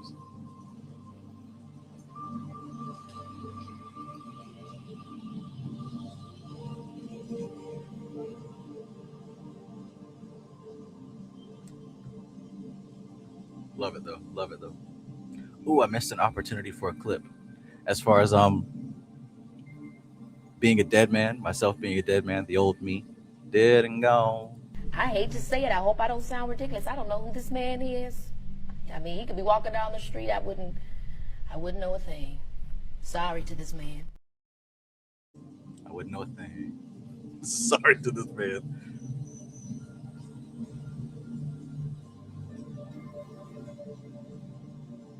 I wouldn't know a thing.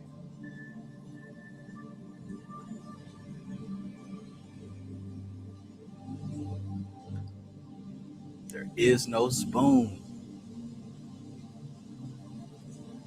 Lady Justice, peace. Mushrooms feed on death. Sheesh, man. Sheesh.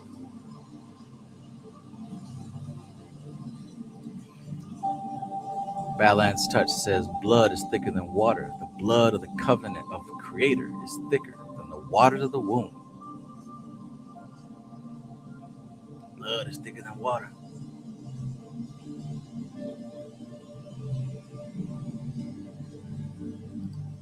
I love the game. I love the hustle. Dang, the hopeful smile on his face when he was saying that. The streets love me. He had to hit the streets to get some love. Dang, man. They ain't have to do him like that. Did not have to do him like that.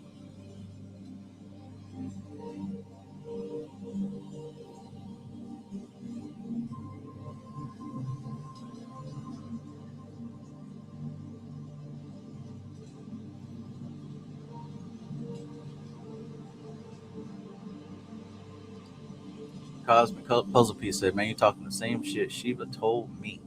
Fantastic, man. Fantastic.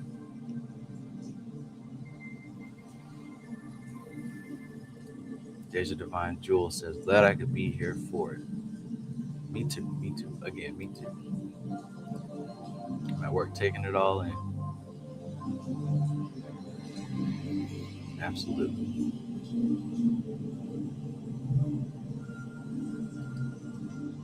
Truly beautiful. Yes, sir. Yes, sir.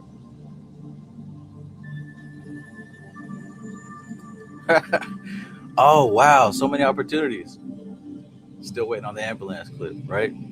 That's more of a bathroom break kind of clip.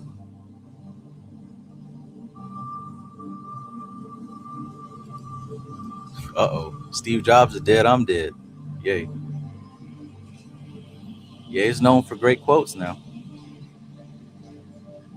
That adds a little bit to my Steve Jobs metaphor, huh?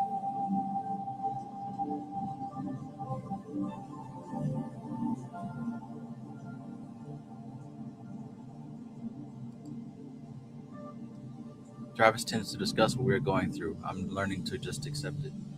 Yeah, and it's not that I'm special. Like, this shit happens when you're tapped in with spiritual folks. Like, you could have a discussion with anybody and you'll start getting answers and information to what you're dealing with right now. Like, I just expect it.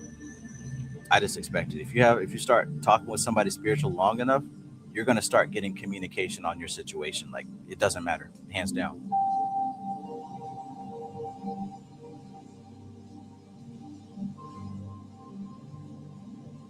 Okay, where we at? Well, sure, we might be reaching that ambulance car clip sooner than expected. Okay, so we were over here. Ambulance car. Woo!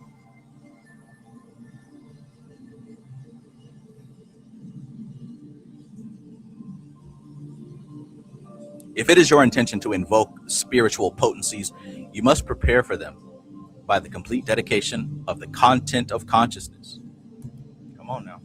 Dedicate the content of your consciousness to the clarity of your intent. And it's not the intent itself, but it's the energy wrapped around that intent. Your intent is just a sigil that represents the actual thing you're trying to connect to. It must not be forgotten, however, that such a narrowing of consciousness would destroy the balance of the nature if persisted in unduly. Therefore, learn to alternate periods of concentration with periods of expansion and fullness of life. That's key right there too.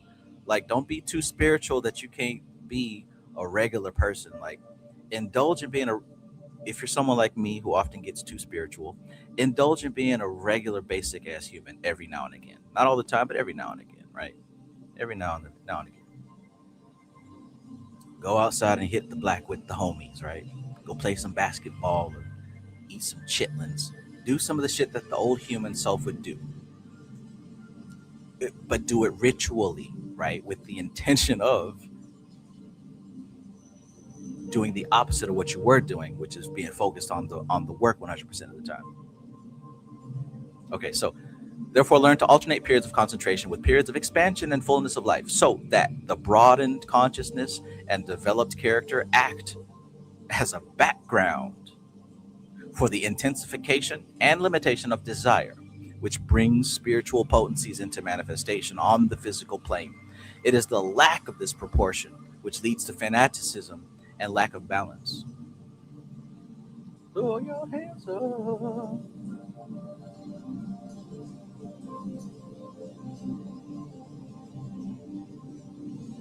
Let me read that part again, because that was key. Therefore, learn to alternate periods of concentration with periods of expansion in fullness of life. Why? So that the broadened consciousness and developed character act as a background, right? So it acts as a background for the intensification and limitation of desire, which brings spiritual potencies into manifestation on the physical plane. So that expansion and contraction from being super holy and focused mages to being, you know, NPC regular as human, that expanding and contracting back and forth, you're actually, it's again, it's like I said, you're lifting weights. Think of that as like going to the gym and exercising, bouncing back and forth like that. What you're doing is you're strengthening the ability to move and flow between those polarities. That is working out. That is doing the work. Come on now. Yeah, this is not the first time you heard this. I'm just saying a little bit differently. You heard Bobby Hemmett talking about healing himself with peach soda. You heard Brother Panic talk about life and doing mundane, regular stuff. They weren't trying to make magic sound cool for the average person. They were telling you that they are alternating between moments of being God and moments of being a human. You alternate between those two because that's like lifting weights. You lift up and then you lift down. There's two types of muscle groups, right? There's like the resistance muscles and the other ones. I'm not a gym person, so I don't know the lingo. But, you know, you lift up with your bicep and drop it down with the tricep. So that's what this is all about. All right. It is by the limitation of the content of consciousness that you achieve the concentration of power. But it is by the development and expansion of consciousness that you achieve the basis of limitation. Because limitation implies discrimination. And a limitation of consciousness is entirely different to a limited consciousness. A limited consciousness, right? We talking about some peanut gallery stuff. Limited consciousness, they don't have a valid opinion because they don't have enough experience to make a valid opinion. Look what she says. Limited consciousness implies the exclusion of experience. How can you take advice from somebody who has never had the experience? Why would you listen to the opinion of someone who has no experience in the matter? That sucks. So let's run that back. It is by the limitation of the content of consciousness, right? Limitation of what you're focused on to only your successful, you know what I'm saying, intent to your ritual. It is by the limitation of the content of consciousness that you achieve the concentration of power. So that's how you achieve concentration of power. Let me highlight this stuff, man. Somebody got to get this gem.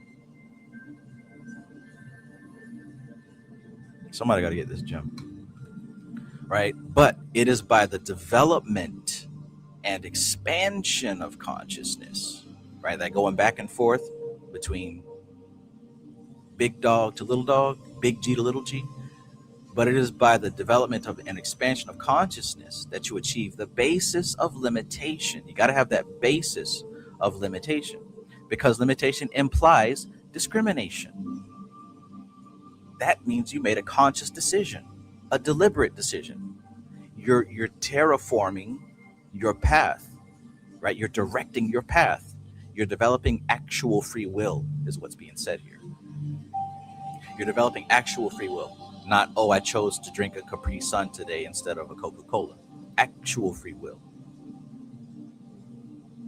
But it is by the development and expansion of consciousness that you achieve the basis of limitation, because limitation implies discrimination, and a limitation of consciousness is entirely different to a limited consciousness. So look, you're choosing to go out there and shoot some dice and run a what do you call it? A gamble on the what do y'all call that thing? A play? What do you call that thing? Parlay. Run a parlay or do whatever like regular stuff. It's not. There's a difference from somebody doing it from limited consciousness versus someone who's doing it by limitation of consciousness. That's why she's saying that. In other words, I choose to play Fortnite not because I'm just a loser stuck in my basement and I got nothing going for me except I'm really good at a video game. No, I play it so that I can have some time just being a regular human being, not focused on magic. There's a difference, right? So limitation implies discrimination, and a limitation of consciousness is entirely different to a limited consciousness. Limited consciousness implies the exclusion of experience. So doing the regular shit as an awakened person, you're doing it by choice, right? I said this is the discrimination, the free will. You're doing it by choice for a reason, not because that's all you can do. Just like when they say you're not a pacifist unless you're capable of violence. right? Don't call yourself a pacifist if you can't fight and you can't hurt somebody. That's not a pacifist. One would even call that a coward. A pacifist is someone who can do some harm, but they deliberately choose not to. That's the difference between limited consciousness and limitation of consciousness. Limitation of consciousness implies selection of experience and the focusing of attention upon the chosen subject. It is the law of limitation which is implied in the power to focus. It is by availing ourselves of resistances that we are able to obtain a purchase upon diffused manifestation. This is how you get you some skin in the game.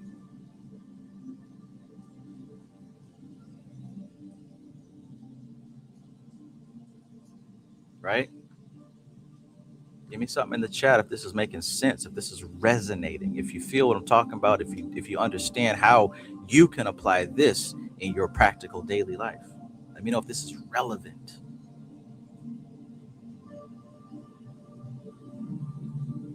The greater part of the resistance experienced by the neophyte in his attempt to practice the occult arts is the resistance of inertia. In order to set in motion that which is inert, it is necessary for the ego to obtain a purchase upon a similar resistance. Inertia is then balanced against inertia, and the kineticism of the ego avails to turn the balance. In this way, results may be achieved that the unaided will could not obtain. I'm telling you, it's more about alignment than it is about intent.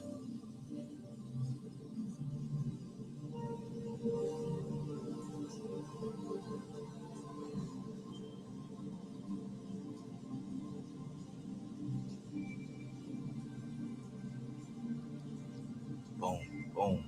We in there. The spirit has entered the building. WT says can go from 777 to 67. Trav said, I'll be who I need to be for the moment.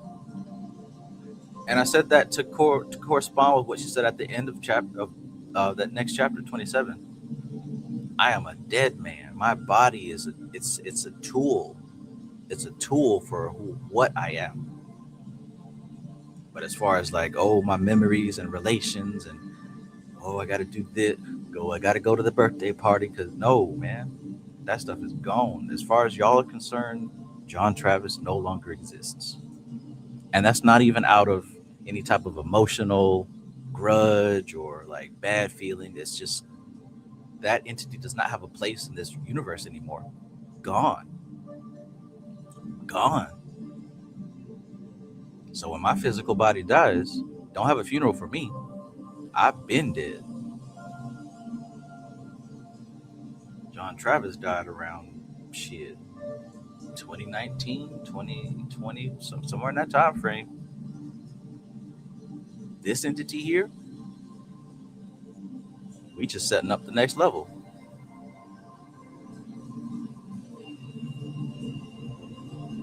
But yeah, nothing is true, everything is permitted.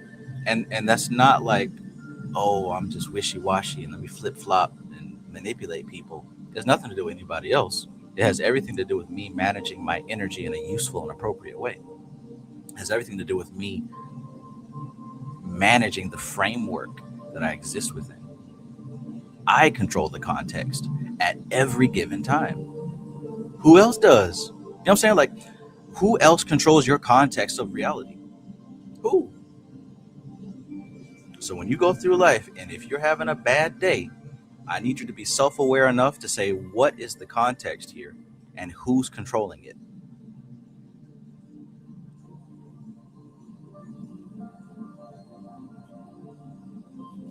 When you're having a good day, what is the context here and who is controlling it? You got to remain awake. You have to be awake at all times. But anyways.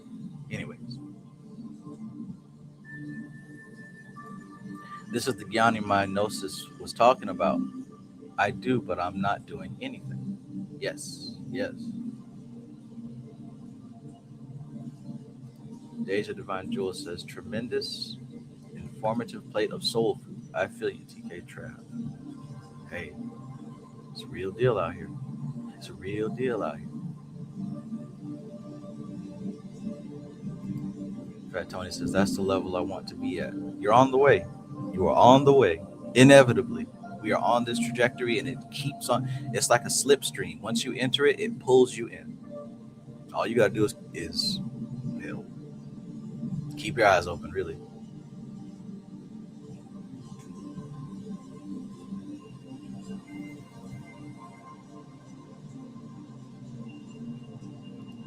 Lady Justice says, death is initiation. Yes. And that's what she talks about also in the next chapter. Like I said, I wanted to get into it, but I had a feeling that, well, let's keep it real. I started later than usual. But yeah, that's what she gets into this next chapter. Death is initiation. That's why she mentioned in the previous chapter, the natural progression is like addition, right? You progress through the battle pass of reality, one life at a time. But death is initiation. So every initiation boosts you up a couple of levels. And death is the initiation, even to the point where initiation rituals are simulated deaths, right? When you go through initiation rituals, the symbolism there is death. And it's scary, it's spooky, right? But what you're doing is you're symbolizing that the previous you has died and you have accelerated to a new level and you're reborn.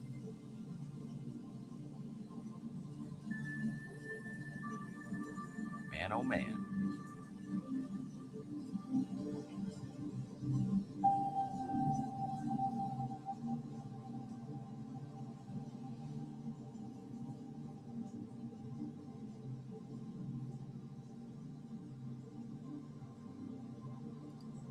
Uh-oh. Man, I'm not even gonna say anything. I'm not even gonna say anything.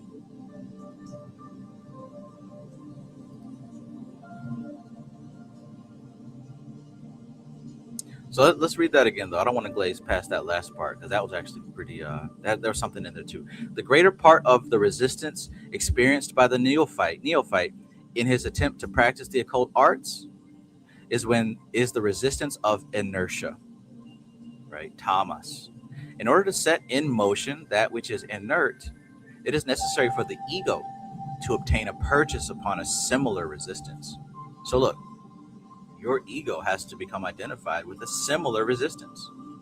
Inertia is then balanced against inertia. In other words, you got to shift the context of where you're feeling this inertia. So my physical body feeling lazy. I don't want to do anything. It's hard for me to do what I'm supposed to do. Well, yeah, and I'm focused on my physical body. So now what has to happen is I need to it's necessary for my ego to obtain a purchase upon a similar resistance. You got to shift it up into the mental plane. You have to move your mind. You have to find something to get your mind to move that body out of its position and into a new position. What's another word for this? Or another way to put this? You have to raise the bar, raise the stakes, right? So now the goal isn't simply to, oh, I have to go do this thing that I don't want to do, because you're still thinking about the feelings associated with not wanting to do it. You got to raise the bar to a different value, right? Maybe your desire is to get some money, right? So instead of thinking, oh, I got to get up and do this thing, you think, okay, now I'm making the necessary move to get that thing that I want. Like, do you see what I'm trying to say here? You shift your mind. Instead of looking down at the immediate, you look up. The whole saying, as far as you shoot for the moon, and even if you miss, you still hit the stars. You have to aim higher, basically. You have to aim higher on another plane, basically. In order to set in motion that which is inert, it is necessary for the ego to obtain a purchase upon a similar resistance. Inertia is then balanced against inertia. In other words, something has to move now. It can't be two inertias. Something will be forced in motion. I'll make an even more practical example. Let's say if there's something that I'm supposed to do and I don't feel like doing it. One of the ways that I get myself out of that is I go find something else that I don't want to do. And now I'm forced to choose between the two. So what that means is one of those things is going to get done. So instead of wasting time, I actually get something done. So there's one thing that I have to do and don't want to do. I find something else that I've been avoiding, and I put them two in the same area, and I have to choose one. So I choose one, and in that way I do get something done. And if I keep that momentum, now I can reach back and get that other thing done. So inertia is then balanced against inertia, and the kineticism of the ego avails to turn the balance. In this way, results may be achieved that the unaided will could not obtain. So you have to trick yourself. Now that's one of the first powers, siddhis, tricks that you gain at the neophyte level. And that's mind control. You learn to control your own mind. Lance Touch says, use your pains to fuel your manifestation. Boom. And that's also sublimation, because you're transmuting that inertia into kinetic motion.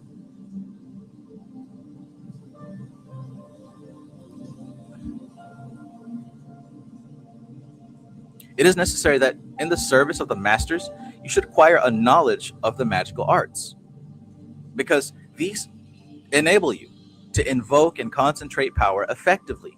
It is the use of these arts for evil ends which is forbidden, but the use of them under the law is an economy of energy. Remember then that in all undertaking, limitation is the secret of power. Remember then that in all undertakings, limitation is the secret of power. This does not imply, however, that you should always seek to achieve small things. Always correlate your effort with the cosmos itself. Remember when I said it's about alignment, not willpower? Alignment. Look, always correlate your effort with the cosmos itself and see your work in relation to the whole, but rigidly circumscribe the section of that cosmic whole which you take into your hands. This is where lofty thinking and delusions of grandeur can now be weaponized for your growth, right? Thinking that you're high and mighty, big time, big shot, oh, I'm God of my reality, not because it sounds cool, but because you're learning to identify with forces of nature and not an animal body. It's useful to do so. It doesn't matter what anybody else thinks about that. I couldn't give two squirts of piss what anyone else thinks about how I manage my inner reality. You should feel the same. Oh, that's egotistical. Oh, that's not truly spiritual. Well, listen, I'm not counting on the fact that you even understand the words coming out of your mouth. So those opinions are irrelevant to me. I seen what y'all post online. I'm not talking about you guys in the chat. I'm saying when I think about the peanut gallery and what they have to say about these concepts, I think to myself, I see what y'all be posting online. Y'all need to understand what y'all talking about. So don't worry about what these folks got to say about your path. Fuck them. Always correlate your effort with the cosmos itself, right? I don't care how egotistical that sounds. Do it from a true place, right? And see, this is another reason why the self has to die, because this ain't coming from the self perspective. This is coming from that spark within, the part that has never even incarnated on earth. You got to move from that spark. Always correlate your effort with the cosmos itself and see your work in relation to the whole, but rigidly circumscribe the section of that cosmic whole which you take into your hands. To weigh yourself in the scale against that which is greater than yourself is to be outweighed by the inertia of the mass, right?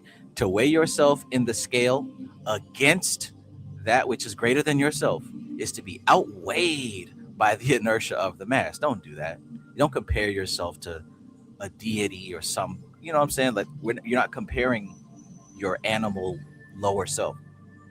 But to circumscribe a section of the mass and separate it from the whole is to enable yourself to achieve piecemeal that which you cannot achieve in bulk.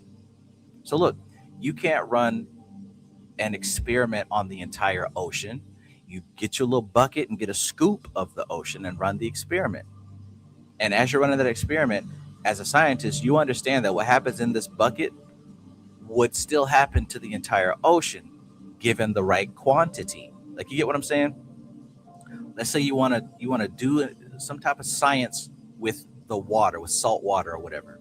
You don't just do it to the ocean. You can't. You scoop out a portion and you do your experiment on that scoop.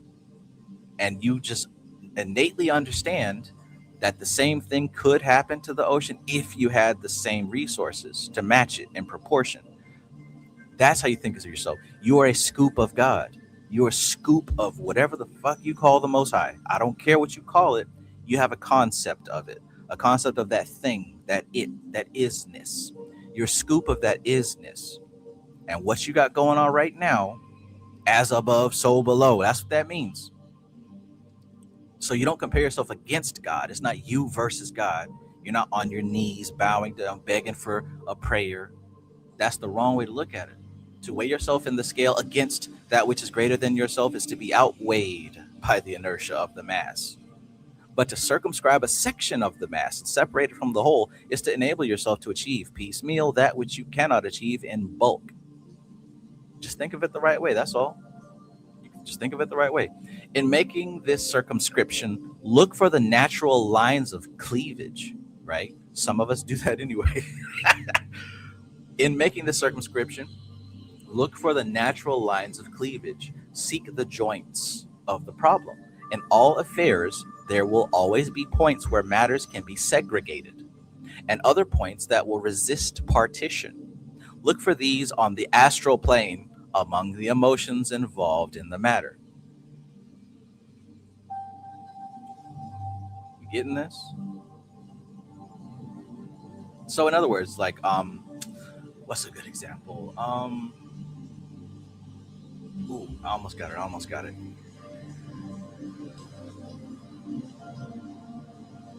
I can't think of a specific one, but there's like boxes of, like, say, boxes of snacks, or like, there's maybe cat litter, right? This is a bad example, but you'll get what I'm saying. You'll have like a cardboard box and you got to open it to get to the stuff, but it's designed in such a way that you can like close it back up, right? So they got these little puncture lines on it. And you can push the puncture lines in and open it in a certain way, and then you can pour it all out and then close it back up and come back to it later. You could do that, but then I've seen those strange people who ignore those puncture lines and rip into the box, right? They rip into it with force. There's a difference there. So look at what she says here. In making this circumscription and taking the scoop out of the ocean, look for the natural lines of cleavage. Seek the joints of the problem. In all affairs, there will always be points where matters can be segregated, and other points that will resist partition. Look for these on the astral plane among the emotions involved in the matter. So in other words, when it comes to this identifying the scoops of God, which you are, there are lines that you can make a clean cut, a clean, precise cut. And then there's a way to just rip into it and get an uneven, I could still open the cat litter box like a maniac. It won't be pretty though. It won't close nice and neat. If I knock it over, it's probably going to spill because I ripped it in a weird way. But if you go ahead and cut it along the cut lines that were suggested to you,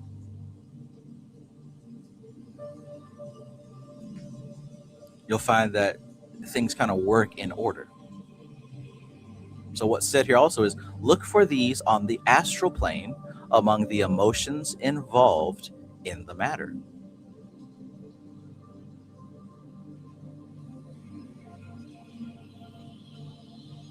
So think about these feelings that you have. In this particular situation, we're talking about comparing you and God, not against each other, but with each other. How do you feel about that? Are there insecurities? Is there pride? What comes up in the emotional realm? There you'll start to see some of the natural lines that you can cut into the box without ruining it pretty much. In other words, look at the patterns that already exist. Look at the archetypes that already exist and get in where you fit in. Get in where you fit. There's really no need to create a new God or a new entity, right? Oh, I'm gonna create a new entity and I'm gonna become that. You can do that, but you don't have to. There are enough entities that exist already. I have many books full of them. There are entities that exist already. You could just, I don't know, choose one of those cleanly cut lines and utilize that as the archetype, right? So now you can say, oh, I am an incarnation of Vishnu. I am an incarnation of Lucifer, right? I am an incarnation of Hermes or whatever. Those are the clean cut lines in the box. I mean, yeah, you can make up your own stuff for sure, but you got a lot of work to do.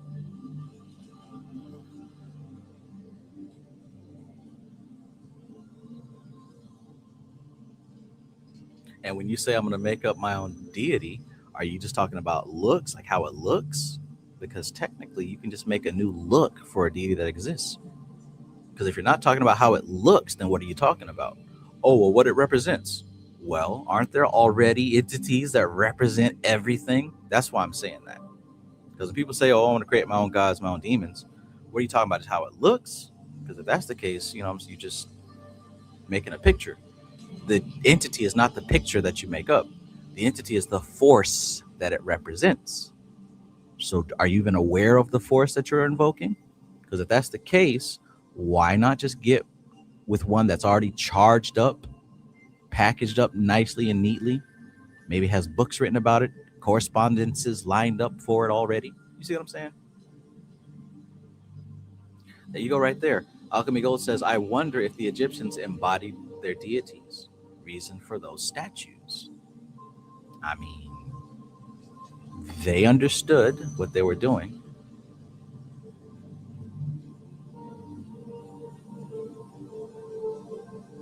It's very likely that they achieved singularity and they all got the fuck up out of here.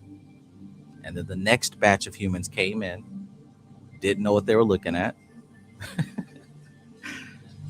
and lived as wild cave people until they started to have the mental faculties to understand what they were looking at. The process repeats, right? When you talk about Atlantis and Lemuria and all these ancient places, like they started from the bottom and worked their way up, and then they got the fuck on. Then the next batch of humans came through, and like we all may look like humans, but we are not humans. Human is a vehicle. It's a vehicle. Everything here is a vehicle.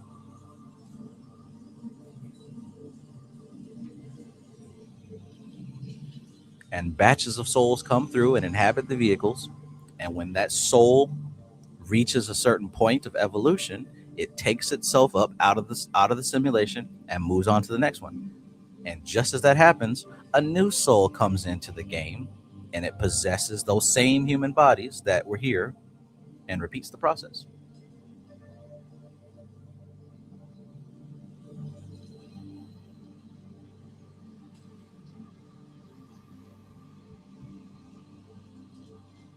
And repeats the process.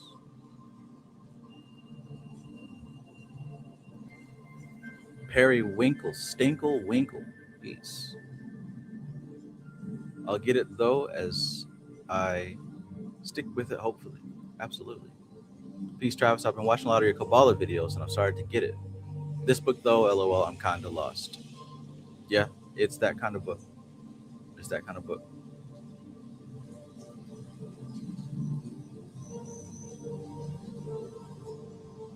Alchemy Gold says some tried to jump ahead by eating the mummies.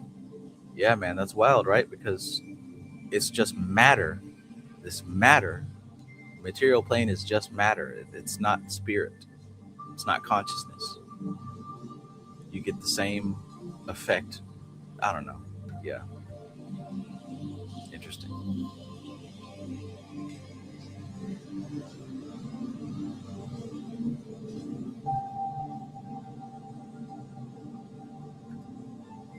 Lady Justice says ancient Egypt, infinite. Every angle degree has a meaning. And that is the sign of a highly advanced civilization. What is a highly advanced civilization? A highly advanced civilization is a civilization who has come to, they're rapidly approaching a singularity. And it is possible for us. It's just going to take a long time. Or it might take some technology to assist us. Maybe that's what makes this particular generation different, is that we have, maybe the technology will help us get there.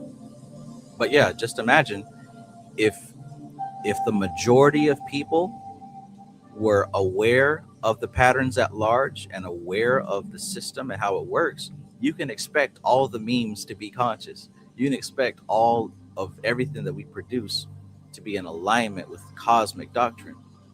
You could expect that, because the collective unconscious is reaching a point of liberation. That's the goal. That's the eventual goal. Right now, the collective unconscious is still very much an angsty teenager for this batch, for our current batch of humans. We're not the first or the last.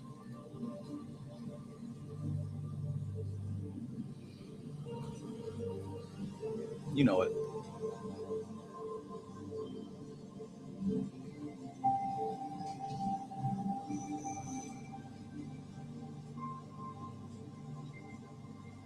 Matthew Watson says, peace, bro. Sounds like the stuff Oracle is breaking down in the Matrix.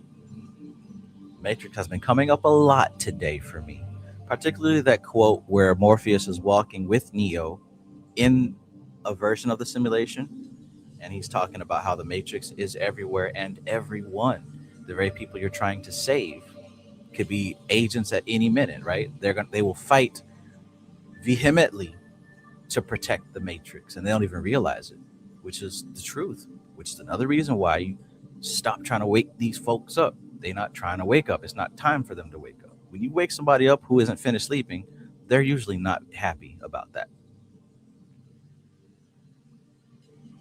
I heard a story today from my friend was telling me, here's a perfect example of that, right? And you guys know that quote. He's like, if they're not one of us, they are one of them. And people misuse that scene and think it's about them and their stupid ass political ideology or their social ideology. If you're not one of us, you're one of them. But like, no, that scene, you're not the hero. You are still one of the people in the program, right? This is talking about something far greater than that.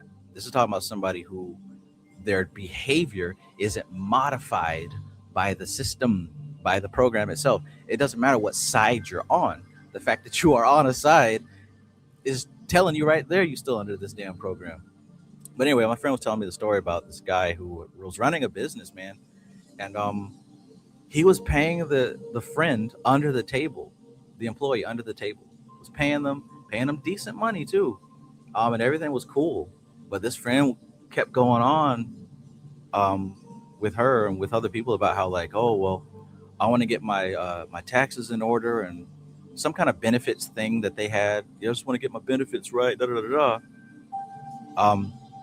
Long story short, the person like pretty much told on the employer and got them into a bunch of legal trouble.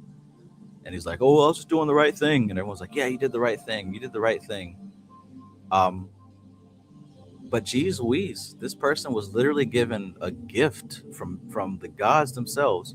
And not only did he reject that gift, he cursed the gift giver, right? He cursed the gift giver.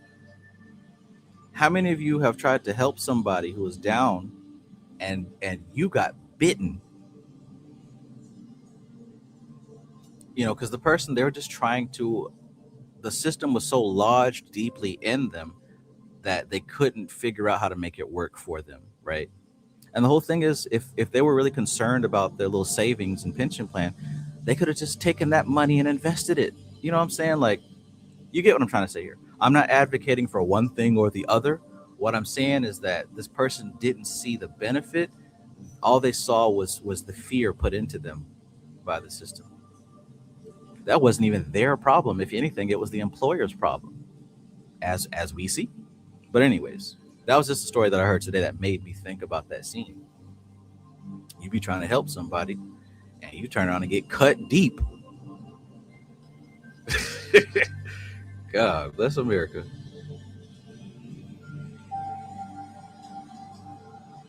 Like I said, I don't agree or disagree with anything I just said.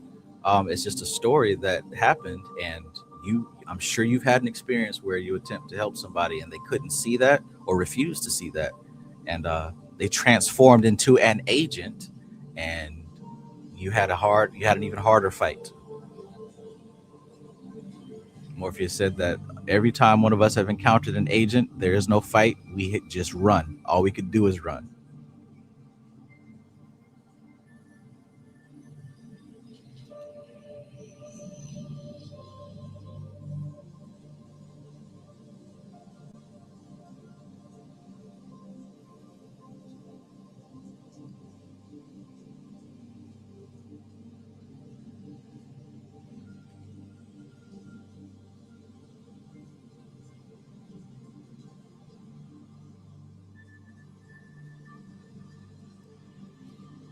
This is a funny world, man. It's a funny world. Like the more you learn about our psyche and the social makeup of a human being, especially in the Western world and America and European countries, we're funny people, man. Especially Americans. Especially Americans. We are literally children, immature children in grown-up bodies doing grown-up things. It is wild out here, man. This is I don't understand how this shit is holding together. But there's a higher force at play.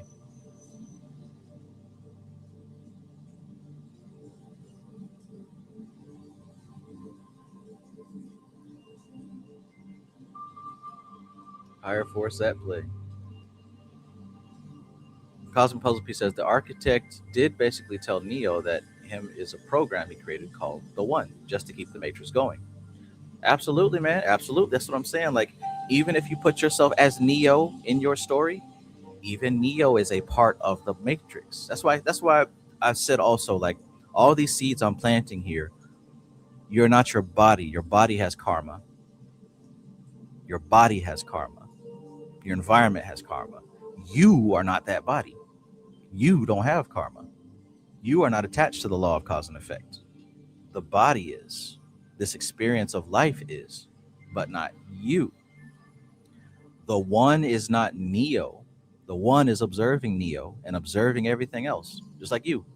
You're not your body. You're observing your life. You are not real. I'm not real. But I've been told you that. I just accepted it.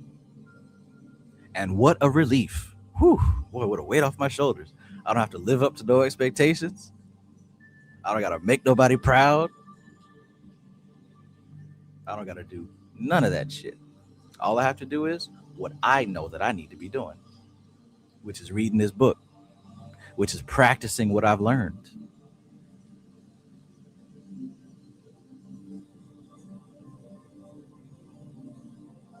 Man, I got to protect my reputation, man.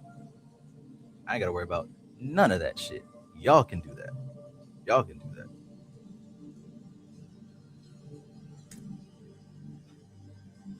I got to perform so that these people won't reject me from their tribe. Fuck that. I reject myself from the tribe. Anyways. Adult bodies with complex traumas. Absolutely. But like I said, we're still in that angsty teenager phase of our collective evolution. It's to be expected.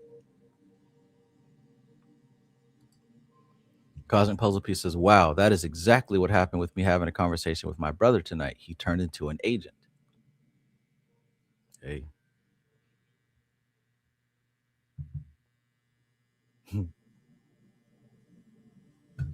Movac says, and the complex traumas keeping people in their limbic brain. Limbic brain.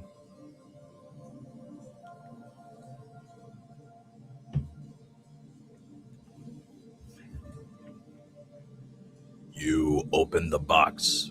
We came. Angels to some, demons to others. Hellraiser's so cool.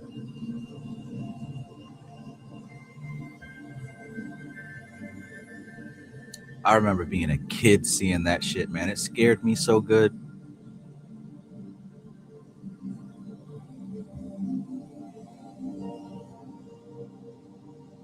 There's demons in the walls.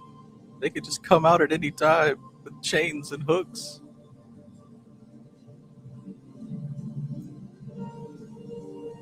We'll tear your soul apart.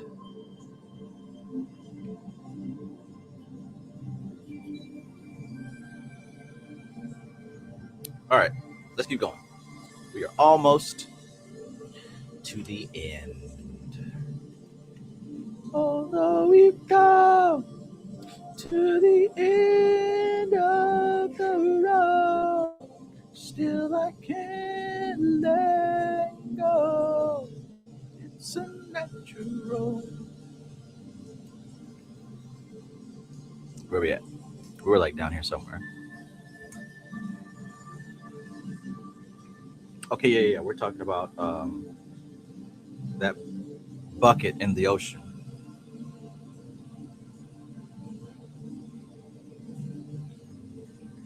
The scheme as a whole may be envisaged as one on the mental plane, but upon the astral plane, the lines of cleavage may be seen. The object of immediate desire may be distinguished from the object of remote desire. The object which is desired by one aspect of a complex nature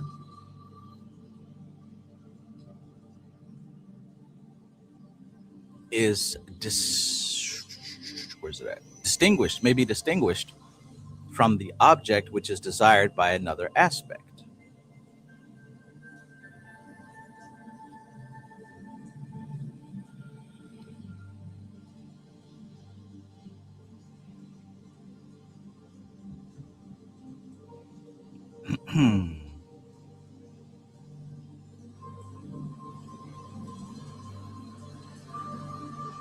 The scheme as a whole may be envisaged as one on the mental plane, but upon the astral plane, the lines of cleavage may be seen.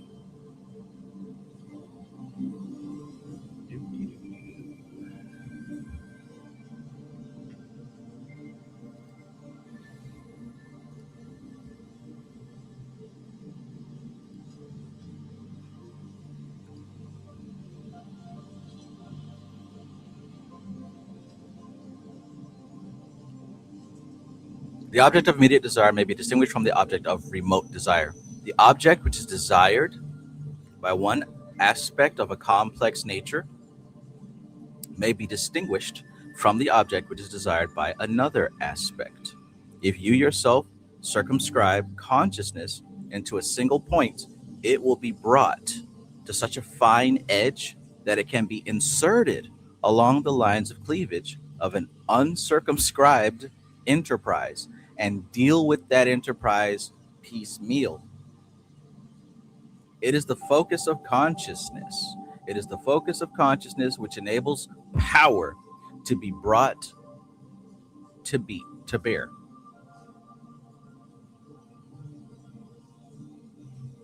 And work to be accomplished with that power. But it is the extension of consciousness that provides the necessary base upon which that force obtains a purchase. The concentration at the apex must be supplemented by breadth at the base. There's the pyramid. This is a point which is often forgotten. Right? So the base of the pyramid is what supports the pinnacle, the apex, the point.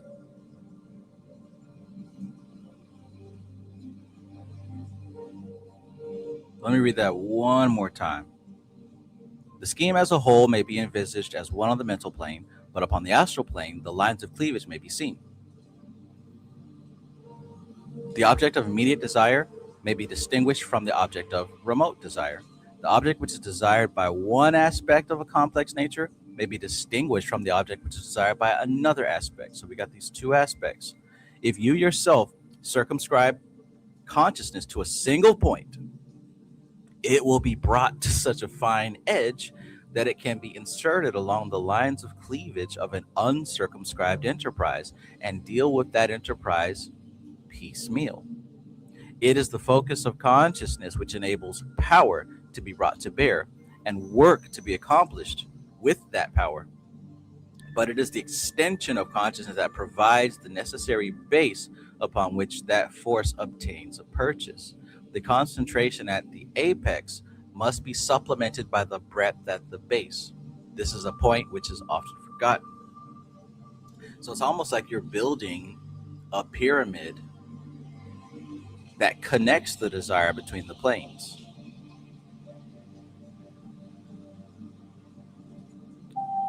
So we're talking about a higher level of desire and a lower level of desire.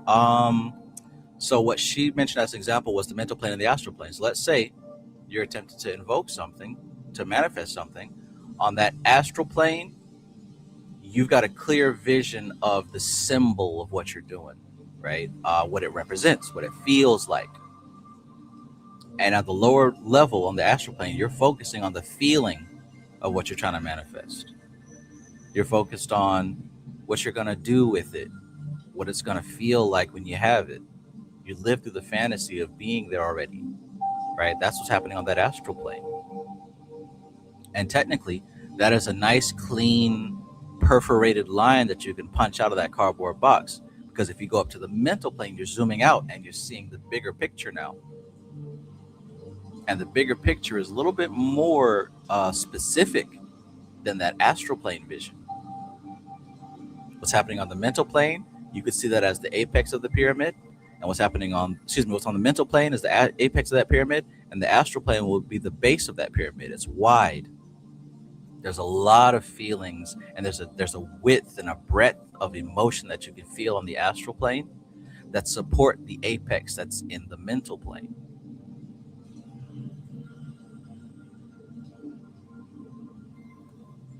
Boom, you just said it right there, or you said it previously. Rahu or Kui. There's the point, and then there's the perimeter. Yeah. So really, it would be more than just a pyramid. It's like a cone. It's like an upside down cone. An area of desire on the emotional plane, and a focal point of clarity on the mental plane.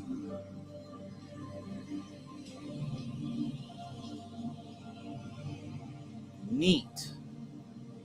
Yeah, that's exactly it. Thanks, Lady Justice.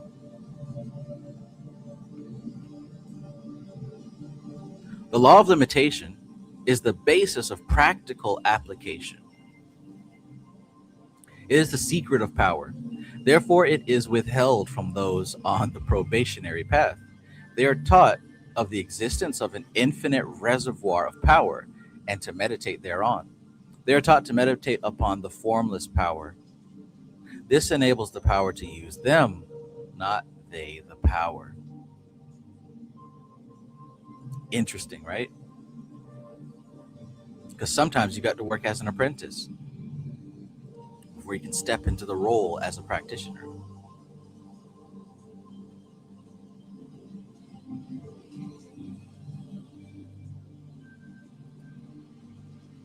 But when the knowledge is acquired of the method of channel building through the lower planes, it is possible to direct power to any given end. When this is accomplished, power is translated from the planes of the individuality to the planes of the personality, higher self to lower self. Not within the organism, but without. Not within the organism, but without. It is therefore necessary to have the knowledge of the method of making forms, as above, so below. And this is what she was talking about in that previous chapter. This is what she was talking about in that previous chapter that I said that you should highlight and focus on.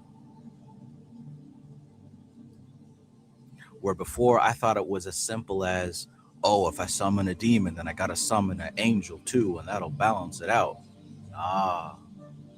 That's not what it was saying. That's not what it was saying. She further emphasizes it by what's happening here. Infinite reservoir of power. Meditate on that formless power. Why? Because that enables the power to use them, not them use the power. That's going to teach you a certain type of lesson being used by a higher power. It's a certain type of lesson that you can't get otherwise. Certainly not through using higher power. When I was in the Navy, And I had this supervisor above me, this petty officer, who was a complete dickhead. I learned a valuable lesson. Someone told me that you learn how to be a great manager by having a terrible manager. And even as a young knucklehead, I understood that. Having a horrible manager teaches you how to be a good manager because you have firsthand experience of what not to do and how it feels.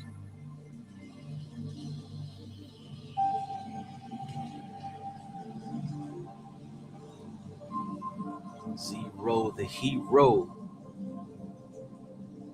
Zero the hero. Can't get this at Walmart. Facts. Can't get this at the Dollar Tree. You can't get this at Kentucky Fried Chicken.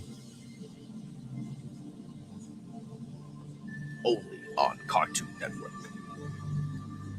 The cob is in the coop, not the coop in the cobs.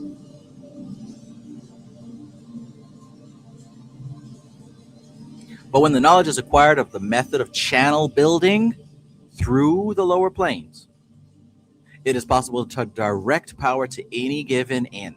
When this is accomplished, power is translated from the planes. You got to build it. You got to build that ladder of the individuality to the planes of the personality, not within the organism, but without. It is therefore necessary to have the knowledge of the method of making forms, as above, so below. Building these channels, making these forms. Word on the street is Dion Fortune was exceptional at this craft.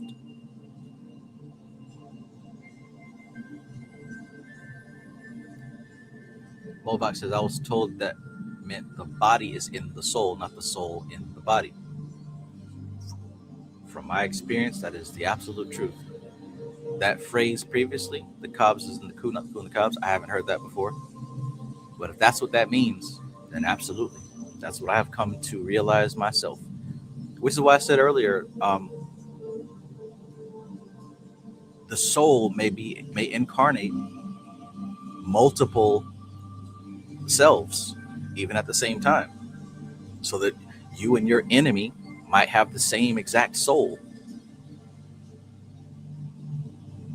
Because the individuals are manifested within the soul, like a dream, like a simulation. It's as above, so below. The same way that the traveling atom stops and becomes a solar logos and goes within itself and dreams reality within itself, right? And creates the sun and the solar system, all that other stuff. The soul goes within itself and dreams about being incarnated. It goes within itself and dreams of incarnations. For all you know, your entire life and all of the people in your life is your soul, is an incarnation of your soul. Your whole world, for all you know, could be your personal simulation. Your personal simulation. I think about this, man. I think about even like, say, The Sims or something like that. It's your world specifically, how you manage it. But there's certain fundamentals that are the same. It's just like what I said about the blueprint. On Steve Jobs' personal laptop computer, his iMac, he's got a blueprint of the iPhone. And then on the other side, there are millions of iPhones around the world. None of those iPhones change the blueprint. But if the blueprint is changed, all of the iPhones change, right? So on video games, there might be like specific area. Hell, look at Fortnite. The map is there. You can destroy everything on the map, but on the next round, the map goes back to what it was. Or anyone else playing at the exact same time is on the same map. The manifest doesn't change the blueprint.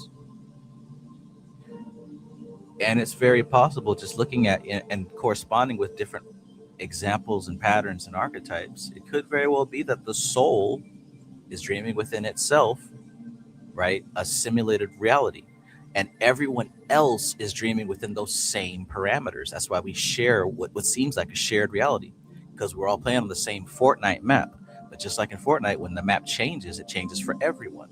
But what I do to my map doesn't change what you do to your map. We could download the same skins and the same characters, but mine is mine and yours is yours, and neither of them affect the blueprint level.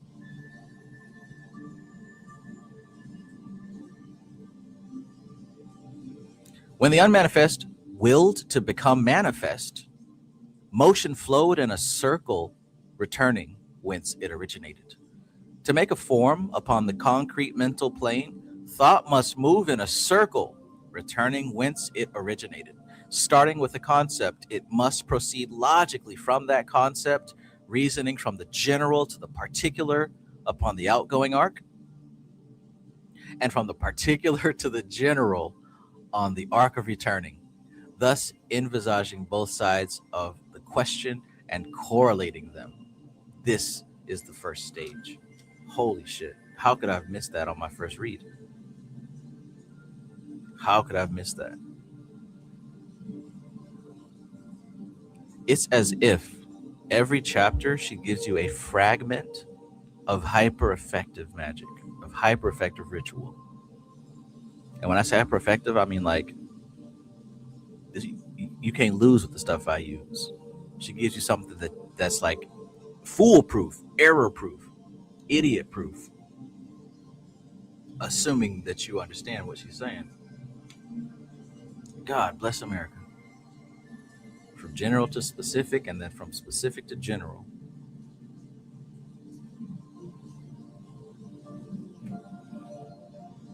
That's the second paragraph that I would highly suggest you spend some time ruminating over. Matter of fact, go ahead and ruminate on that. I'm going to play for you the clip about the ambulance car. We'll be right back. Ambulance car.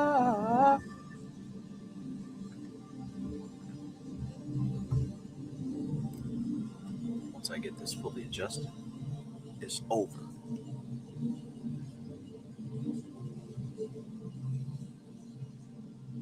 Three. Free.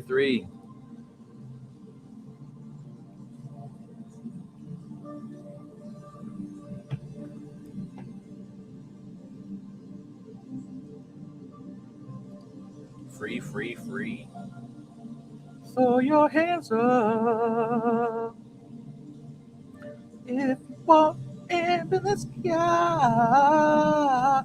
Ooh. Everybody who go in an ambulance car, throw your hands up if you go in the ambulance car. What's going on? Y'all are going to jail. Period. Everybody.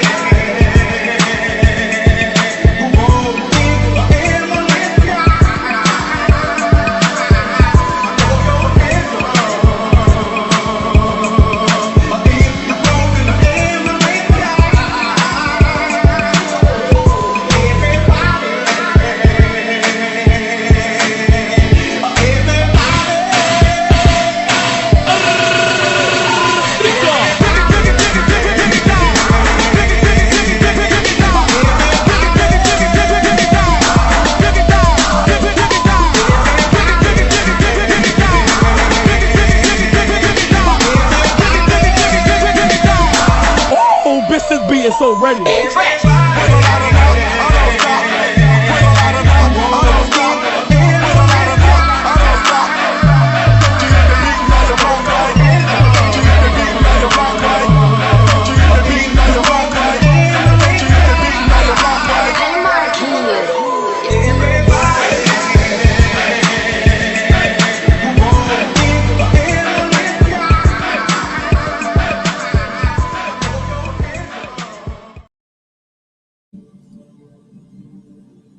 Excellent. Fantastic. Who rode in an ambulance car? That's not me. I don't spit it. That's the Holy Spirit. Automatically, systematically. All right, let's continue. So, the concept thus formed should then be transferred to the realm of feeling. This corresponds to the second ring to be formed. The concept should then be subjected to the driving force of the nature. This corresponds to the third ring. Now, the ring cosmos is the concept on the mental plane. The ring chaos is the driving force of the instincts. And the ring past not corresponds to the upper astral aspect. By meditating on these correspondences, you will learn much. You will learn much. This is your archetypal form, and within it will be built up all the actions and reactions arising in relation to the matter at hand. But this matter must always first be circumscribed by the clear definition of consciousness. The secondary action of consciousness arises with regard to the desires relating thereto. And the third aspect concerns the use of the primitive forces for the generation of power. The use of the primitive force for the generation of power will be dealt with in a future lecture. Okay. So the concept thus formed should be transferred to the realm of feeling. This corresponds to the ring to be formed. The concept should then be subjected to the driving force of nature. That corresponds to the third ring. So why don't we take a look at figure 25? I think that might be useful and appropriate. That might be useful and appropriate. Everybody roll in ambulance car. So here's figure 25.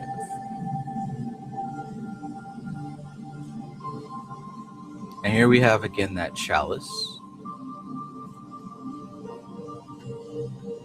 In fact, the last time we visited this page, she was telling us about that important information of as above, so below, with the individuality and the personality. So here we have the 7 planes, right? 7 planes. Up here we have the higher self, which is the individuality. Down here we have the lower self, which is the personality.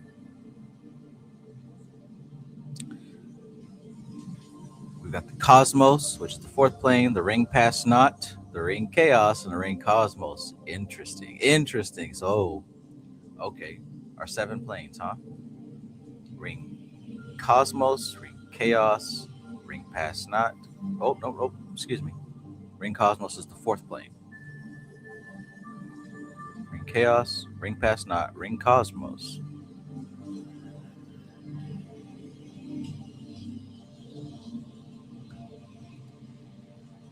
Zero says, I will go to sleep, family. And Trav, thank you for all this. Tomorrow I will finish. Love you all and much blessings every moment. Thanks for riding with us, Zero. Hope you have great dreams and a great day. Peace to you, my friend.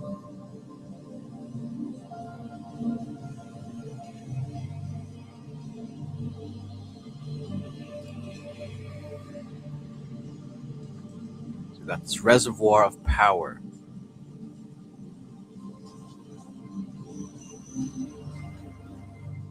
Okay, and that's what she mentioned as far as having this focus from the general down to the specific,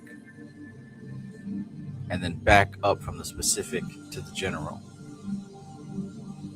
Literally creating a pathway in your thoughts, in your mind, in your realm of perception of how that energy looks. If it flows down to earth, it goes back up. A circuit. Keep that image in mind. Pulling down from your higher self, connecting it with the manifested world, and then seeing it in reverse from the complete back to the abstract. Or in other words, coming down general, becoming particular, then returning from the particular to the general. Where is it coming down through? It's coming down through these planes, from the higher self down through the plane of emotion, down through the plane of instinct, down to the physical plane. You got to walk yourself through these steps. What is it? How does it make you feel? How would you behave? Right? What's it look like, smell like, taste like?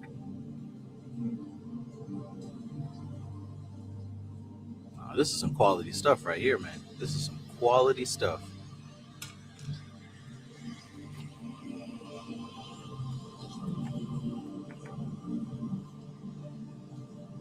I believe I can fly. I believe I can touch the sky. Think about it every night and day.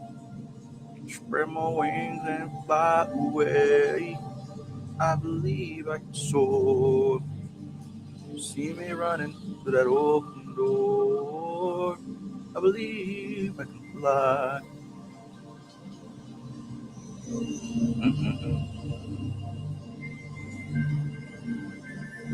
R. Kelly could have been a billionaire. Bill Cosby could have been a billionaire. Michael Jackson could have been a billionaire. Diddy was a billionaire. Kanye was a billionaire. Strange pattern there. All right, so now the ring cosmos is the concept on the mental plane. The ring chaos is the driving force of the instincts. The ring past not corresponds to the upper astral aspect. By meditating on these correspondences, you will learn much. This is your archetypal form, and within it, right, this is your archetypal form, and within it, within that archetypal form, will be built up all the actions and reactions arising in relation to the matter in hand. But this matter must always first be circumscribed by the clear definition of consciousness. The secondary action of consciousness arises with regard to the desires relating thereto.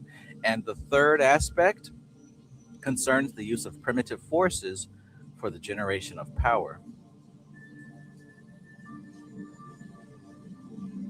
The use of the primitive force for the generation of power will be dealt with in a future lecture. Now, I personally need to come back to this after the live stream because there's something else that I didn't see. You setting up that machinery, boy. You setting up that machinery. This pen is out of ink. The cosmic aspect of the concept having thus been set up, manifestation in the world of form takes place within the circumscribed sphere. Without this circumscription, there is no manifestation.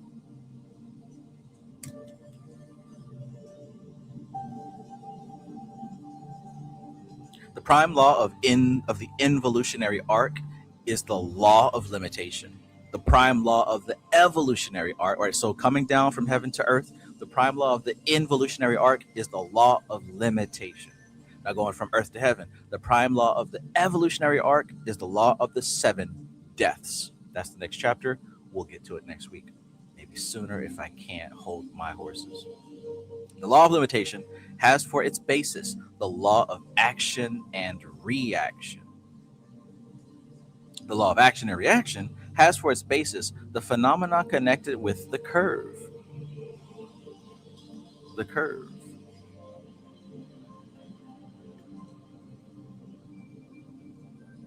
The curve sufficiently prolonged becomes a circle. A segment of a curve is an arc. The pendulum swings in an arc. The pendulum is the type of action and reaction, equal and opposite. Prolong the arc described by the pendulum, and guess what? You will form a circle. You will form a circle, of which the length of the pendulum is the radius.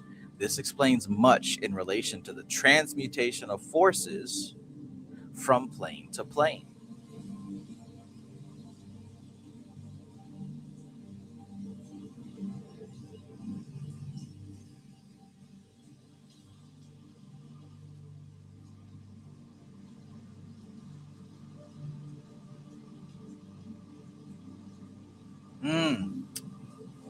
I cannot think of the name of this thing. Okay, here we go. So it's kind of like when you look up in the sky and you see Mercury retrograde, or at least when you think about it, the concept of Mercury retrograde, it's as if Mercury is moving this way and then it stops and then moves back and then it stops and goes back to where it was going. Well, it's not that it actually stopped and went back. It's making a full circle, but depending on our position, we're seeing what looks like it's kind of bouncing like a pendulum. Likewise, from a lower plane looking up, we might see that behavior that looks like a pendulum, but it's actually moving in a full circle. It's just our position is kind of weird. That is a metaphor for what's happening here. The law of action and reaction has for its basis the phenomena connected with the curve. The curve sufficiently, and this is action and reaction, right? Action and reaction, also known as karma, cause and effect, and all that good stuff. For its basis, the phenomena connected with the curve. The curve sufficiently prolonged becomes a circle. A segment of a curve is an arc. The pendulum swings in an arc. The pendulum is the type of action and reaction, equal and opposite. Prolong the arc described by the pendulum, and you will form a circle, of which the length of the pendulum is the radius. This explains much in relation to the transmutation of forces from plane to plane. Incarnation is based upon the law of limitation, karma or destiny on the law of action and reaction. And because it is only in a limited sphere that equal and opposite action and reaction can take place, force has to be manifested in form so that the fruits of its action may be returned again to the sphere whence it originated. The building of a vehicle for incarnation follows the lines already laid down. Again, we have the circumscribing, which delimits the destiny to be worked out in that incarnation. Each soul determines with what pabulum the personality shall supply it. Yes. The oversoul is the Lord of destiny to each one. It is this you invoke in all matters connected with your fate. You invoke your own higher self. You invoke your own higher self. The law of limitation is analogous to the mathematical concept concerning measurements of surfaces.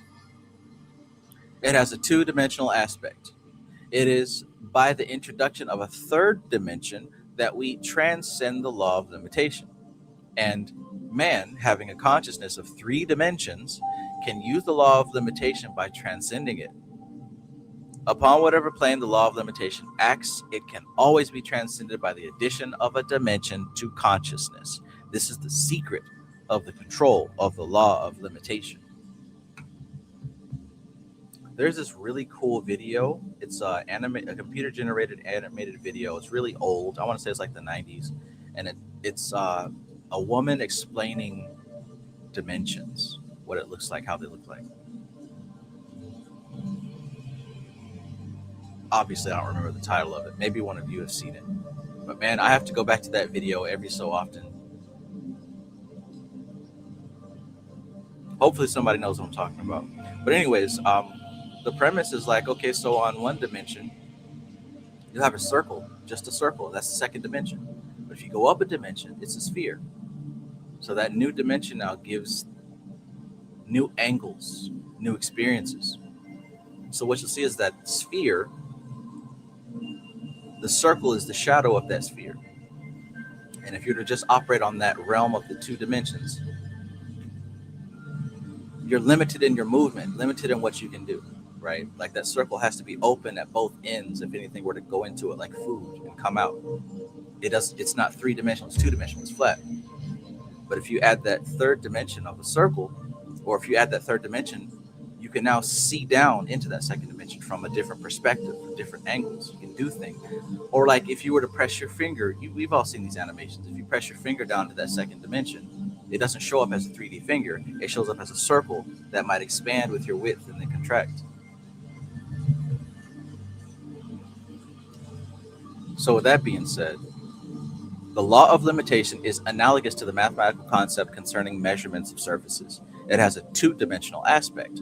It is by the introduction of a third dimension that we transcend the law of limitation. And man, having a consciousness of 3 dimensions, we have a consciousness of 3 dimensions, can use the law of limitation by transcending it.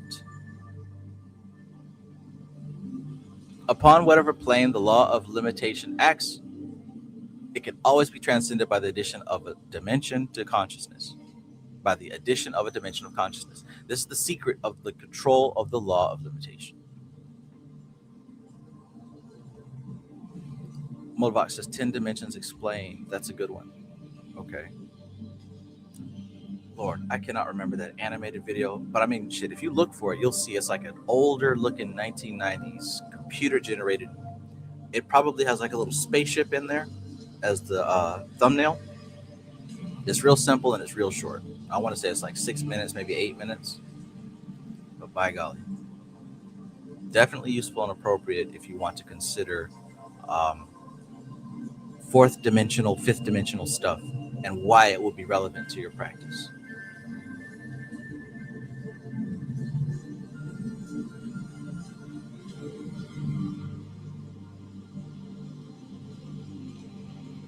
The law of limitation is the means of calculating the conditions under which an operation has to be carried out. If you do but determine these conditions, you are controlled by these conditions. But if you can raise consciousness to the plane which can perceive them as synthesis, you can perceive the abstraction which comprises them, and can then delimit that abstraction and consider it in relationship to the condition of its plane. Apart from the law of limitation, can conceive it in relation to the cosmos. It is then possible, having in conception linked that idea to the cosmos by envisaging the relation between the whole and the part. It is then possible for consciousness, bearing this cosmic idea in mind, to be redirected to the finite aspect of that idea, and then to approach it on another and superior dimension. And while utilizing the law of limitation to circumscribe the matter in hand, to transcend the limitations itself.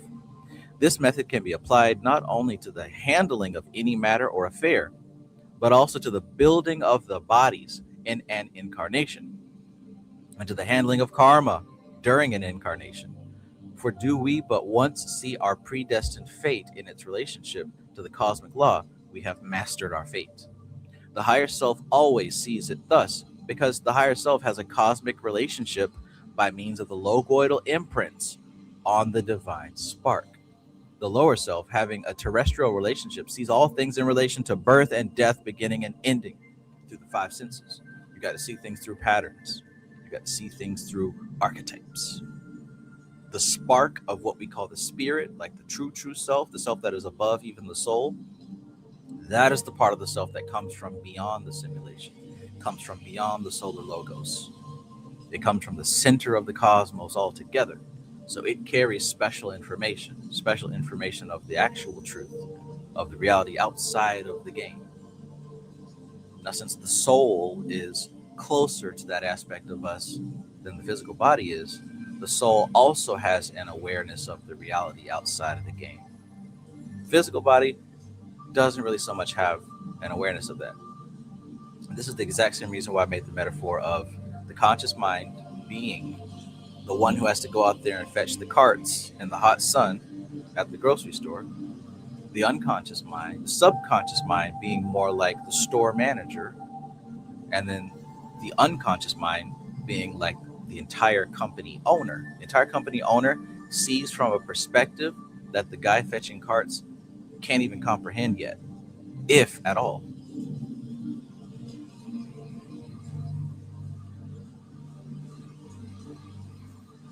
So being able to see what's happening from a higher angle, right?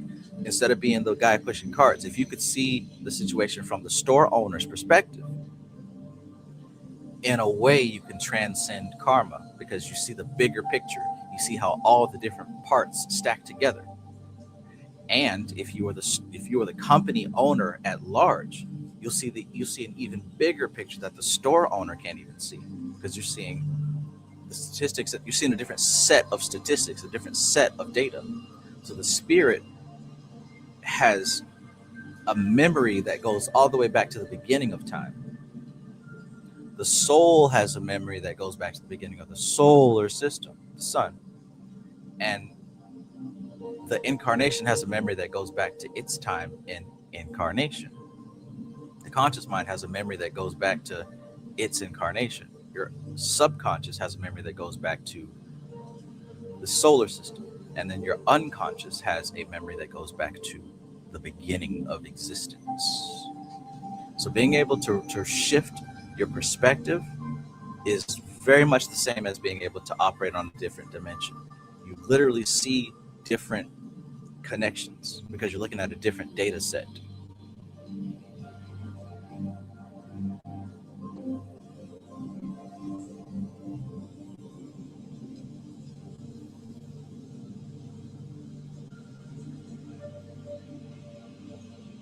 So raising dimensions, it isn't simply going from the guy who fetches carts to a cashier or even to a specialist in another department. That's not going up a dimension, because they're still on the same dimension. They're still only localized and focused on their area. Going up a dimension is going up to that store manager rank, because now you're not just dealing with the small area, you're dealing with the whole thing.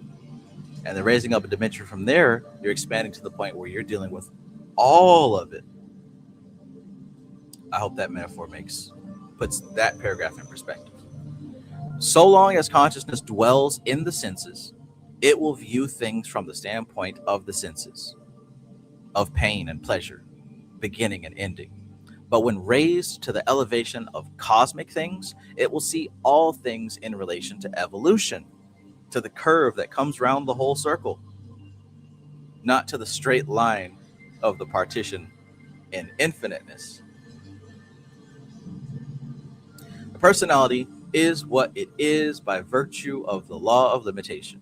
The individuality is what it is by the virtue of the law of the nature of the cosmos. The latter, from the personality to the individuality, has 7 rungs. And these rungs are the 7 deaths. For it is the law of limitation that brings to birth, but it is the law of death that brings to life. For birth is death, and death is birth. All things are born blind, which mercifully prevents them from knowing that they are dead. You do not realize that your plane is the plane of death, and that our plane is the plane of life. Those who are in matter are in the grave. They are dead and buried. Death and initiation produce the same results. Therefore, it is that all initiations contain the symbolism of death and burial. Death and burial. Always remember that upon the material plane, death and loss mean freedom and resurrection. Death and loss mean freedom and resurrection. Possessions are as the earth that is heaped upon a corpse. Learn, therefore, to look down upon your dead bodies and to galvanize them with your life, but do not make the mistake of living in them.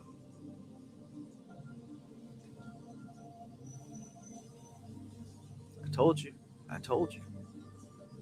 Human life is fun, but ain't nothing sweet about it. How did you get here? Nobody's supposed to be here.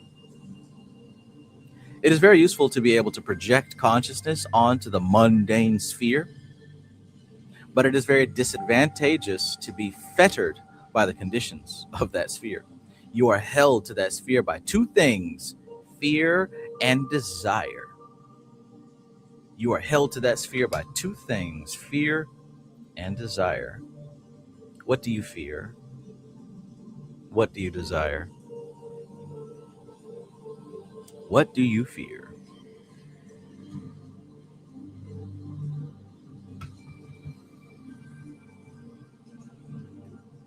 What do you desire? Initiation will enable you to live upon this plane, though still attached to brain consciousness. It is therefore that the degrees teach, firstly, the overcoming of the desire, secondly, the overcoming of fear, and thirdly, death and resurrection.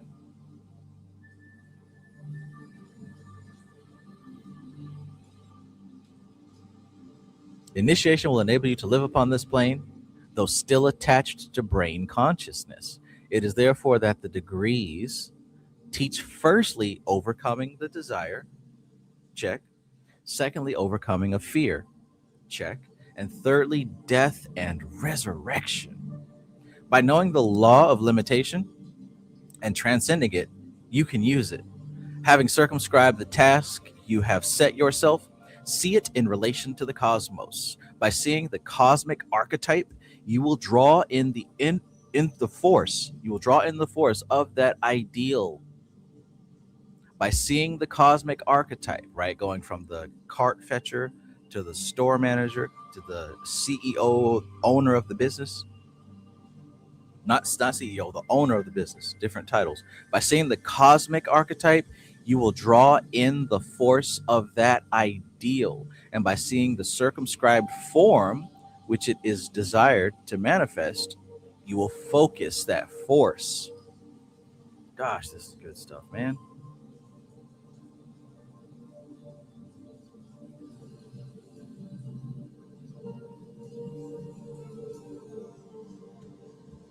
With regard to the practical application of this, when a problem presents itself for solution, gather together in meditation.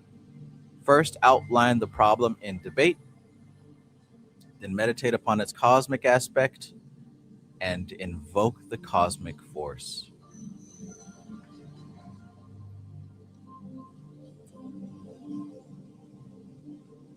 She just told you how to use this. And probably the simplest explanation of the entire book. She literally just told you what to do in 2 sentences.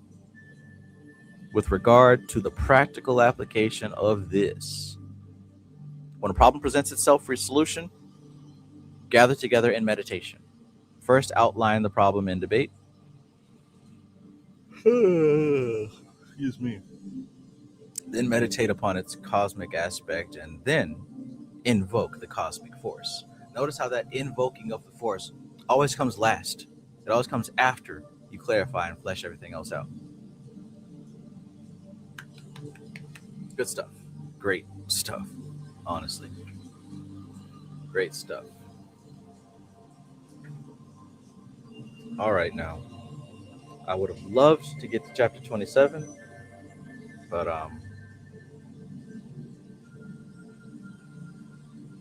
yeah, we're not going to do that tonight. Thank you all for being here. If you want, we can run through the whatchamacallit. The saga continues. Wu-Tang. Is it this one? Yes, this one. We'll run through this real quick, and then that's it. That's it. Hell yeah. Banish and then bind. Precisely. Banish then bind. PowerPoint. Let's go on ahead and do it then. Like the video if you have not hit the like button. Thank you for being here. Thank you for liking the video. We're going to run through this PowerPoint, and then we'll call it a Christmas Eve. We'll call it a Christmas Eve.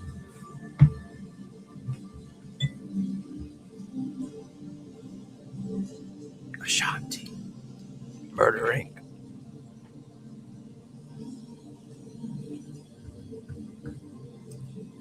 All right. The Cosmic Doctrine, Chapter 26, the law of limitation. That's what we just read. So let's go over it.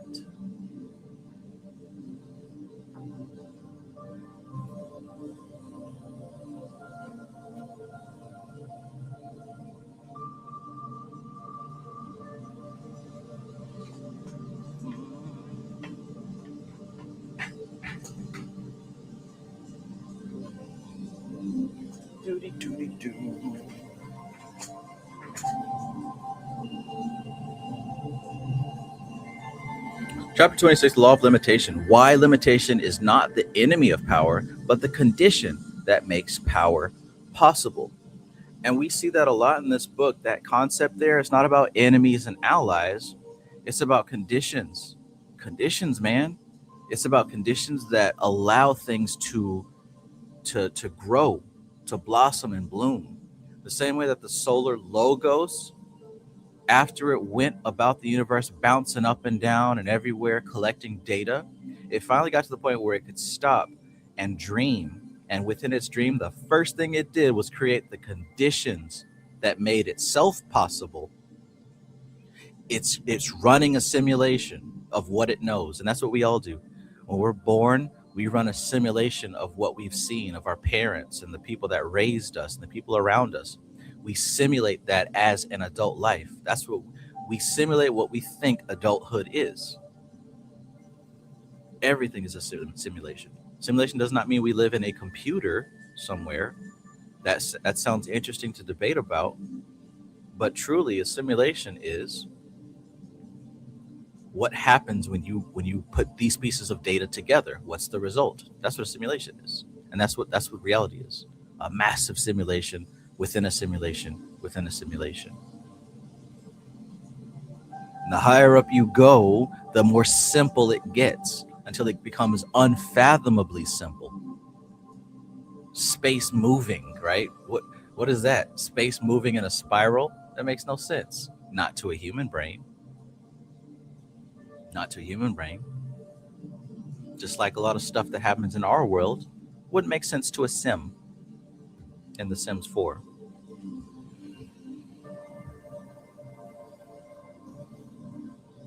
Shanti. Murdering. The central thesis. Limitation is the first law of manifestation, and therefore the first law of power. Without limitation, force dissipates into nothingness. Energy spreads infinitely, and it spreads infinitely thin across the void. Nothing coheres, nothing acts, nothing happens. Power only exists where force is constrained. From form before force.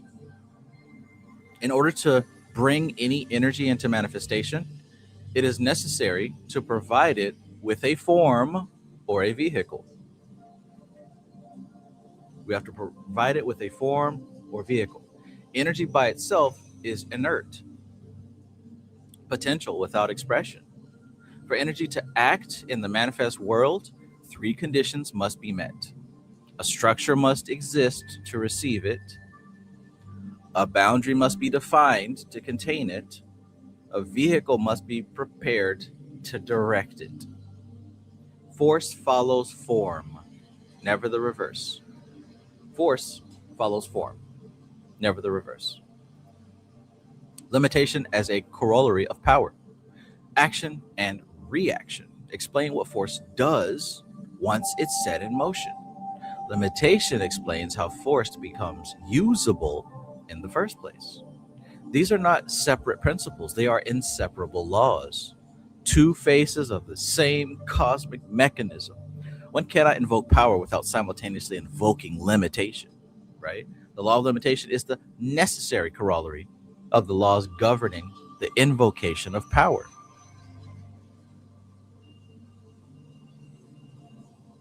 By taking your spoon and scooping a chunk out of the ice cream bucket, you're limiting the selection by separating it. It's just a part of it. It just comes with the action. To incarnate as an individual, you have to limit the experience of what you were before an individual.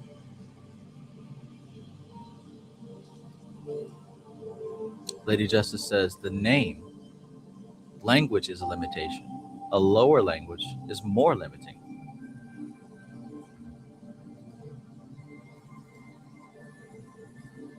The magician's rule. Thorough preparation means quick completion, right?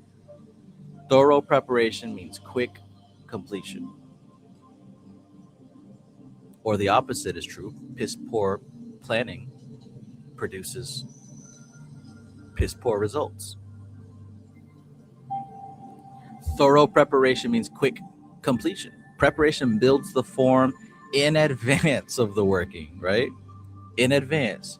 You know you're going to do the ritual under the full moon. So before you get there, start working on your visual aspect. Start building the form, build the sigil, right? There's stuff that you can do. It doesn't all have to be done when you light the candle. In fact, it's better when you build up to it. This is how you can do a little bit every day. And doing a little bit every day is filling up the room with gas so that when you strike the match, it ignites.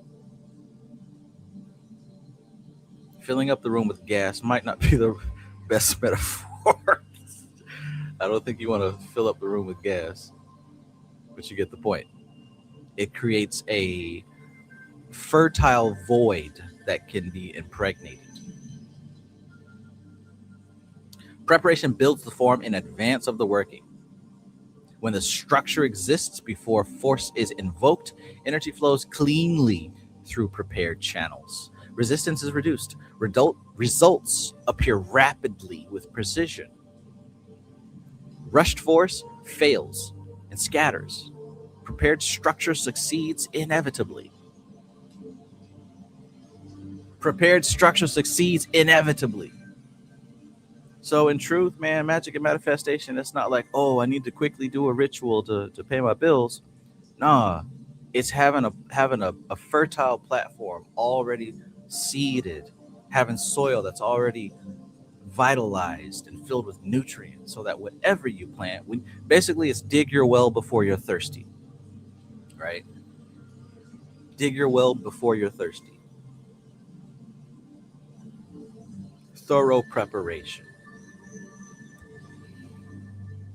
Right. And it's not, oh, let me put up some protection and put up a ward because I think I've been cursed. No. If that's a concern, go ahead and do that before you have a need to do it. That way, hell, it might not even happen in the first place. The best protection is preparation. The best offense is a good defense.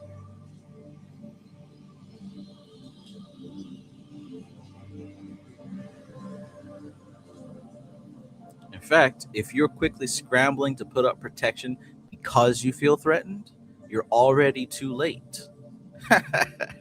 You're already operating on the wrong framework. Oh, I got to put my protection up because I think they're going to hex me or they've hexed me. It's too late. If for nothing else but the simple fact that you're moving on someone else's paradigm. You're planting a seed of fear and doubt. And also, by the time that you realize it, it's already set in motion. It's better to just go ahead and set up shop just for the sake of setting up shop, just for the love of the game, just for the practice. It's a lifestyle. Limitation of consciousness. Limitation of consciousness implies selection of experience and the focusing of attention upon the chosen subject. Power does not arise from infinite awareness or boundless perception. Power arises from deliberate acts of selection, which is choosing what matters, exclusion, which is rejecting what doesn't matter, useful and appropriate, and focus, concentrating force. Maintain your frame. This is not ignorance, this is choice. You're doing it on purpose, not because it's your only option. Exclusion creates power. You must reject others. Not all paths can be walked simultaneously. Not all paths can be walked simultaneously.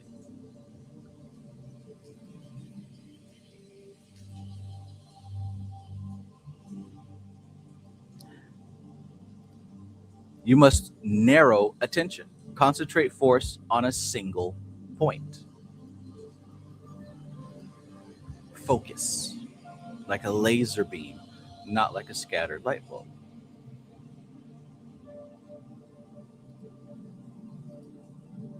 Power is born not from what you include, but from what you exclude. Resistance is required. In order to set in motion that which is inert, it is necessary for the ego to obtain a purchase upon a similar resistance. Without resistance, there is no leverage to grasp, no motion to initiate, no power to manifest.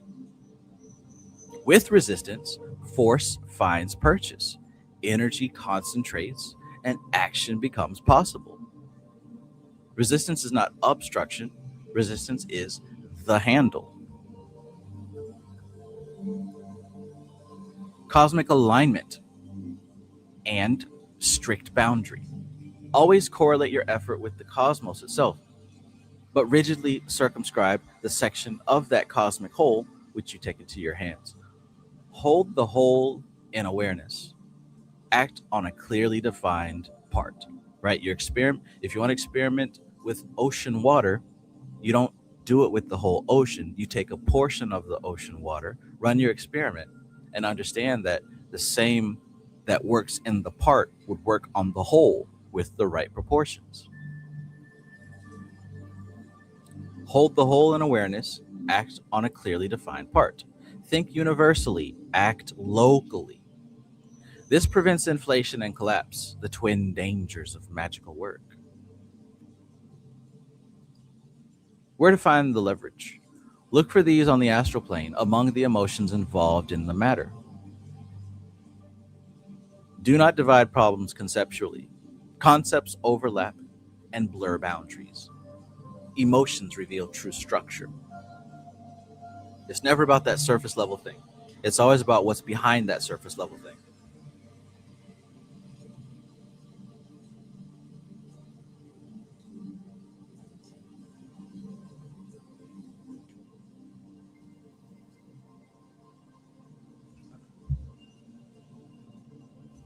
Where emotion differs, force is already moving beneath the surface. Where emotion concentrates, leverage naturally exists for the trained will.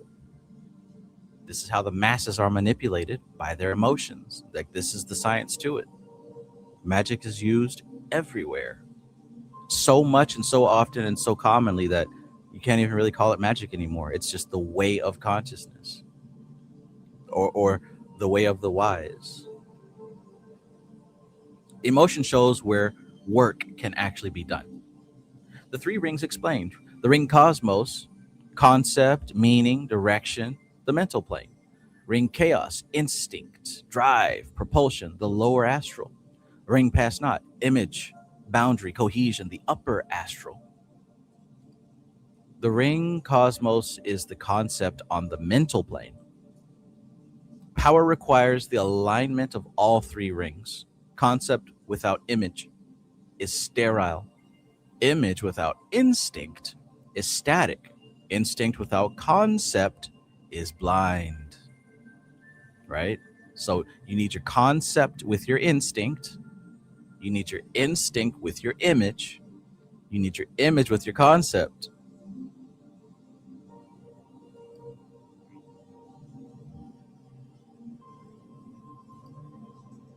Incarnation, karma, destiny. Incarnation is based upon the law of limitation. It provides resistance, creates leverage, makes action possible. Karma is based upon the law of action. It's force and motion. It's not punishment. It's momentum through structure. You got to remember, karma is not personal. It's not yours. Really don't have nothing to do with you. It's a word that we use to describe the motion in this ocean from day one all the way to the end of the book. You just happen to be paying attention to this particular page of that super thick book.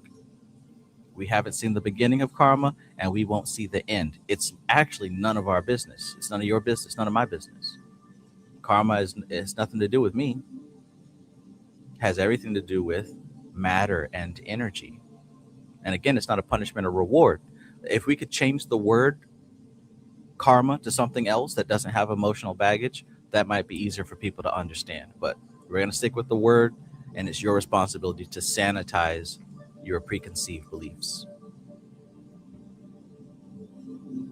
Incarnation is based upon the law of limitation, karma, or destiny on the law of action. The oversoul and destiny. The oversoul is the lord of destiny to each one. Destiny is not imposed from outside by cruel gods or blind fate. It's administered by your own higher self, your own greater pattern operating across multiple planes of existence. Patterns at play, man. To invoke destiny is to invoke the oversoul, to align the personality with the deeper will that transcends incarnation. Sensory versus cosmic vision.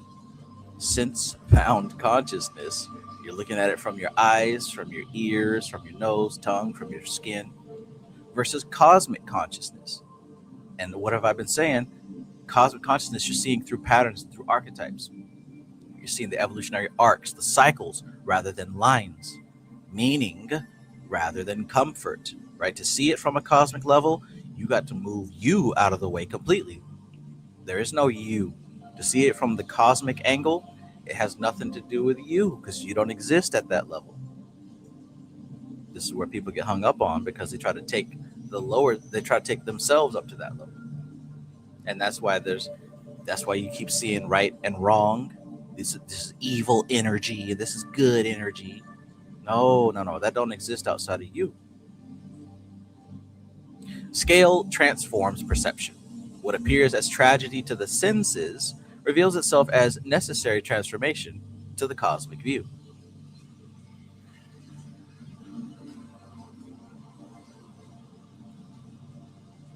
Death and initiation produce the same results. Both accomplish the same work through different means. Dissolve old structures that no longer serve, reorganize consciousness at a higher level. Restore continuity across planes. Death is unconscious restructuring imposed by natural law. Initiation is chosen restructuring undertaken by will. This is why all authentic initiations employ death symbolism.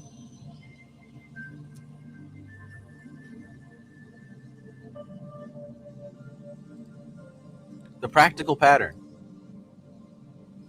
Expansion, understanding the whole context. Limitation, focusing on a specific subject. Resistance, finding the point of leverage. Force, concentrated action on the target. Rest, renewal and integration. Power follows this natural rhythm in all successful workings. If you break the rhythm, power collapses. It turns into chaos and it turns into dissipation. You've done this before. You've done it naturally. This is how everything moves anyways. But if you want to engineer results, you start doing this with precision instead of willy-nilly.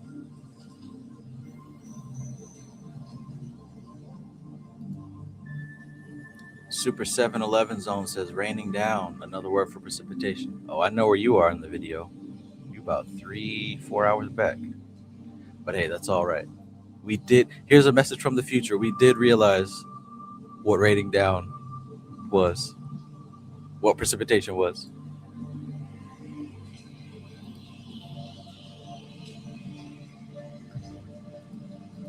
Let's do some time travel here.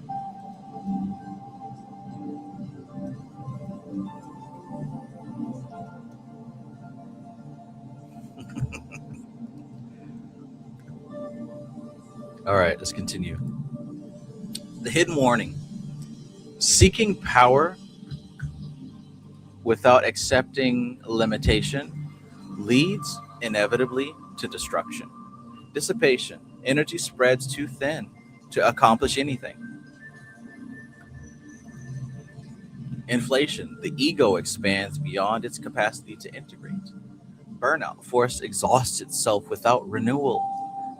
Fanaticism, ungrounded will becomes destructive obsession. Limitation is not cruelty imposed by jealous powers. It's protection built into the structure of reality itself. It's protection built into the structure of reality itself. That's why I say the veil of Maya is a mercy. The veil of Maya is mercy. It is a protection from the truth. You got to earn the truth in that you have to build a structure to contain it. Without a structure to contain the truth, first of all, you're not going to get it. Second of all, you won't be able to handle it.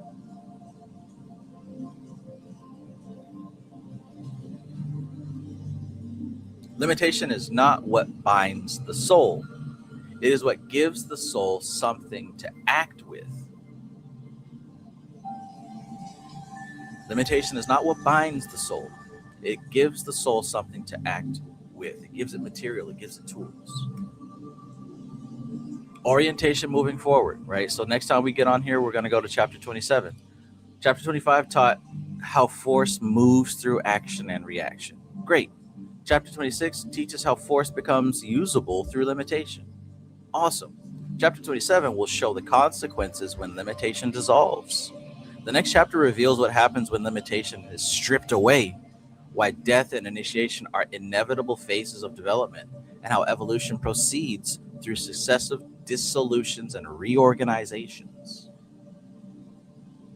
Evolution proceeds through successive dissolutions and reorganizations. Solve et coagula, right? It's not about a goat-headed evil man with titties, Baphomet. No, this is an alchemical, we call it an alchemical process, but it's the process of reality, dissolving and restructuring, assembling and disassembling.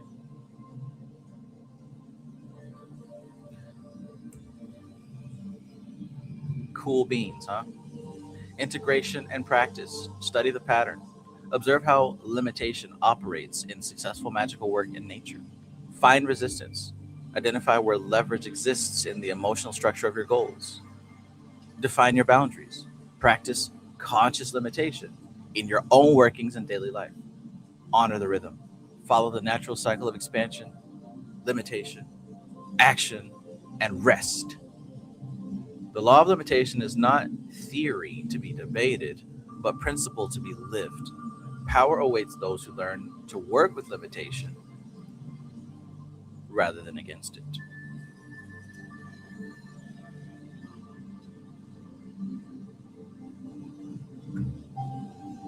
Rather than against it.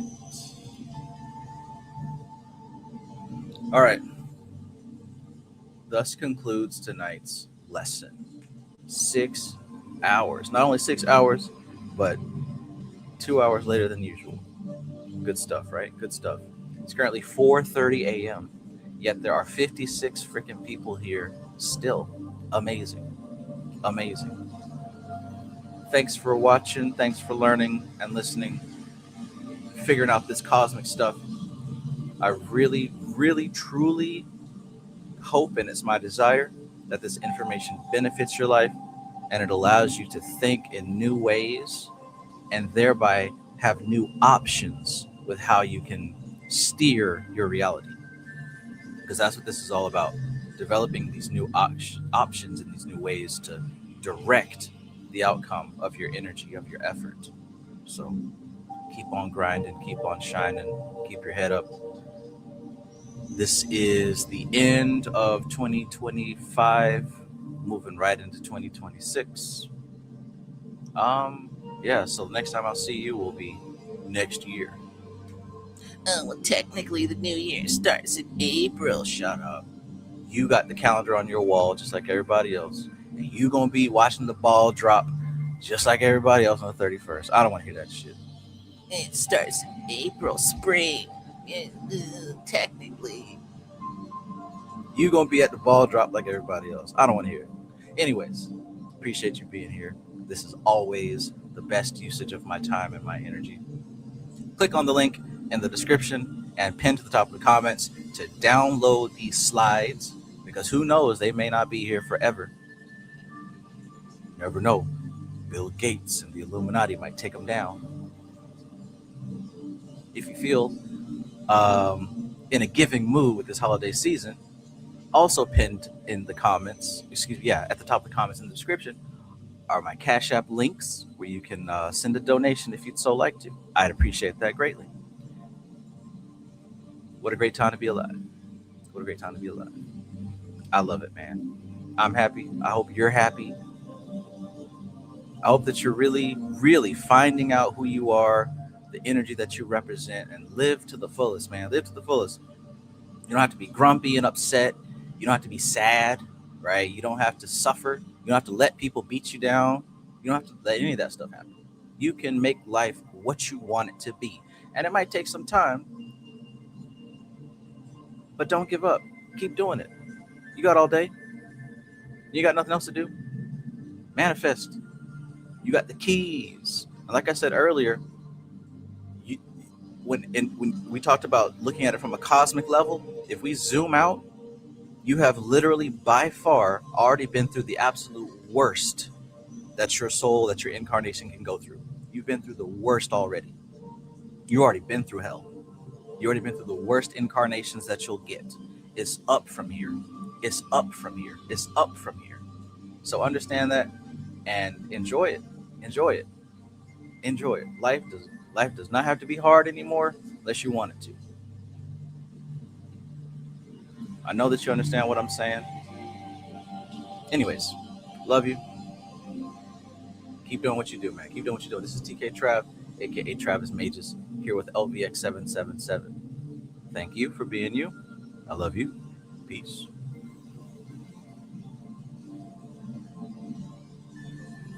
Merry Christmas, you filthy animals, and all that.